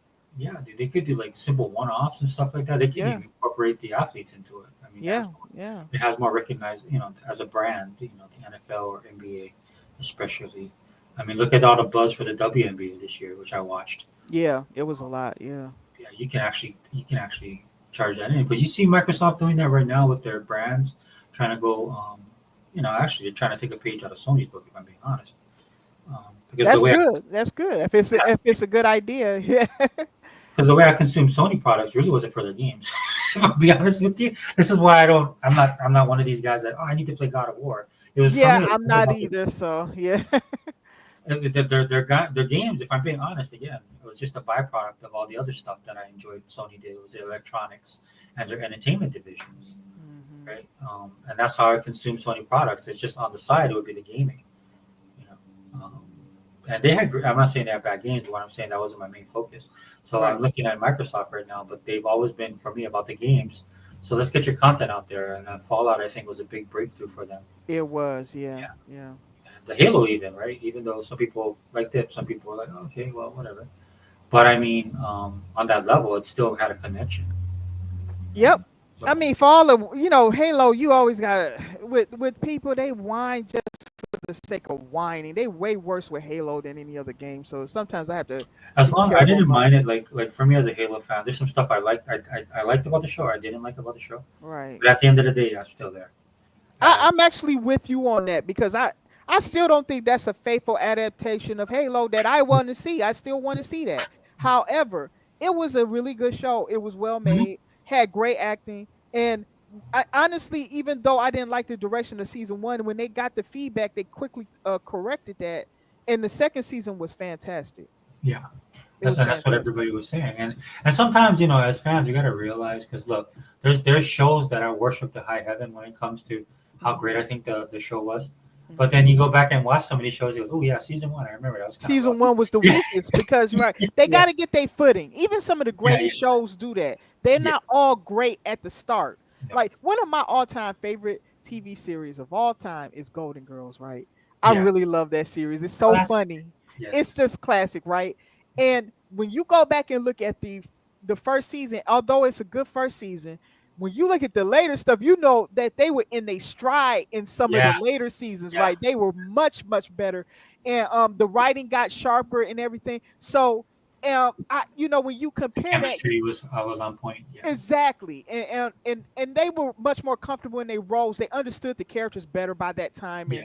And so I always notice that the first season is always the weakest, even of the greatest shows. And for me, that's one of my favorite, TV series because it's so funny and it's so well written and stuff like that. But maybe other people don't think that way. But insert any series that you like a lot, right?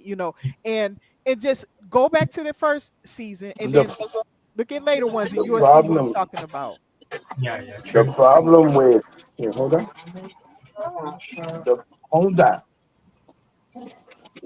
What are you saying? You talking about us?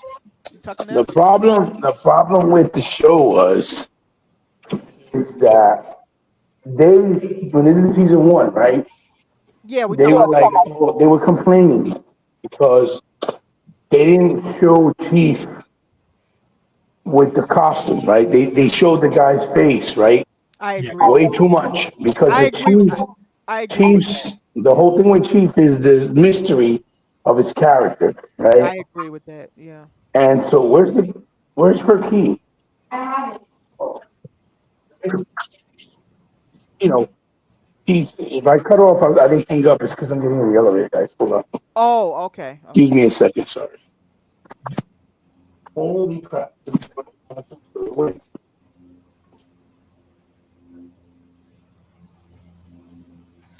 They yeah. cut There's a off. lot of classic shows. You know what I mean? Yeah. Yeah. From back in the day. But yeah, that's true.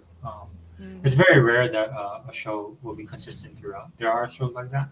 I think or the opposite happens right there, where the show starts off good and then it just kind of It collapses. peters off. Yeah. Gets weak later. That's the worst case scenario, I Yeah, think. yeah, Um.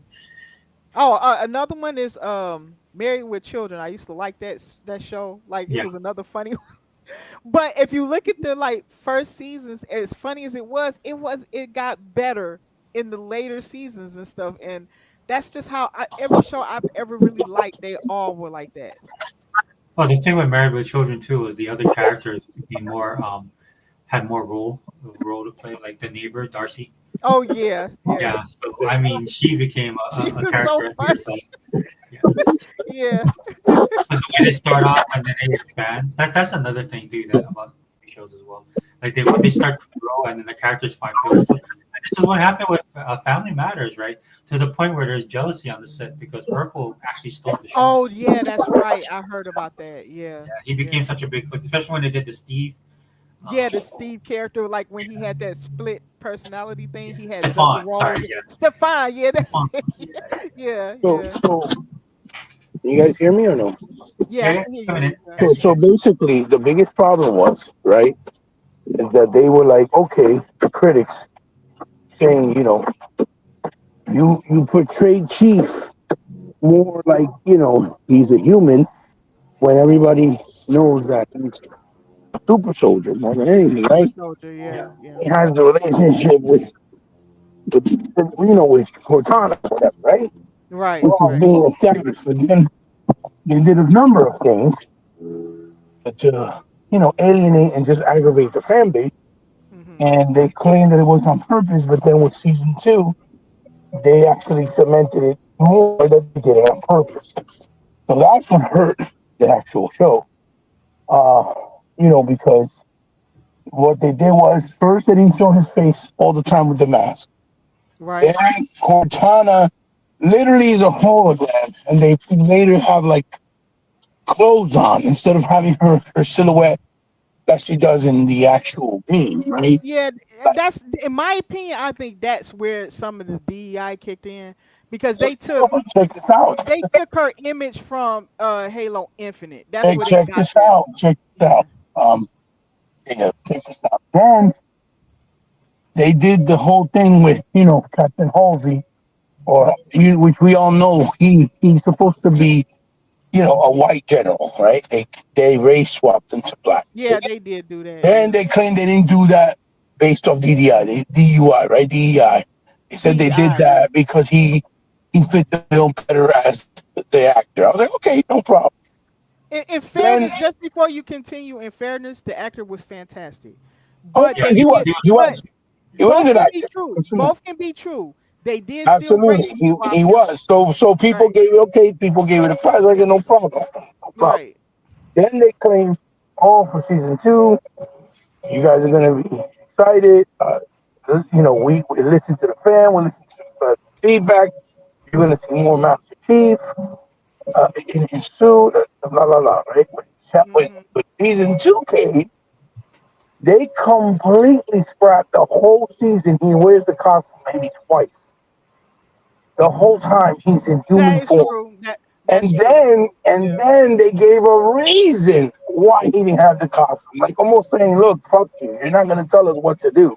To the family. Right? They completely took his thing off. Then they gave a reason that he don't have the suit because of this, or he don't have the suit because of that. They gave a general reason so they could continue the whole season. And then instead of concentrating on what was going on, they concentrated on a whole relationship with one of the characters that was in the show. Like I forgot his name, and he's gay. So the whole show concentrated on him Wait a and his minute. gay Who? relationship. So Who? what happened? Oh, I know you're talking about. Yeah, I know what you're The talking about. chubbier guy, right? And Yeah, so what yeah, ended yeah. up happening was the fans said, "All right, fuck you." The ratings dropped, and they canceled the show because it dropped dramatic. Like it went like down the toilet.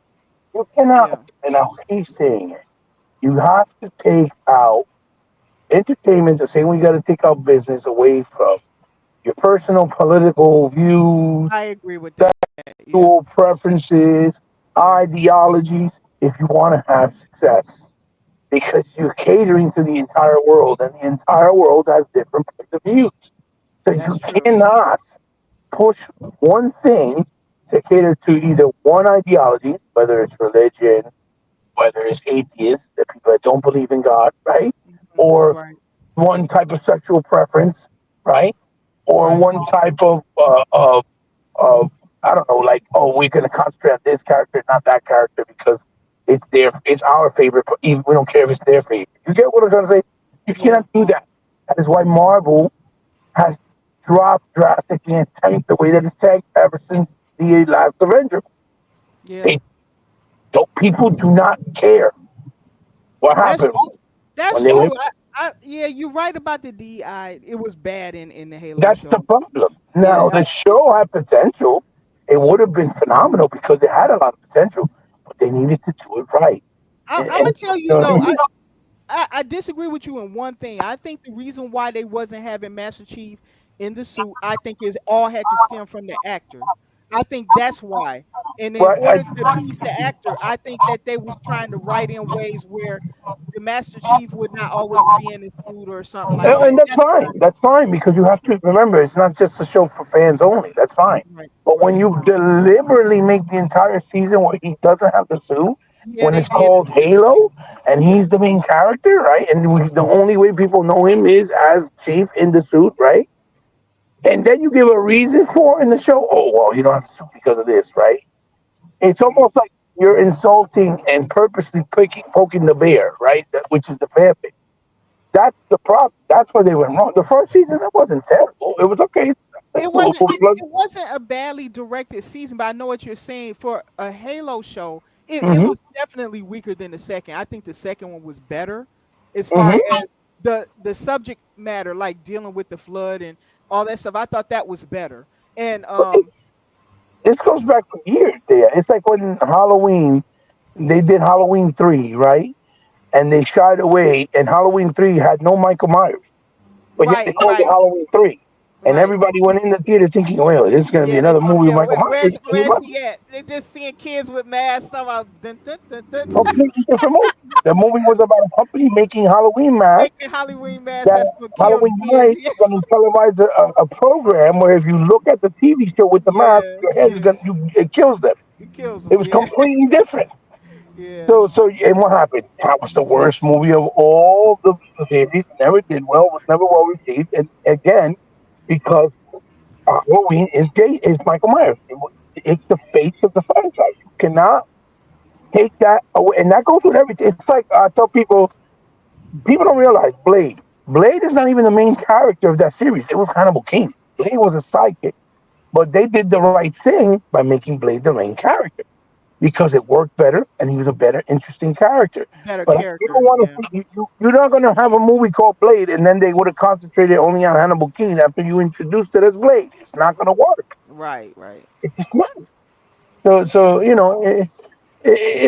I say it all the time. Like if people actually respect it and listen when it comes to the fan base, and not think just with the fact that it's the movie, we're putting the money, it's our vision.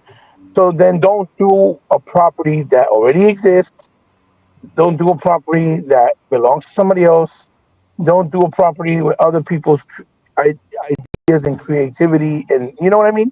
Okay. Because I want to say something. It's gonna be controversial. You know, sure, guys. sure, sure. I'm not gonna be partial just because it's Xbox and all that. And I know Yeah, yeah, Zeke is gonna probably lose his mind when I say this. Okay. go But ahead, go ahead. I blame Microsoft did send representatives from 343 to Paramount to work with them as consultants on Halo during season 1, and they signed their name off on it. Bonnie Ross was on there because I remember seeing her Yes. in a featurette talking Hmm. about how she liked the show and how they consulted and how they was they were happy that the Halo show was being made. Bonnie Ross sat there because I saw it with my own 2 eyes, and therefore, if the season came out as bad as it did, and Xbox Hmm. sent representatives there to help them to understand the lore and all that, then what the heck happened with season 1? Because I think at that point Xbox did what they had to do to send somebody from 343 there to help guide them, but this is what they came up with. And then after Bonnie And was gone, you're not you get wrong, season two. and you're not wrong, After and you're Bonnie not was wrong. gone, you get But you season know two, what? and then season 2 turned out better, in my opinion. Not great, but not like great in having everything, But but it was you know better what than season happened is 1. what happened was it's like what Sega forever has been talking about for the longest time. That they keep trying to cater to whatever's going on in society at the moment. And Microsoft was catering very much so to all the movements that were being pushed Hmm. during all these 4 years, right? And Right. that was part of it. So they agreed, oh yeah, yeah, even though they know it might not be correct, Well, but she they knew agreed, that okay, better no than problem anybody. because of that. Bonnie Right. knew that But better that's than why anybody about that's the why they lore of did that. Halo. That's why they did that. Because if she goes and says no, and then they don't agree, and then they bring it up to the, oh well, this person's not agreeing, so what are we gonna do?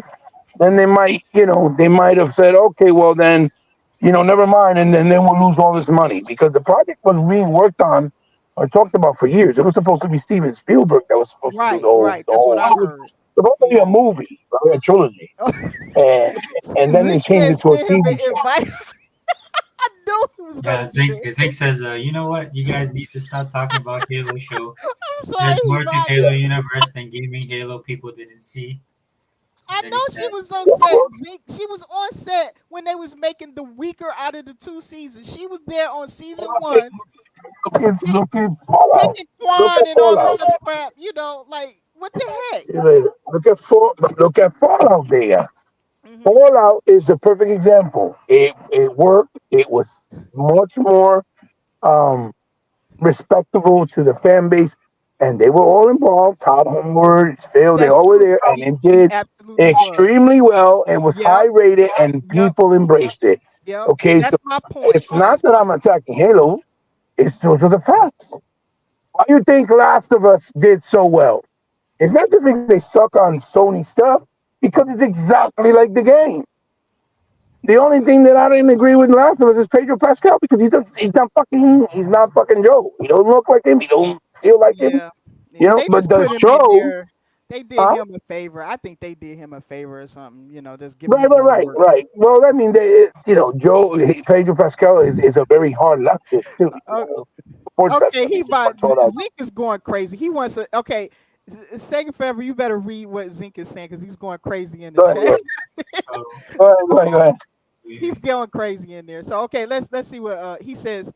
You know what? You guys need to stop. I think I read that one already. Here. Oh, you did? Okay, all right. He said here, I need to hold a Halo intervention class so you guys will understand. Oh God.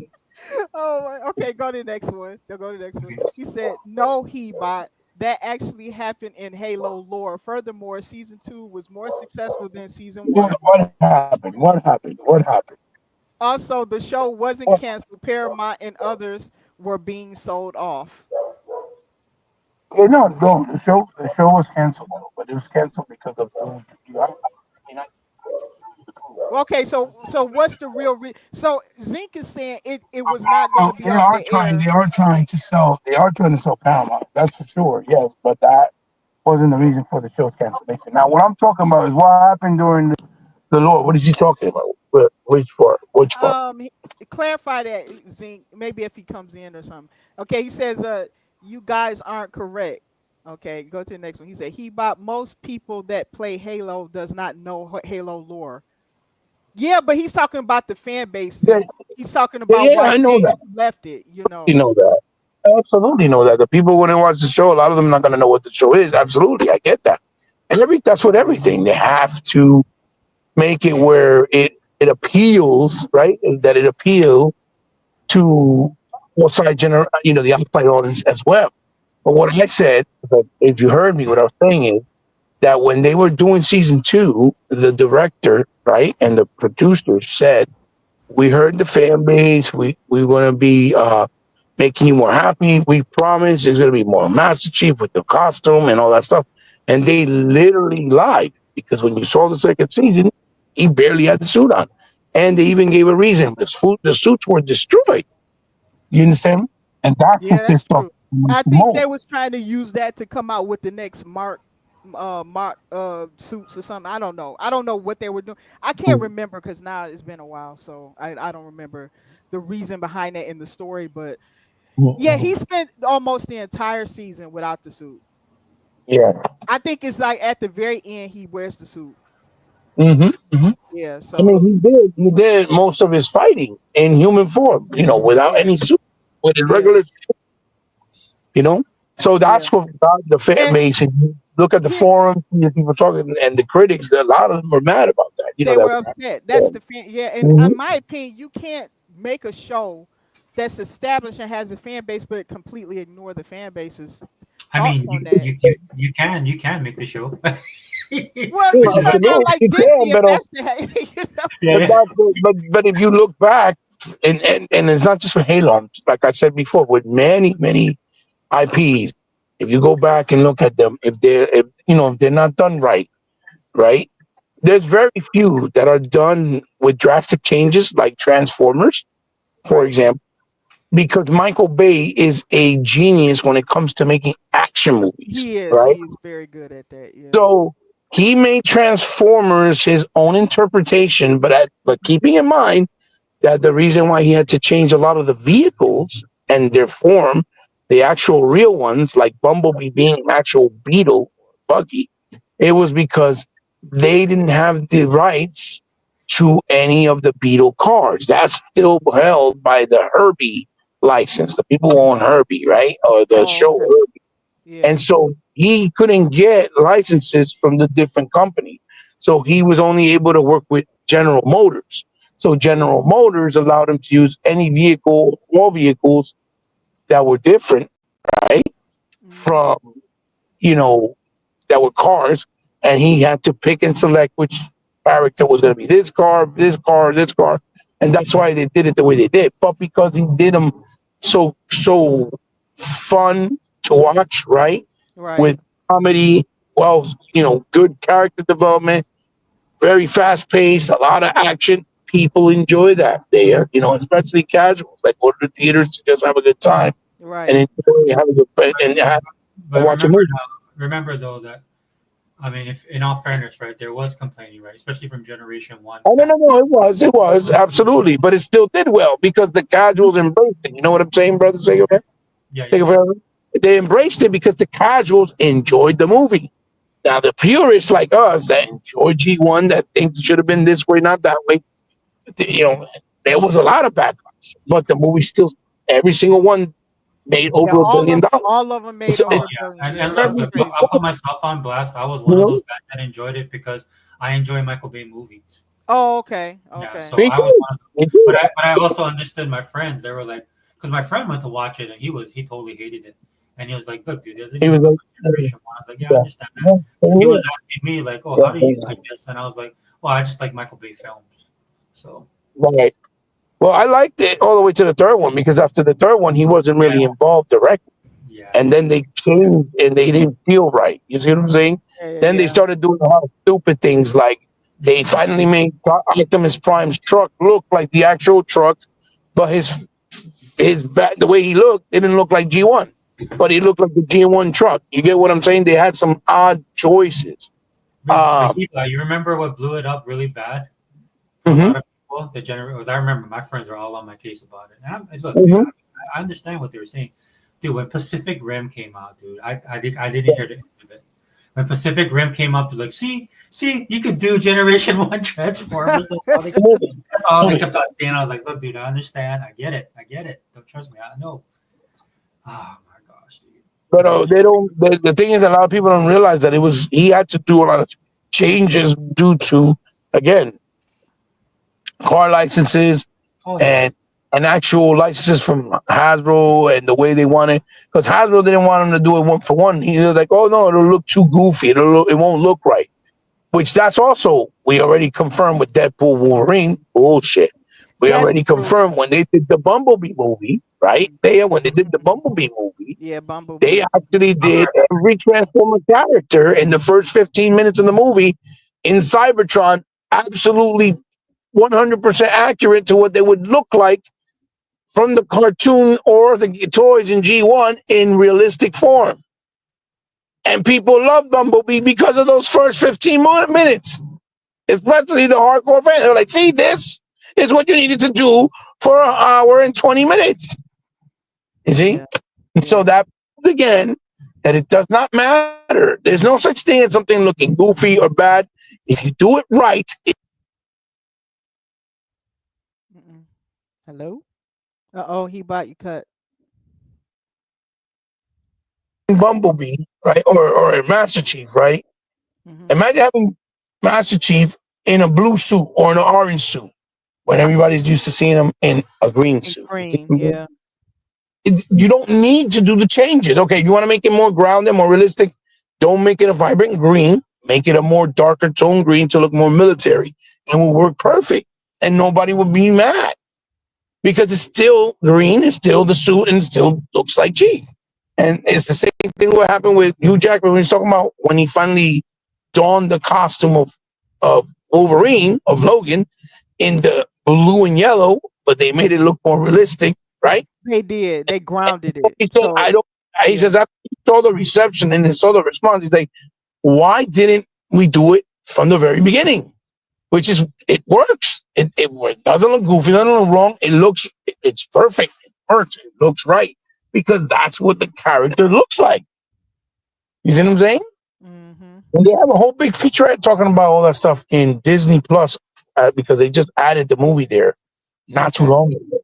And you can see it. And he talked about it. This whole big, it was like at least 20 minutes talking about how come they never used the suit, the right colors, the importance of it, the changes, the reception, the feedback, how it was better than what they thought. And it should have been done like that from the very beginning. You see what I'm saying? Because that was one of the biggest critiques with the films that the Fox film. Yeah. The other guys that did. Oh, I'm trying to remember the director right now. He don't do movies anymore. He did the Ocean's 11 Brian movie. Singer. Brian Singer, right? Ever since he got the charges, sexual charges, he doesn't do movies anymore, right? But you saw that he did Superman. Huh? I'm back. Sorry, I had to go. Oh, welcome back.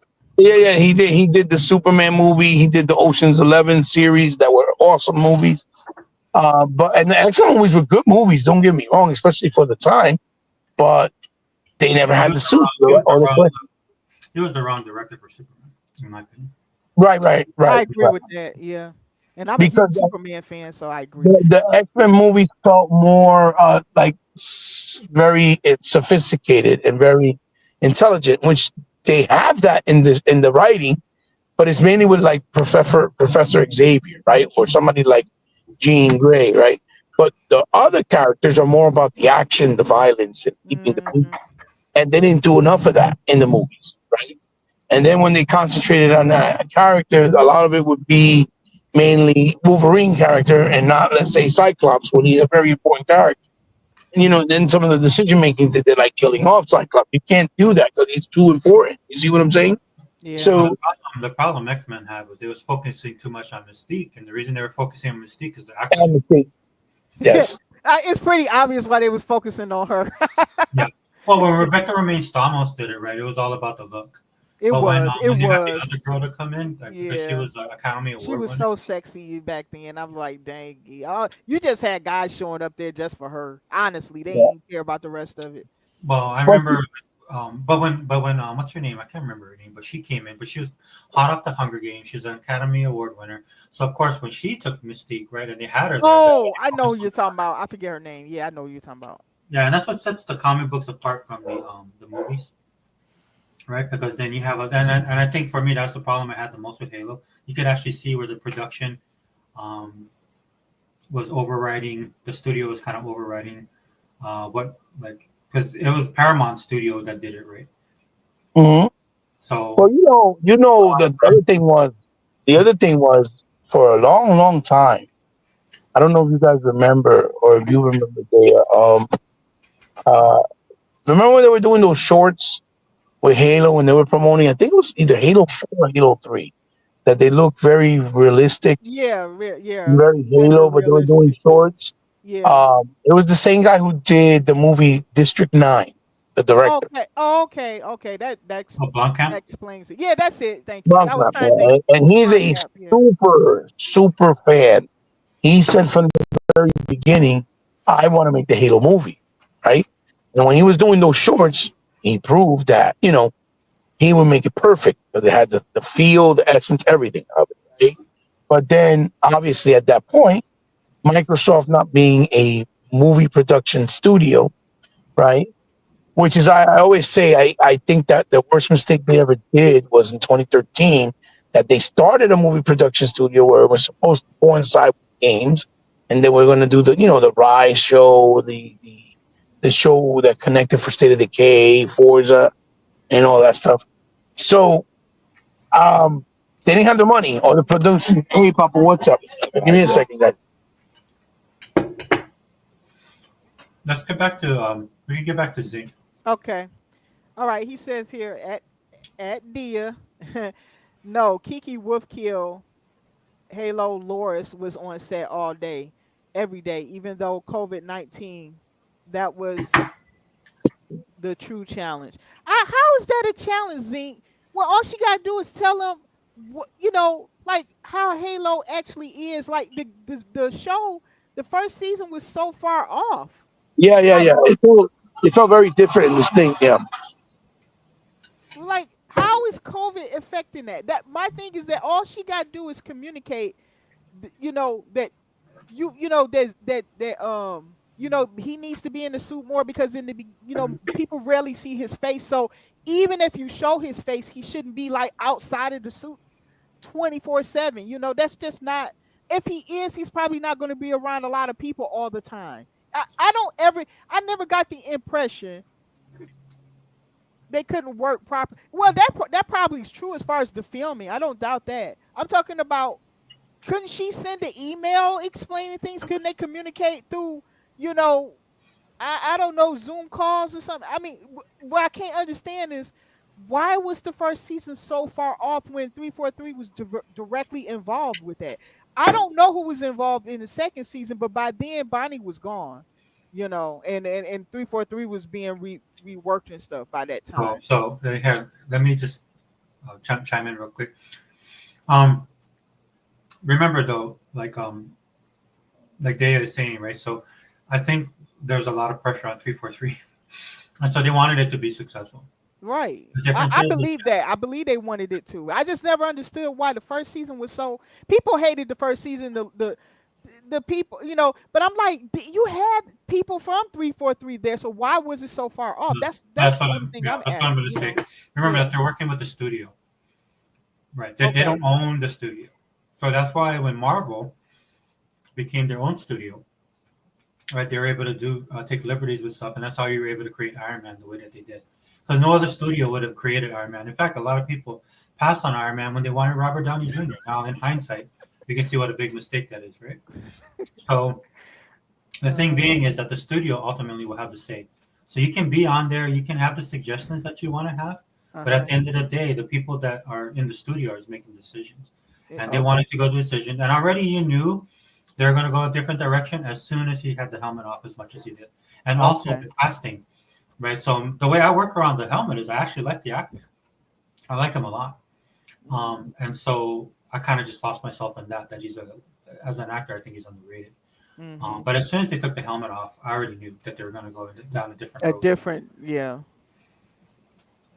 So I'm sorry, I didn't mean to interject, but Oh no, they help clarify some. I mean, I can buy that. Okay, that they didn't have any control.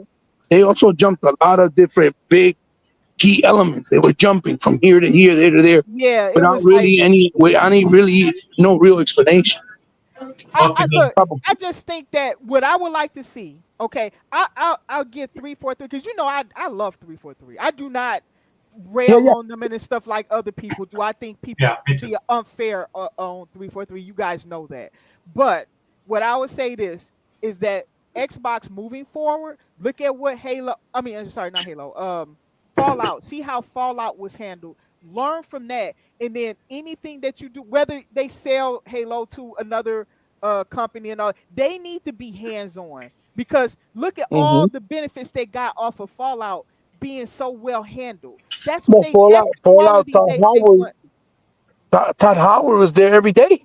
That's why he was there hand for hand, just like the other guy from Naughty Dog was there when they did Last of Us. That when you have the actual creator involved every single time with everything you're doing, it's going to come out the way it needs to be, without question. Maybe what Xbox can do if they're going to go into media like that, they need to maybe make a division of the studios that handle that. Like that's all they do. Like especially if they're going to do more of what what Todd did with Fallout. Like if they're going to do that, because I heard rumors that Grounded is going to have like a animated show or something. So if that's the case, well, that's why I always say Microsoft should just go buy Netflix. Mm-hmm. Because all that stuff is. I mean, look or WB that solves a lot of their problems right there. They can get the games, the licensing, and they can have the ability to make shows. They look how they and take it forever. Look how they treated Gears. Gears. They've been in talks with Netflix to do a Gears movie. Then they said it was a TV show. Then they went back to a Gears movie. And Gears is a very important IP for them. Very important. And they act like it's not important or somehow try to hide it in the back burner because it's mature rated, because it's toxic, because it's men, strong men. It seems like that's what it seems like to me, because they act like it don't exist, right? And then you saw the reception that happened with Gears E-Day. You saw the reception. Everybody on the YouTube. I didn't know Gears was that beloved until I saw that E-Day trailer. But that's what I'm saying. You saw the reception. There were hundreds and hundreds of videos of people talking about it. There's a whole generation that grew up on Gears. It was people that were PlayStation gamers that was crying over that E-Day trailer. Right. Well, because they just love Gears. But the Gears movie right now is, it's still in the works. It's still in the works. Like, that's criminal. With the kind of money you guys have, you should have got the best studio, the best director, the biggest budget for Gears of War. I don't want to hear it because it's going to make you a plethora of money. It just is. Gears is too well-known and well-renowned, and it's too big. And it will make you money. Trust me, it's going to make you a lot of money. And this is what I want them to do with Gears. Just like you're saying with Gears, I want that with Halo. Maybe they should take a step. Instead of trying to sell the old show, let that old show kind of rest and then come back at it with fresh eyes and say, okay, let's look at what we did wrong on the show. Let's, whether they go a show route or they go a movie route, I want them to take that seriously like they take their video game seriously, right?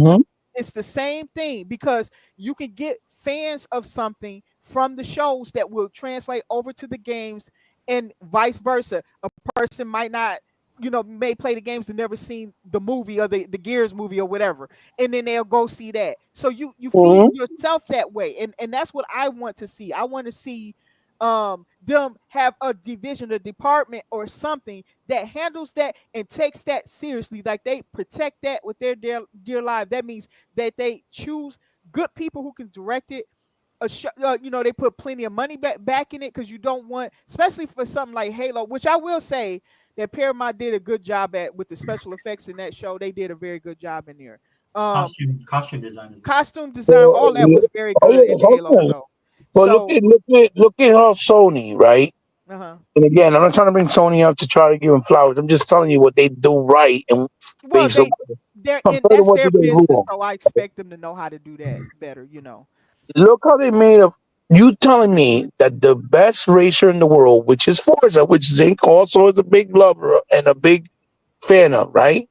You're telling me that Sony having the Gran Turismo IP, that Forza's a way better franchise than that, right? And they go out and make a fucking good, solid movie based off that, but there's no Forza.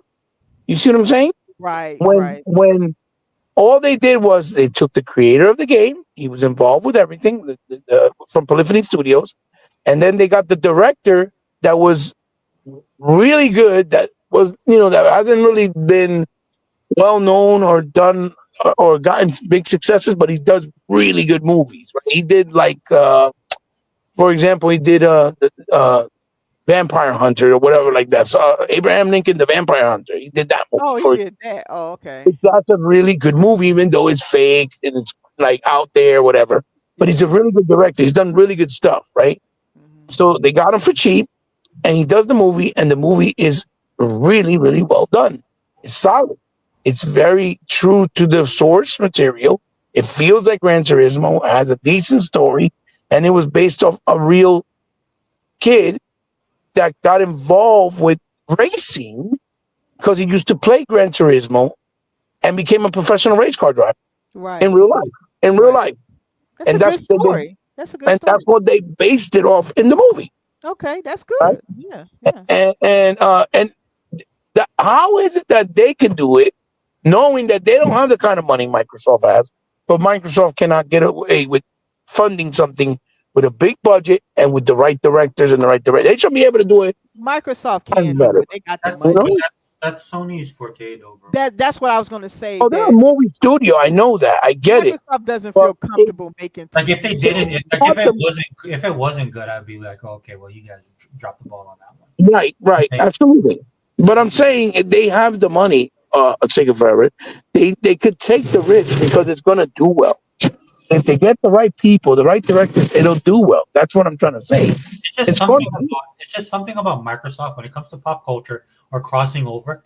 They just can't. I don't know what. That's true. I see that too. It's like they're hesitant. I don't know if it's subliminal. They're geeks and nerds, and it's very hard for them to kind of go outside of where they're comfortable. That's what the nerd part. They're total geeks is the problem. They're really engineers. If at least they were nerds, yeah. If they were nerds, they would be better. Because nerds are more on the pop culture side anyway. But well, they geeks, like you said. They're like, dude, I grew up with look these smart, but I think they can't get out of that space enough to. Like to get outside the window box. It's just like it's just like when you look at it. Like I say this all the time, dude. It's just like Star Wars. We're about the Jedi, about the fantasy, about the space opera. You talk to a geek, man, and they're usually like Star Trek, and they're trying to explain to you like how warp drives work. Yeah. About their schematics, they're like, you can actually do this. That's Microsoft in a nutshell, if I'm being honest. Like, they don't understand that people that play on, let's say, an Xbox or a console, they just want to play games and worry about the console. They don't care about anything else. But they want to make it. They want to make it more about the tech, what you can do, how it works. And we're PC, and I keep telling people many times, yes, PC, you can play games, but a PC gamer's mindset, right, 95% of the time is very different than a console gamer. It's just different. because we grew up consoles, and we have a different way of thinking and looking at it, right? Yeah, but As- even that's changing with PC guys. oh, I'm getting to know that community more now because the games that I play, dude. I mean, if it wasn't for them, I wouldn't be able to play. I wouldn't be able to connect to most of the games, dude. I'm like, look, Warhammer alone, they saved that for me, dude. Because I'm in the middle of the Pacific Ocean, so when it comes to the console connecting and stuff like that, that's one thing. But PC gamers are everywhere. So I'm kind of like sitting there going, hey, by the way, thank you. That's an. Oh, thank you, Papa. All right, Papi. Sorry, guys. I was just talking to the guy at the mechanic because my daughter's tire was having a slow leak. She asked me if I could bring it to her, and I was doing that for her. Oh, no, yeah, that's no fun, bro. All that talking and noise. But that only counts when they need a favor. You know how that is. That's why they love you the most. Right. Let me see. Okay, what's Zink saying? Because he's typing like crazy in the chat. Zink, I wouldn't. Dude, we have to connect on Twitter, man? Because I tried sending you a link to your phone and we weren't able to connect that way. I definitely would want you in here. But yeah, do you have Twitter, dude, or Instagram? That's how I reach out to. I think Zink has Instagram. Don't I have him on? Can you send it to him? Can you send him the link? Yeah, let me see. I think I have him. Let me see. I don't know. Do I not have him on Instagram? I don't know if he is on social media. I'll send it directly to his phone. That's E-Rock. And then who is this? Probably Tuck.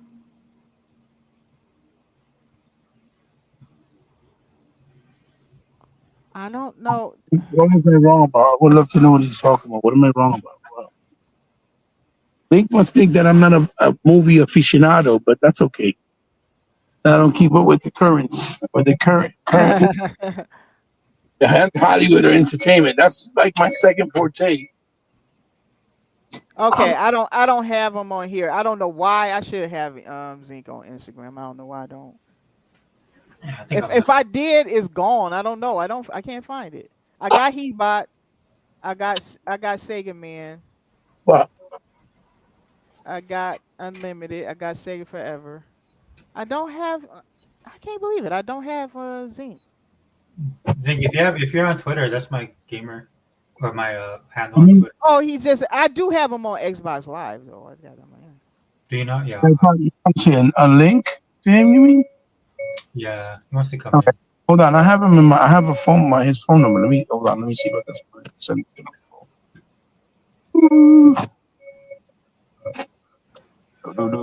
I like your picture in Instagram with the X-Men. That's cool. I like that. That's the classic. Oh, mine? Yeah. Yeah, I miss those. Those covers, corner markings that they used to have back in the day. Wait. I'm so out of the loop with the comic books now. So look at Zink. Zink said, change the subject until other Zink is on the show. Oh shoot! Well, I think this is directed to you, Dan.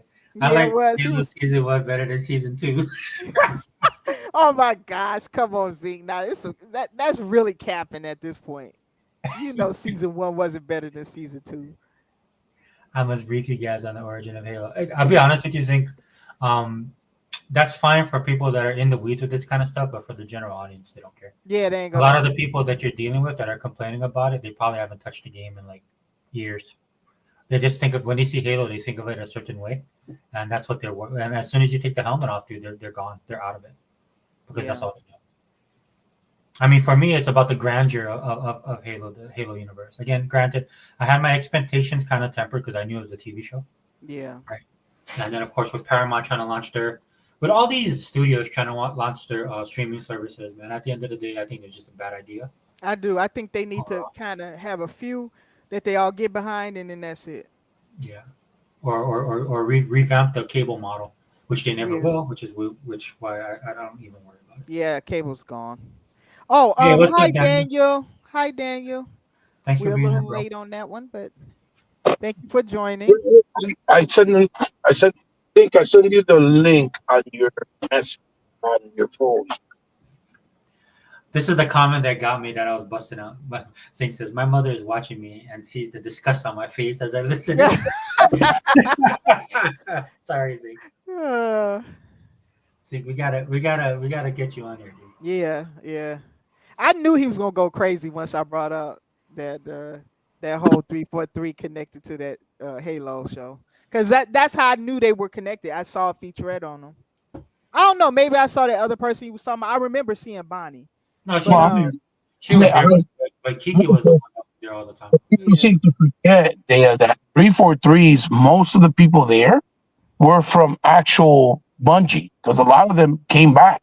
right. That's true. And Yeah, people don't even realize it was actual, the people were there from the very beginning yeah. that were They, there with they was Halo up since there day one. whining and crying about Bungie, but they always had it.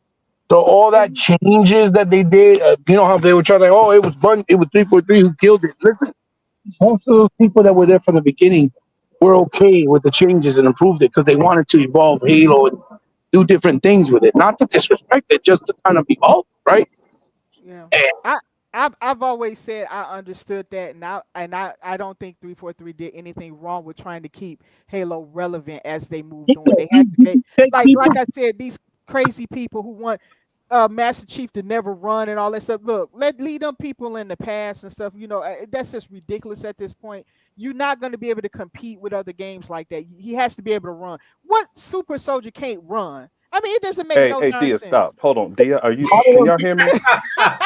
Can y'all hear me? Yeah, Lot we of them can. wanted Hey, He-Bot, hold on. Hey, hold hey, on. can y'all? A lot of them wanted for them to do the finish the fight love arc. That's why. You know, I don't What'd you think, say about finish the fight? they would have gotten there eventually. You know what I mean? No, I'm saying that a lot of the fans from Halo got upset, right? Because they didn't do finish the fight arc, and I'm like, they eventually would get there. No. Hey, He-Bot, listen. No. Halo does not follow. Hey, you know what? Now this is Wolverine speaking. I don't want my mother to know my real name. Hey, say hi, Mom. Hi. Did you hear my mother? Hello, yeah. Hey. Okay, all right. My mother is 80, so I don't want my mother to hear my real moniker. So I'm Wolverine speaking right now because my mother mess around and follow me at her computer. So everybody would be in trouble. She'll walk to Hawaii to get you Sega forever. Hey, he listen, see, like finish the fight. Halo doesn't work like that. There are multiple instances going around throughout the Halo universe at the same time. So there's never one set pattern. Furthermore, in the inception, the reason he's a super soldier is he was stolen at 6 years old and replaced by a clone. So they were all created and they fought many battles without armor. In fact, what a lot of us are waiting on is for, like, in the beginning, we wanted to see, hey, what we wanted to know more about the Forerunners. And what Bonnie Ross did after she saved everyone's lives, including the Xbox division and everything, from taking Halo from scratch, she was the only employee. Everyone was gone. She turned one employee into 1,500 plus and created what we have today. And then she proceeded to give us what we had been clamoring for. What are the Forerunners? Okay. And the Forerunners, and she brought us the librarian, the didact. And now we're seeing more of the Halo universe. And someone that I'm waiting on is this washed out Spartan named Ilsa Zane. She was created to be a super soldier without armor. And she totally destroyed some ODSTs all by herself. And Dia, and of course, I'm not mad at you guys. And I know. my mother is sitting right here. So He's I a good. can't He's a good boy. Tell your mom he's a good boy. Yeah. the righteous person of our group, Dia 45668. She's this lady out of Michigan. And she have a little speed too. She thought she was quick when she was younger. But Oh my God, you she freaking that said you have a good son. Okay, good. Okay, Mama, say that again, Ma. You say what? Thank you. That's good. Okay, now Aw. so now I'm in front of my mother, so I can't say too much. But hey, look, It's a whole lot to the Halo universe. And that's why they are in 3 encyclopedia. And he bought one thing that you could be sort of right about, like the first encyclopedia, Halo encyclopedia, was inaccurate. And real Oh, really? Halo What do lords you mean? and Like, what real happened? Halo fans, and because Microsoft keep bringing in people that really studied the Halo arc, and these people like us are part of the Halo universe also, so they corrected a lot of things. So that's why whoever has that first encyclopedia really has something valuable, because it's inaccurate, but it's something to hold on to. But the other encyclopedia are accurate. That's why it's encyclopedia to this game. But at any rate, back to the movie. I'm gonna explain this real quick. Wait, the encyclopedia, how they found out or that it was wrong, their first one? Because Because I'm not even aware of what. because Like, I'm not it's a sure. lot of Halo lorists around, and the best one is this guy. One of the best ones is Installation 00. This Yeah, dude is he is that guy is exceptional. like Yeah, he's the best I've ever seen. Yeah, isn't he? Yeah, yeah. and in fact, I had too much work to do. The only reason I'm listening to the show is because I was on my mother's roof and doing work around the yard, so I had a little bit of time. But she came home and she's staring at me now, hoping that the crew can be salvaged. So anyway, but back to that first movie. The one glaring inaccuracy about that movie was, and it hurt us all, the true Halo fans, because you guys have to read through the weeds here. It's like the stock market. There are so many people that are just as deceptive as Hebot's best friend. What's your best friend's name, Hebot? Um, Is it Paul Tassi or Paul was it? Tassi, yeah, Okay. just as manipulative as Paul Tassi, and Dia, your best friend Ryan McCaffrey. It's a lot of people like that in the financial world, right? So you have to see through these things. But the one inaccuracy that hurt us all, the real Halo people, was when on the first one that black guy was that Jackal, bro. Oh yeah, you're right. You're Listen, right. You're right. That's a hey, good if point. that were Yeah. that Jackal would have ripped that whole ship up except for Yeah. Soren. They would never Okay. have been able to keep a No, jackal inside there. That's true. no chance, no Yeah. chance whatsoever. And then you made him a human, and you Yeah. made him black. So now Yeah. we're a jackal, Yeah. among other things Yeah. that we are, right? So, but other than that, like I didn't like Quan, the girl Quan, I but didn't either. So but yeah. what her family So, let me was, see this. she was a keeper of the portal of a long generation. And that's where the monitor 343 Guilty Spark would Yep. travel through the universe so fast. But Yep. Yep. Halo is too huge to pack into 2 hours so everyone could understand it. It just won't ever happen. But the main thing is, I'm gonna say this and get out of here before, because we're never too old to get a whooping, right? And behind my mother's house is nothing but the woods, and I hope, and she might say, hey, go cut me your own switch out there, right? So Don't anyway, bring back those days. Oh my gosh. facts, ain't no kidding, right? So anyway, but and as far as the main people with the Halo universe that saved it, one was Bonnie Ross. Then she stole the bald head dude, I don't know how I'm forgetting his name, and Kiki Wolfkill. And actually, the bald head guy, his wife made him come to work for Bonnie. But Kiki Wolfkill was on set in another country, but it was hard doing COVID, like it was hard here for us in the state, in the world, rest of the world for that matter, during COVID, because there were only so many things you could do. But if you watch that documentary, it was a struggle for them just to get what hurt them were the perfections of the equipment and the guns and different things like that, the sets, because they couldn't work on it the way they wanted to. But in the second season, they were able to work on the set, and that's why the special effects were better. The special effects were better. But what I didn't like about the second movie, bro, they come on, man, where they get a gay Spartan from, and they made him black too? That's true. I Come would on, bro. agree with that. That's Hey, a hey, DEI thing all the way. When you, I agree. I'm gonna tell you something. When you said the second season was better than the first, and y'all brought up It, it, DEI, hey, it Dia, is. It Dia, is though. Dia, I almost fell off the roof It because is as all I far could, as hey, hey, Dia, you know why? Because I immediately thought about that gay black dude, and they made him blind. and he was blind and he was Come fighting on, as man, a blind Spartan. bro. Hey, Yeah. I can't say, bro. Now my mother is gonna get me for improper English. Hey, you know what? I gotta go. You know what, y'all gonna get me in trouble. Hey, I'll see y'all next time. It was good to get on the show, and I'll talk to y'all later. Okay, you Thanks, take man. care, All right. Zane. Thanks, brother. Take it easy, bro. Hey, just real quick, let me answer what Zing said. Yeah, that's Okay. why I don't care if I have representation in these shows, man. Because anytime they got a minority or person of color do Man, something I, different. I forgot about that black They jackal. do I that. forgot They all do about that. that in Hollywood. Hollywood, they're low making a lot of the black characters gay. I don't know why the fuck they Yeah, do. they do that. Oh, They I can do tell you, that. I have my own conspiracy theory about that as well. Uh-oh. There was a movie that came out called Fear of a Black Hat. Go watch that. Go watch that movie. It's kind of What? a comedy, man, but it kind of Which speaks to one? this stuff. It's just this ideals, man. It's just the ideal of being threatened, right? The masculinity of it all and stuff like that. Mm-hmm. That's what it boils down to at the end of the day. And so, and of course, right? They use that as a shield. That's where the whole thing of a shield comes in, right? If I use this certain character, then you can't say anything about that character. Oh, right. Got you. Hmm. Like I remember when they did what's the name of that shooter, man, that came out from the guys who did Titanfall. Um, Titan? there's a shooter, the Apex Legends, right? Oh, Apex Legend. Okay. Yeah. So then they put this Polynesian dude in there, and then he was gay. What? Yeah, so he was gay.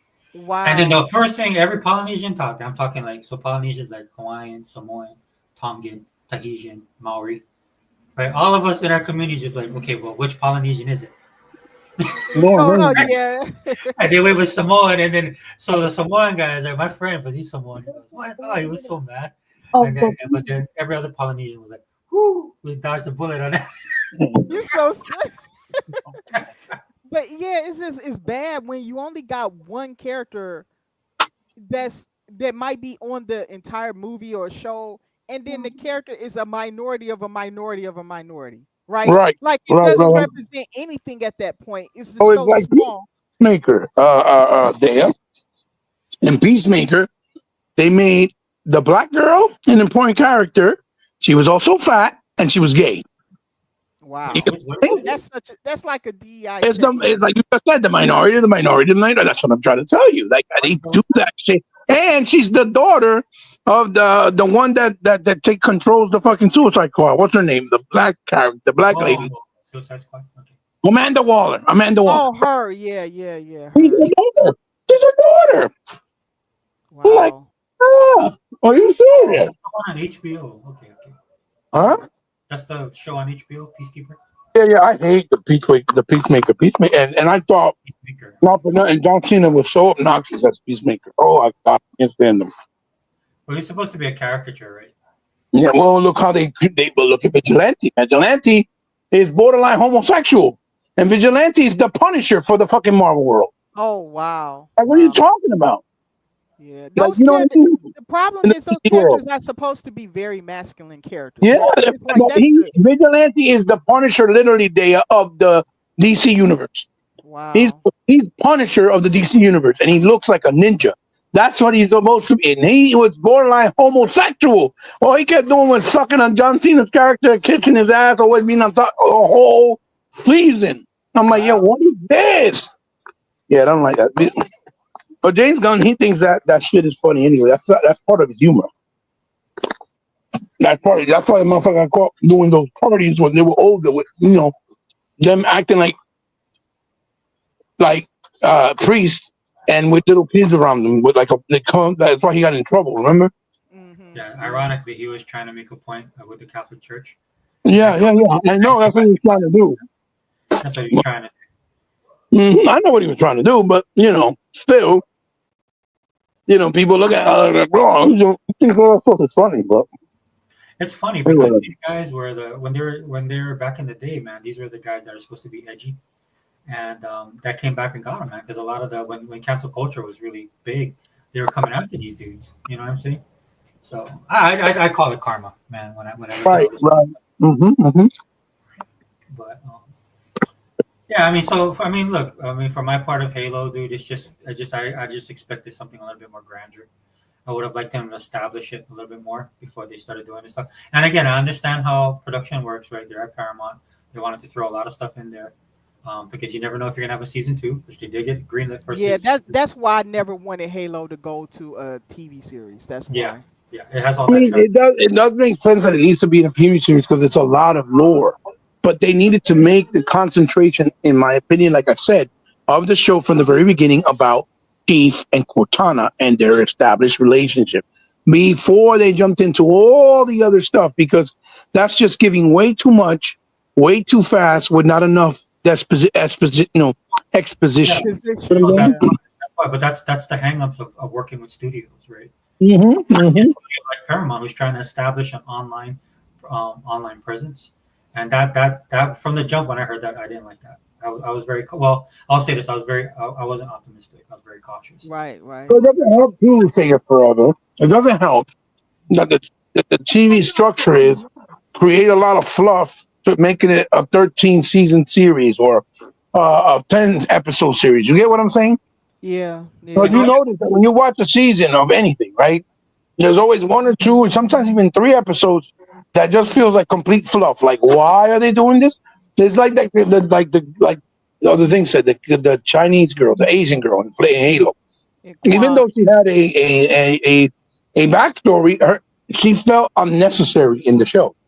she did. You know, she felt like added fluff. Like, why is she here? You don't really need to be here right now. You get what I'm saying? Yeah. The main problem I have with all of that, right, is you know, you're supposed. So the thing that it always breaks the barrier. You know, I'm supposed to come in there and kind of engross myself in your world, man. But when you have the trappings of modern day, whether it's politics or modern day Yeah. talking points, Exactly. it Exactly. always breaks it for me. You know, it's supposed to be a science fiction type movie, right? So the reality of some of this stuff happening. That's why I liked about Star Trek, right? Star Trek solved that from the jump because there was a lot of conflict and there was all the wars that was going on. But that all changed when you made first contact, right? Because the one thing about human nature and the way human nature is, and it's kind of allegorical, right? Is that once you realize that there are other people in the world, you didn't look at yourself as a certain race or a certain culture. Yeah. You just Yeah. looked at yourself as Just Earth, as the human race. Yeah. as Yeah. the human race. Yeah. And what the great thing about Star Trek is we probably came about the worst people you could come across when it came to, and I'm not saying worse as in bad, but the way that the Vulcans, because that's their first contact was with Vulcans. Yeah. We probably should have been lucky the Vulcans came around because oh my god. Well, with the Vulcans, right, they had a certain type of mentality which Yeah. strengthened It did. Yeah. Earth's. You know, they would, because they made you feel less in a way, but not like on purpose, but the way that they kind of looked at us because we are Earthlings. You know, Hmm. the only They reason. didn't look at us too bad because a lot of them was hooking up with humans and having half Well, free. That's how Spock got around. but you know that that was kind of out of curiosity, right? You know, Could have like, been. Yeah, because we know they're not emotional. They well, I mean suppress their that's the emotions. interesting thing about the lore, right? Later on you find out because then you have Romulans, right? Right. And Romulans naturally have emotions. So yeah, Yeah. yeah. So they tried to separate that from themselves, and that's why the Earthlings was that's why they kind of was wary of them, right? Because they can unlock that part of them, which leads to what you're saying. You're But right. I think, but the way that they looked at the Earthlings, that solidified like, yeah, we're not we are our own, we are our own people. So then when they went out to space, right, that's why you have the Federation, even though it's made out of different races, and then of Yeah. course they introduced alien races into the Federation, which I Mhm. feel what would happen. So it never took away from what I was thinking with Star Trek in general. But when I Yeah. watched Halo, right, that's not the case, right? Like for some reason, like Yeah, we're going, it felt very much like today, but yeah, it shouldn't feel like that. If yeah, all that time passed, and see, this is where you really got to get good writers and good people who understand it, who's able to flesh out the world of Halo. And this isn't a fault to Halo at all. no, it's the people writing. It was the writing and Yeah, they just these people didn't, I believe they just wasn't as connected to the show. Like if you had a Blomkamp and this guy's a fan, he probably would know better how to flesh that stuff out and what how to realize the world. Like you got to have a person that's good at doing world building. well, And but that's I was just about to say that the problem with it is that a lot of people just aren't good at this stuff. oh, okay. That's where I get mad at people because people will come and attack me. It's like, well, you just don't like diversity, you just like this stuff. I was like, well, how about an entertaining show? Can we just start with that? Because a lot of these guys But just Halo has natural diversity. It just doesn't need to be rammed down people's face, like. But it yeah, has It ain't like it's all white characters everywhere. That's not true.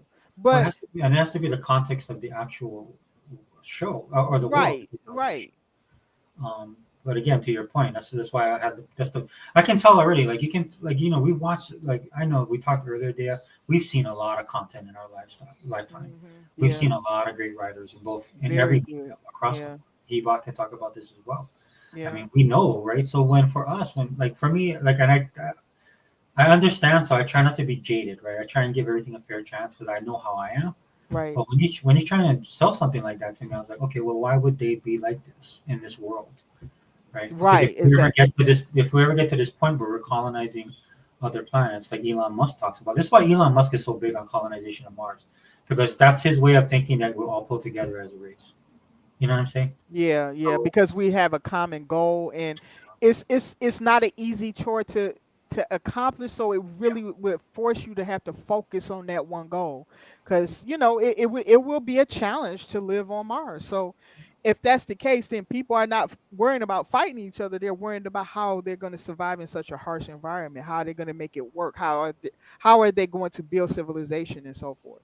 yeah, that's what I experienced in the military. Right? When you went in, no matter what background you were, you had to work together to get through Right, booty, right? right. And we're from all over the country, right? And one thing I loved about the military was they treated you like you were nothing Yeah, across. you was an entity. You better get in Yeah, line. Yeah, yeah. you're all pieces of trash. I don't care where you're from. So yeah, you can't go there boasting about anything because yeah, you just nothing. You Yeah, just because fall in that's line. that's the goal. And I'm not saying it has to be that extreme, but Right, I right. think the reality of things will the perspective will change. Or I Hmm. like to think so. So if they were gonna do that, I didn't even see that in the first season. Like there was no shades of gray to be allocated in there. It's just kind of like this happened and this is bad and this is good. And I'm like, well, but how did you get there? Look, I'm gonna say this, and this is my bias speaking through. Yeah, Um, I even want Halo Studios to do this. By the way, yeah. I want to go back to the beginning with the Master Chief. I want to see like I think the one that we should follow, like you can break it up into chapters or something like that. But I Hmm. would love to see whether it's a series of games and or movies or TV show, whatever, of the beginning in Halo. Like you know how they like with the Gears they took it back to the beginning to a younger Marcus Phoenix. I want to do that with Halo. I want to do that with Master Chief. Like people have wondered, well, Master Chief's old now. How are they going to keep moving forward? Well, you don't. You take it back, right? And I would love to see it from the perspective of Halsey because she's a complex character. I always thought she was a fascinating character, right?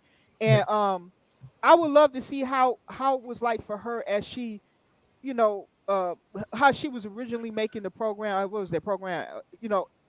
The original program, and then how she came to making the decision to search out these kids through genetics and put them in the program and do ultimately knowing that these kids was being stripped away from their parents and all that stuff. And I mean the very young days of Master Chief, I would love to see that and build him up from there. And that the way I would love to see it told is from a perspective that if you didn't know Halo, right, you Hmm. wouldn't know that the Master Chief is going to be, something's a little different about him and that she kind of focuses on him, but that you don't really know where that's going to lead until after Project Aster, right? And then after Project Aster takes place and now they done went through that horrific, I mean, utterly horrific thing to have to go through. I know. In order to be Spartans, they had to go through it. But when you hear the descriptions of what these kids had to go through and the surgeries and stuff, it's uh it's hard sometimes, when you know that they were children, right? But Yeah.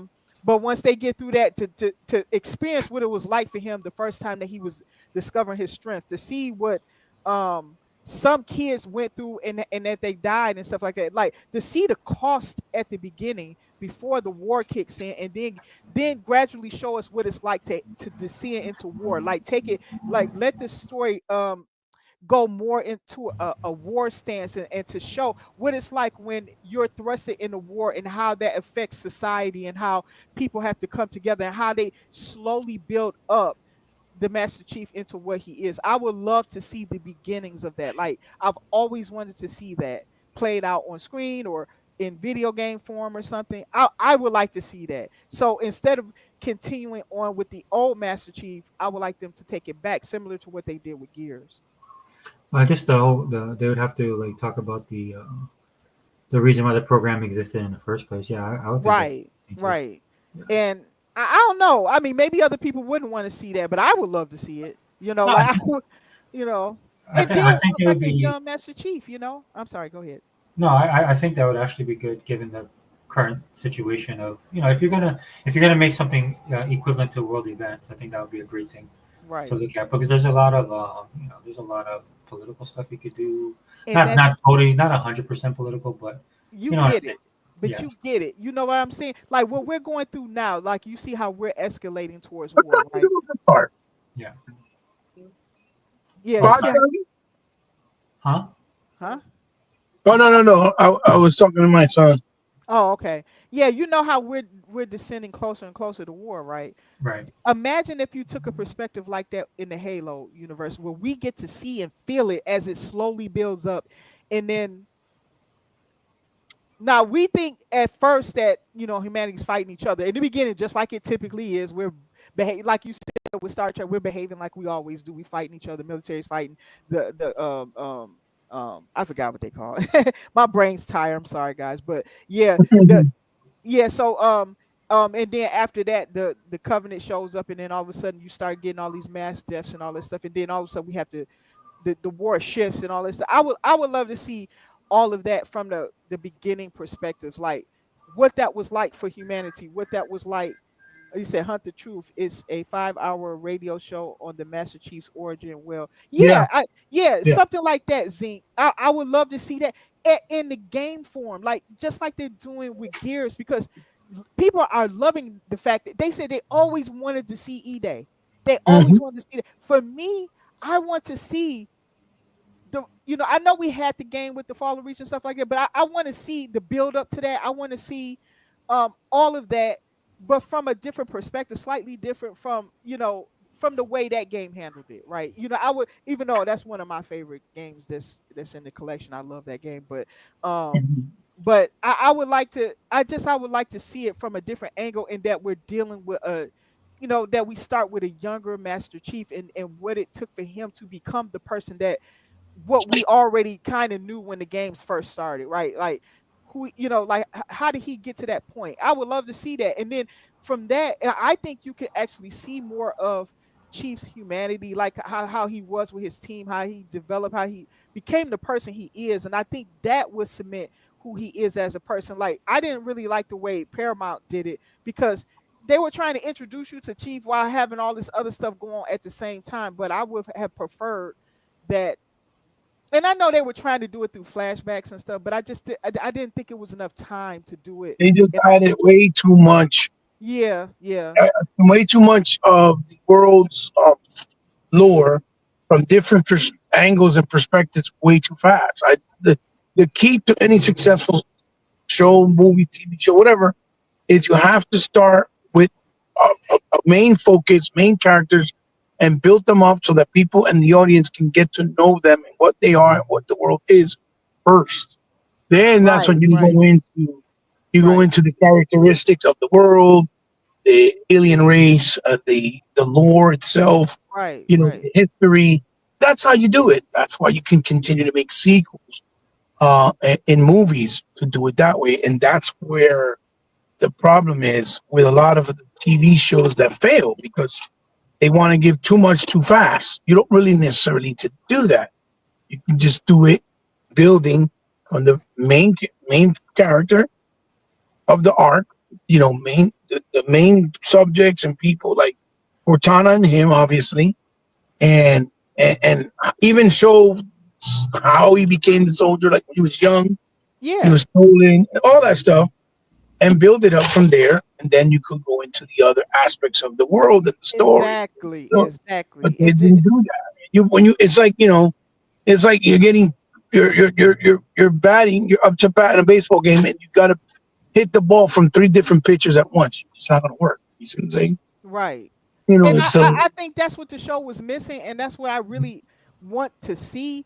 And I even want to see that from Halo Studios. Like I would love for them, like the main. Like, I want them to do two things. I want them to have a track of games that do not take place centering around Master Chief at all. These stories take place with other Spartans, other soldiers, ODST, whatever. That it takes place with other people in the world of Halo doing world building. And then I want a mainline set of games that always feature Master Chief in some form or another, whether they start all over and he's young and they kind of take you back to the origins or whatever, you know. But that's what I would like to see them do, because I think that way you don't, you know, how people get all crazy if they don't have a Master Chief in a Halo game, right? But this way, if it's called, like, let's say you got that branch of games called Halo Legends or something like that. And that means that those games, if it has that title, is in the world of Halo. So it's never going to have star Master Chief. It's going to star other people.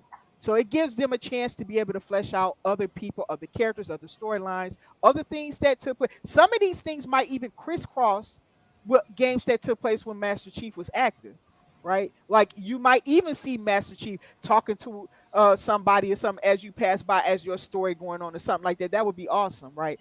But that's what I would love to see Halo Studios do, something like that. And like I said, they were doing it before when they did ODST, when they did Halo Reach, but they yeah, kind of ODST did do that. shied Yeah. and veered away from it.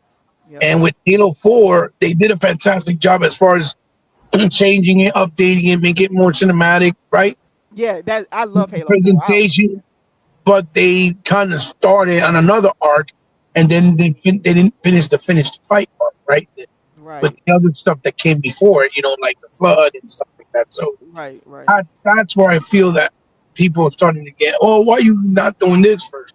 Because most people like closure before they go into something else, right? And that's understandable. You don't leave Right, like because of the investment they did, right? They invested all the time, they want some closure, then they'll move on with some other stories. Right. But they, you know, they also, like you mentioned here, there's an animation that they did in anime style that is the right way they can use that medium, whether it's movie or animation, right? Okay. To continue other arcs and other explanations of the story. If you watch it, they have a Spartan that's a woman, female also. Like a big. And you know what? They can also. This is where the transmedia part kicks in too, Hebot, because then you can have other stories also that could be part of the Halo Legends stories that can be in other forms. Like it could be an anime form of a story. So like Halo Legends is a 2.5-hour anime with short stories of Halo in different parts and different arcs. Right.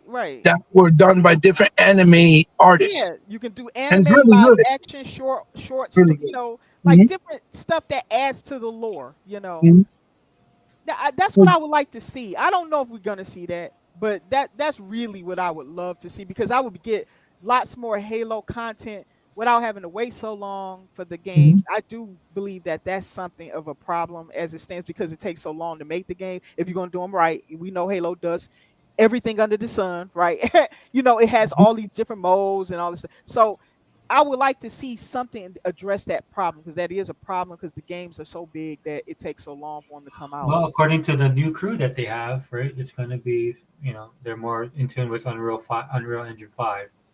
So they should be churning out these games faster. I mean, they're going to have to do something because they're competing. Yeah, that was part of the biggest reason why they changed it. Yeah, but it allowed them to make the game quicker. When they were doing games before, they had to build the game and rebuild it and keep rebuilding it based off the old Unreal Engine 3. I mean, Halo 3, because it was still using the Halo 3, but modified with better, you know, obviously technology and hardware because of the hardware, but it was modifying the same old engine, and that took a long time. Building an engine takes a long time. And that's why when Remedy, right? When Remedy did Alan Wake, Quantum Break, that's why it took them so long in between both of those games. It took them almost a 7-year span, and Alan Wake took them almost 10, because they were building the engine as they were building the game. North, which is called Northlight, right? But then everybody was like, oh, look how they're working better and more efficient now that they're not with Xbox. No, you fucking dumbasses. They took the Northlight engine with them, and that's how they built Control. That's how they built Alan Wake 2. And now that's how they're doing Control 2, because they already had the engine built that Microsoft paid for. They helped them pay for that engine, them creating it and building the Northlight engine. It was Microsoft who put the money in. And it took them all that time. Yeah, go ahead. Yeah, I know right now though it's like the pressure's kind of on in a way, right? They gotta compete with even studios within their own ecosystem now. Yeah. So what's happening is like I'm telling you guys, I've been playing COD nonstop, Black Ops 6, dude, and it amazes me all the way that Microsoft and Activision to the most possess their game, right? But the way everything's being pushed now, right? It's going online, it's going to service, it's got to offer a lot more stuff, which is probably why they made the decision. I know a lot of people don't talk about that. That's what I see anyway as a person who likes shooters. But everything is in that competitive market. They're doing it with Overwatch. They're you got to compete with like Fortnite, all these other games that are coming out. From other companies as well and other publishers. And look, it's good for the industry. I feel it's good for Microsoft, but as a Halo fan, that's why I worry, right? Because I don't want them. I don't want Halo to be Fortnite, and I don't want Halo. This is the old man in me talking. I don't want them to be Fortnite either. Yes, what you got Fortnite for? I don't need it to be COD, and I don't need it to be, I don't want it to be those games. I want Halo to always be Halo. Be Halo, yeah. And that's the thing I worry about with things are, nothing like, me and Dale, we did the breakdown, right? Video. Yeah. I like a lot of the things that they said. That's my only concern though, because it seems like they're turning over so that they can turn it out faster, which is good, right? In a sense, but I just don't want it to lose what it is. They have no choice, because if they don't put more content out, you can't just drop one game in one whole generation. They have to do more. That's what Infinite. Hey guys, they were Halo. trying to straddle both lines of the fence, right? That's what they were trying to do with Infinite, and that bit them in the ass, because it's like, dude, if you're gonna be all online, you got to be all on. No, I'm telling you, Zing, if you're gonna present yourself and compete with Fortnite and stuff like that, you got to go all in. You can't compete with Fortnite. That's a different game. Fortnite is a kiddie game with no story.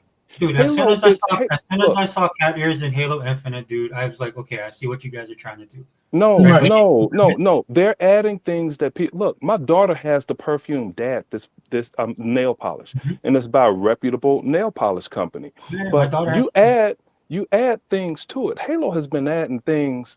Halo created all of this. They have been making iterations to Halo since 2001. Everyone copied them. Fortnite is a kiddie game with no story. Those are two different competitors. That's like comparing water to coffee. I'm not going to give this basketball team coffee after the game. We giving them water. That's a different. Every game has their categories. Even with Call of Duty. Call of Duty is a different game. Halo don't have no competition. If Halo doesn't exceed Call of Duty, if it doesn't exceed Fortnite, that's not a problem. It's like everything can't be number one. Halo's been number one forever, and but see, everyone wants to compare. None of them will ever be Minecraft. Everyone talks about Call of Duty being the biggest. It's not bigger than Minecraft. Nothing is. Minecraft is the biggest. Yeah. So everybody could yell. Yeah, I think real quick. I think the fear is what they're trying to say, that they don't want. I think we're coinciding with what you just said. They don't want Microsoft to ever. Oh well, you know what? Let's make Halo more in the tone of like what Fortnite kind of is structured. No, not, yeah, that's for a story, the but that's the thing. That's why I jumped. They want Halo to be Halo. You know what I mean? Yeah. Right. I think that's what it's fear. No, they don't have to worry about that, because that will never happen. But because it's too perfect. The people that are the real Halo fans, like, they made them correct that encyclopedia, but they made them correct the encyclopedia by not going through IGN and or one of these clown sites. They were directly talking to Microsoft. But the reason they spent $70 billion, and like Phil Spencer said, people want to listen to Phil Spencer, but they don't want to listen to Phil Spencer. Phil said, I don't have to report to Satya to buy something, but Activision was going to cost a lot It of was money and so yeah, present a lot of problems. So I yeah. thought I'd let Satya and Amy Hood know, hey, look, I'm looking at spending $68 billion on a company. So then Satya's like, okay, he looks at the numbers. You guys are great. You're the third in the house of Microsoft behind Azure, Office. Then it's the Xbox division, then Windows. Hey, you're a pillar here, of course, and we're going to all represent you in court. But like, dear, some of the things that you were saying, they already do. And to make a game, he Wait a bought. minute, you talking about with the story elements and Yeah, stuff? yeah, with a bunch of the story elements, because we listen to a lot of these things, and that's why there are so many comic books. And that's one of the reasons I listen to Installation 00, because even I don't know all of the Yeah, that corners of the guy. Halo universe, No, because he's it's crazy. it's insane, and people have figured out what the language is on some of the pillars within Halo Infinite. But he bought back to you talking about the engine. The Slip Space engine is a Yeah, yeah. modified Blam engine. And what I'll be disappointed, and you'll never hear me say this on anyone else's podcast, because everyone else is not intelligent. So they elect to go the idiot route, and I don't even want to alert them to such a thing. Just like when Forza was released, that's one of my favorite games. And you guys know, like Yes. Me E-Rock too. I got love on me. Ford. Yeah, E-Rock I love. said, E-Rock said during the show, and now I'm really gonna get in trouble, but because my mother's still sitting here, and E-Rock said, hey, E-Rock said, Wolverine, you the only nigga that watch NASCAR. You know, Oh yeah, he did say remember that? that. Yeah, I remember. You, Because I watched but I NASCAR was, too, remember? and right, hey, and Dia, your favorite fan, Ramo, he knew I was disappointed with Forza, but I never let anyone know. I think I told you guys that when we were in the green room before the show, and it's because they didn't have NASCAR. I Right, was very Right. disappointed. And yeah. but now they brought NASCAR in. But Mhm. because like they lost the bid to have NASCAR because this other company already had it. So they Oh yeah. waited there. Oh, okay. Yeah, that's why they didn't have Licensing is NASCAR. always a big deal. Licensing with everything is a big problem. Yes, Oh, yes, it's enormous. And Microsoft could have just given us a NASCAR canvas, and we could have painted our own cars, but they wanted to do everything by the book. But yeah. Authentic. anyway, I want to go back to Dia, because you said something very important. Um, you wanted to see more stories, and Hmm. you wanted to start But back not where. just Master Chief though. I want to see, other stories that take place with other, Correct, correct. characters, other Spartans, That's other why I stuff like said that. it right. That's why I said in the chat that Hebot said that there were people that were mad that we didn't finish the fight. That there, the Halo, it will never have a conclusion ever. Not to any story. It's just like our life. Our lives. Armageddon may end things for a minute until a new paradise on Earth is here for those of us that read the Bible. But Mhm. the Halo universe is kind of replicating religion in a way, and there is no end. Like, dear, you talked about having a story of Master Chief's origin. Yeah, yeah. Spartan Noble Six came before him, and That's true. Yeah. he and Chief are the only two that's labeled hyper lethal of all of the Spartans. I want to fight some of his missions because he went Oh, solo. that would be fun. Yeah, I would like Yeah, that. yeah. Yeah. Versus going back to the origin of Marcus and Dom, because their story is fleshed out, but it's nowhere near as close to the Halo universe. Oh no, Because no, they're no. That's why because it's they're needed. Here's hey, needed. Hebot. It's not needed. It's critical. It's Right. essential. It's a must. They must do that because it's too Mhm. many inconsistencies that predates Gears in that game. But so Mhm. I'm glad they're going back to correct some things, but I'm mad that Dom won't be a part of the future because he blew up in that train when he thought he was saving the That was world like and he one of the wasn't. most. That was Yeah. one of the most epic and It most is. Oh, hey Yeah. and man, that was yes, yes. And like when his meaningful wife, moments in video game history. Like, right, you know how right. Hey, motherfuckers always they think, not to cut you off, but you know how they always try to make it seem, oh no, Sony knows how to make only games that have facts, the best writing. facts. Bullshit. Right. There's no better Hey, seeding Hebot, than I'm glad that. my mother couldn't hear you say that. That's why I There don't was have Yeah, us on yeah. no, I'm speaker. sorry, I'm sorry. There was no better seed than that one And when Marcus found his wife and realized that she was gone, No, and no, It was Dom found his wife and she was Dom, decaying and that's what dying in that tomb. amazing. It That was shit was That's good unbelievable. writing. That's good writing. And incredible. that's Yeah, what people been dreaming about seeing, yeah, like yeah, going back. That's why I think so many people were so emotional with the E-Day stuff. I'm telling you, PlayStation people was crying over that. yeah. But they crying because they don't have no games, dear. You gotta stay focused. Okay? You gotta I stay think these focused. people might have played Gears back in the day or something. I don't know, but they Yeah. knew. And, They knew and what you E-Day was, though. and I try and play Gears as much as I can. When I leave my mother's house, I'm gonna calm down before I get some work in. I'm gonna play some games. But as far as all of those things, and I want to tie you and Hebot into the same thing. That slip space engine, Hebot, is a modified blam engine, and what I'm afraid of is the Unreal Engine may not be able to That's what I'm do. scared of. I'm Yeah, terrified because, hey, dear, yeah. one time this guy threw a real grenade at someone, and someone was about to throw a sticky grenade, and the real grenade attached itself to the sticky grenade, and he threw it anyway, and both grenades flew through the air, and this guy blew up the guy's ship that threw the grenade at him. Those are the type of physics that I don't see in Gears, that I play Gears all the time. And Gears don't have driving vehicles. They don't have aircraft that you can fly. You can't commandeer those vehicles. Halo does all of that, So I it's mean, you have them, but in segments, like when you drove the truck with the Yeah, grills, yeah. yeah, or but what I'm when you saying flow the is, reaver, but, when you flow the reaver in part two.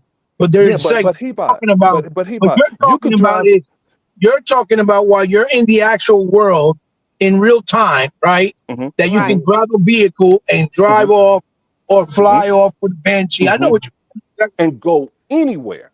Now, if you're hoping and I, that the and engine doesn't limit that. I get what you're saying. yeah, and E-Rock deserves an award for that, because remember how hard he was championing the Unreal 5 engine. Yeah, he was. Yeah, Yeah, he Yeah, was championing it real yeah, yeah, hard, and yeah.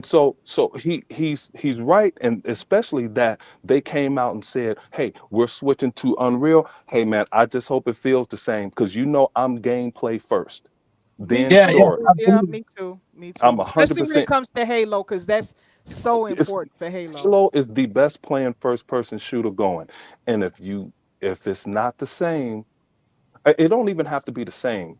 Just have the same physics where anything could Physics happen. and feel. Like Yeah, it, it- yeah. like like Heba, you remember when the Halo games kept progressing? At first, the Warthog was indestructible, right? Then they Mm-hmm. kept with the progression. You could shoot the Warthog, it'll start to wobble. A wheel may fall Mm-hmm. off. It'll catch on fire and then eventually explode. Okay, those are the things that this engine does. But I have seen some amazing things playing Gears Horde. Hey, Ma, Dia usually she play with this PC group, and she don't want to play with me and Sega, man. She only played with us one time, Oh, why just you one. lied to your Yeah, mom? and Dia said, "Oh, you lie to your mother." Hey, yeah, but anyway, hey, but I like the camaraderie in Gears, and the five against the computer, you Yeah. know, That's fun. and That and actually how is you fun. could. We will have to do that again sometime. Facts, Mhm. facts. Yeah. But yeah, but they doing those things, but it's hard to make a game like that and be precise with it. And if you don't take your time with it, then you'll have Killzone. Then you'll have Hebot's favorite game, Resistance, or Haze, those No, original but you're Halo right. killers. You better be Other thing, careful. He you're might right. like kill you in your sleep. That's Yeah. one of the reasons. That's why one of the reasons that Halo Hmm. is held so high regards because Yeah. Hmm. it was the first game in history that translated with a PC style aesthetic into console. Not only with the controller layout, but Facts. being able to do that, get on the turret, Hmm. grab a Oh yeah, jeep. and pull the turret off and walk around with it in Yeah, third yeah, Right, person. yeah. right, right, right. All, Hmm. all those things but when you're doing it in real time, whether it's in the map or in the world or in the open Hmm. world that you're in. Hmm. That's why I feel that the triversal that they added with Infinite, with that hook, that even another unbelievable. And you know what? And something else that Dia is doing right now in Halo that works beautiful. You know what I mean? Yeah. Hey, and what Dia is doing actually, because Dia is not a super Halo player, but they actually want to hear things like that because it's only so many things that they can do. But I just don't want them beat up for it because I followed this. Hey, I got my daughter a Equinox car, my mom and I. And her license plate is a Spartan name that I gave her. That's how much Halo I'm in. Okay. Wow. And when she saw that, she was like, wow, Man, she got a cool dad, man. I was yeah. like, man, my Like, father Dad, did you that. really love Halo, huh? Hey, but this girl has been playing Halo since she was 5. My son's been playing Okay. since he was 2.5. And they both have Spartan names, and now she's in college. Okay. So we lived Halo a long time, but some of those I just don't want Oh, 3, and 4 also support. the Halo people beat Halo up over it. Studios. Yeah, Yeah, yeah. the Halo I don't Studios either. beat up Yeah. over it. I But will say this just real quick is that Pierre did say that all that time when they were silent and nobody knew what they were doing, yeah, that's what they were doing. They were I know. working with the engine I and know. trying to figure out if it would be a good match for them. And that's that. Hey, Dia. Same goes for Gears. They Okay. said, hey, we're going to disappear for about 3 Yeah, they years were until gone we for have a something to while. show you. Yeah, And that's then when true. they came back, they had this to show. That's You, true. you That's know, true. and Yeah. only a few of us heard this because every time they do anything, we get an email and we read these Oh, things. okay. Yeah. Okay, So, yeah. and I subscribe to Forza like that also. Every time they do something, I get an email. When they're working on Okay. something, I get an email You every single subscribe time. to But well, they got but 343 now they for Halo. also did they go I'm ahead, sorry. Jay. I'm sorry. I'll go after you. Go ahead. Go No, ahead, Dan. I was just asking a question if he was subscribed to not 343 anymore, but Halo Studios.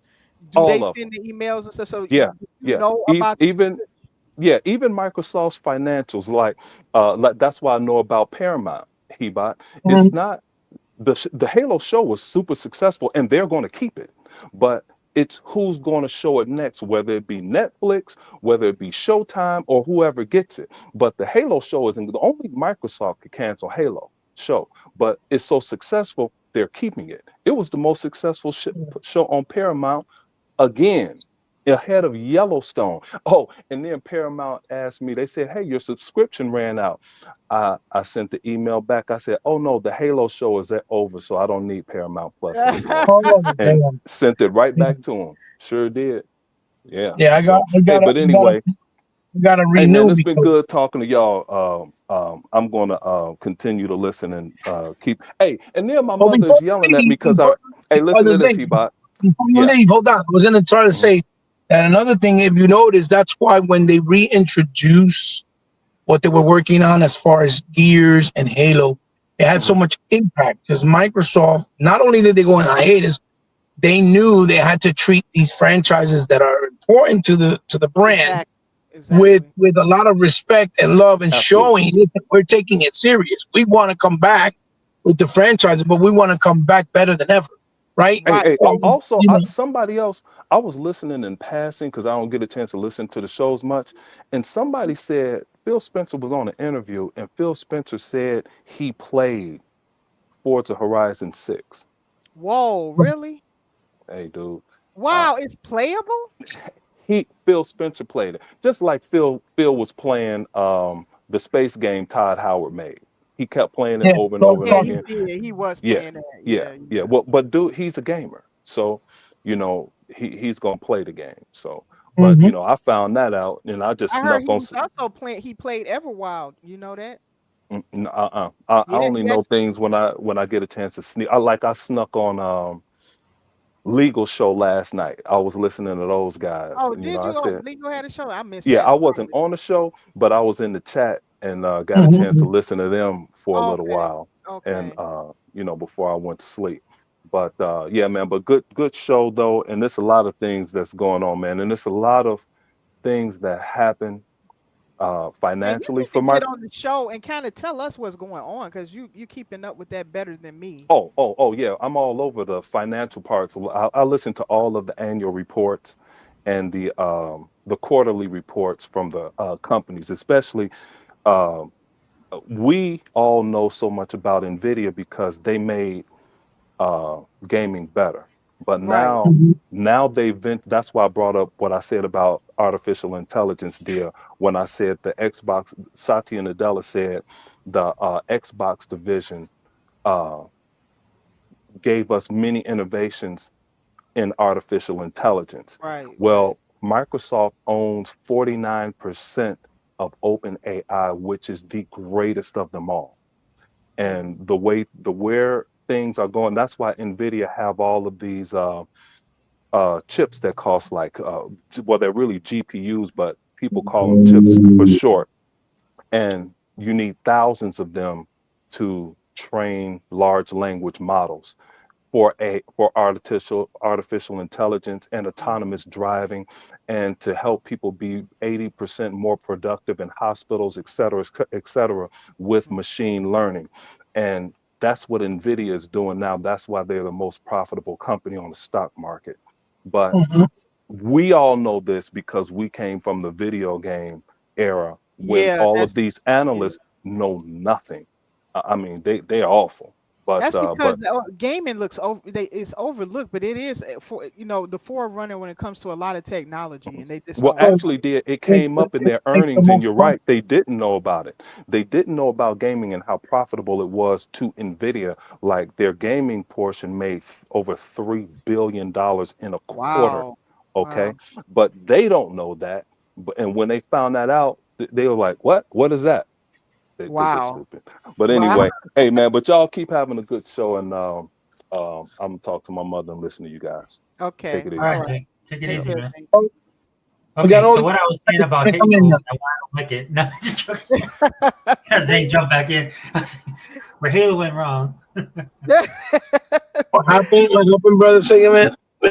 I was gonna say where Halo went wrong as a show, and then Zink will pop back in on that. Yeah. Oh shoot, you guys are funny. It's always good to have him, man. I mean, Yeah. even making Unlimited and Sega Man show is hard for him. So thanks for popping in, Zink. Really appreciate it. Go ahead, Hebot. I'm sorry, brother. Oh, wait a No, minute. no, that I was trying I'm to gonna see. have wait a minute. I'm gonna have to exit out though. I'm at my limit. I have to go Oh ahead. yeah. I Yeah, 'cause gotta run at I at gotta one. take care of some things. So I'm All gonna right, B. Yeah. Thanks. Take Yeah. care, love. Okay, See thank you later, you. Jay. And Yeah. thank Thank you, you. and thanks to everybody in chat, whoever's left. I know we went way off track. Yeah. It changed from politics to I don't know what. We went back to gaming. Well, we that's keep, what makes it different. That's what makes these podcasts different. Because we can talk about all that stuff. You know what I mean? Most people can't. You get what I'm saying?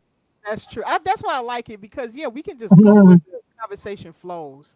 And at You the end of you the don't day, script nothing over here. Ain't nothing scripted when you're doing a 5.5 hour podcast. That's yeah. We're all gamers, so it's hard to get that out of our systems, pretty much. That's okay, dude. Because we're gonna wrap up soon. Because I we gotta can leave. correlate everything with gaming. That's the whole point. Yeah. And actually, honestly, with the economy and other things, it has a big role there.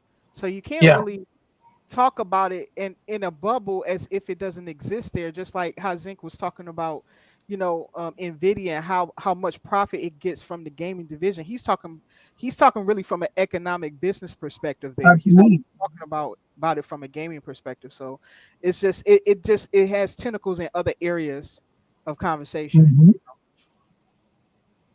Absolutely. 100%.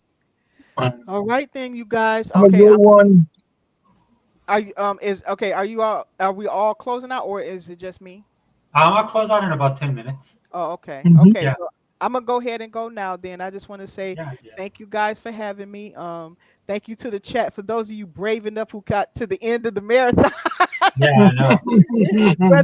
whether you were live or you listen to this later. And Yeah. honestly, I really enjoy these conversations. Heba, I always enjoy your legendary talks because you are like the historian. That's why I call him the historian or librarian, because he has a lot of knowledge. And Sega Forever is like, he's like, he and I are in tune in a lot of ways to like with the pop culture and the other things that we see the eye to eye with a lot of stuff. So Oh, Sega Forever is the secret weapon, but he's also the one that he's the one that connects both sides. He keeps the balance between the evil side and the good side. Yeah, Yep. evil side of the he's kids. the balance side. He's the balance.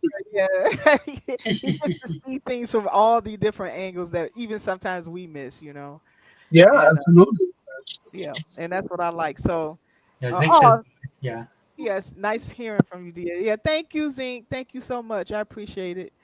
And Sure. yeah, I'm gonna head out, and I Have can't a wait for blessed the weekend, homie. Have a blessed weekend too. Okay, you too, Heba, and I hope you feel better. I know you're sick.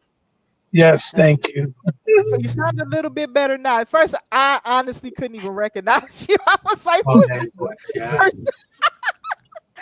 It's when you get up in the morning, you're sick. You're like, I'm bad now. Oh shoot! I was thought transforming Sega Forever got hacked. I was like, "What the heck is going on?" I am the new voice of Darth Vader, taking over the legendary Edward James Olmos. I'm taking over. Oh boy. Okay. All right, you guys. You take care. All right, take it easy, Dan. Bye bye. Yeah, dude. So I sent the link earlier, Heba, but yeah. Yeah, technically I was actually going to come in originally to apologize because I saw it said you got a link 3 hours ago. I was like, holy shit, 3 hours ago. I didn't even see it because I was really laying down. I had a really rough night, wasn't feeling well, didn't sleep well, so No, I didn't get to fall asleep till like 7:30, right? And then at 10, my kids are waking me up because they need me to take them here, take them there, do this, do that. But I really wasn't feeling well. I couldn't do it. So I took some medicine. I took some meds, for the pain, for the. Hello? Hey, brother. Are you there? Heba? I think you bought it out.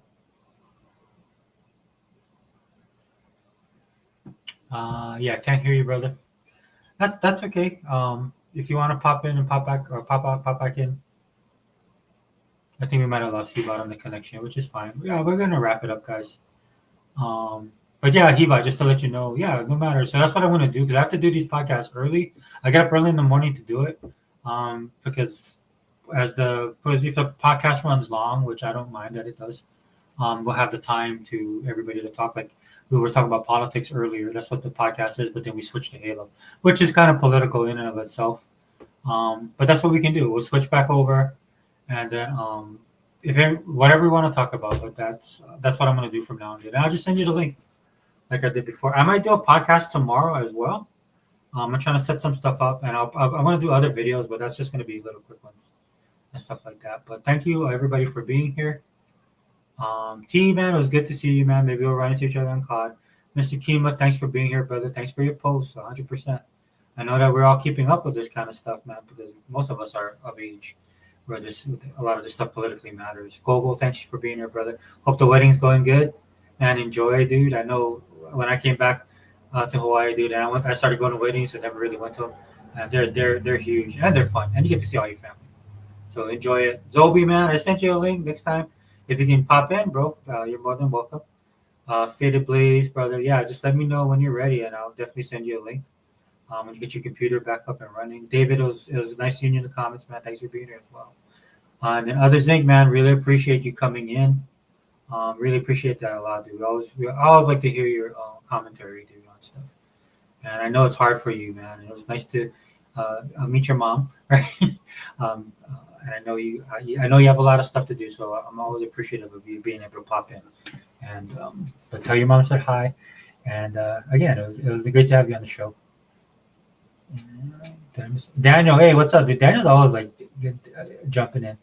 Yeah, brother. I want to start doing the sports podcast, and then maybe Zink can jump into that as well as Tuckmaster, because I know they want to do that. There's a lot of stuff sports wise that I'm starting to get back into, so we can talk about that, dude. I know Netflix is going to be huge, and yeah, Amazon Prime. I did not know that Amazon Prime, the Steelers and the Browns played the other day. I had no idea until it was too late.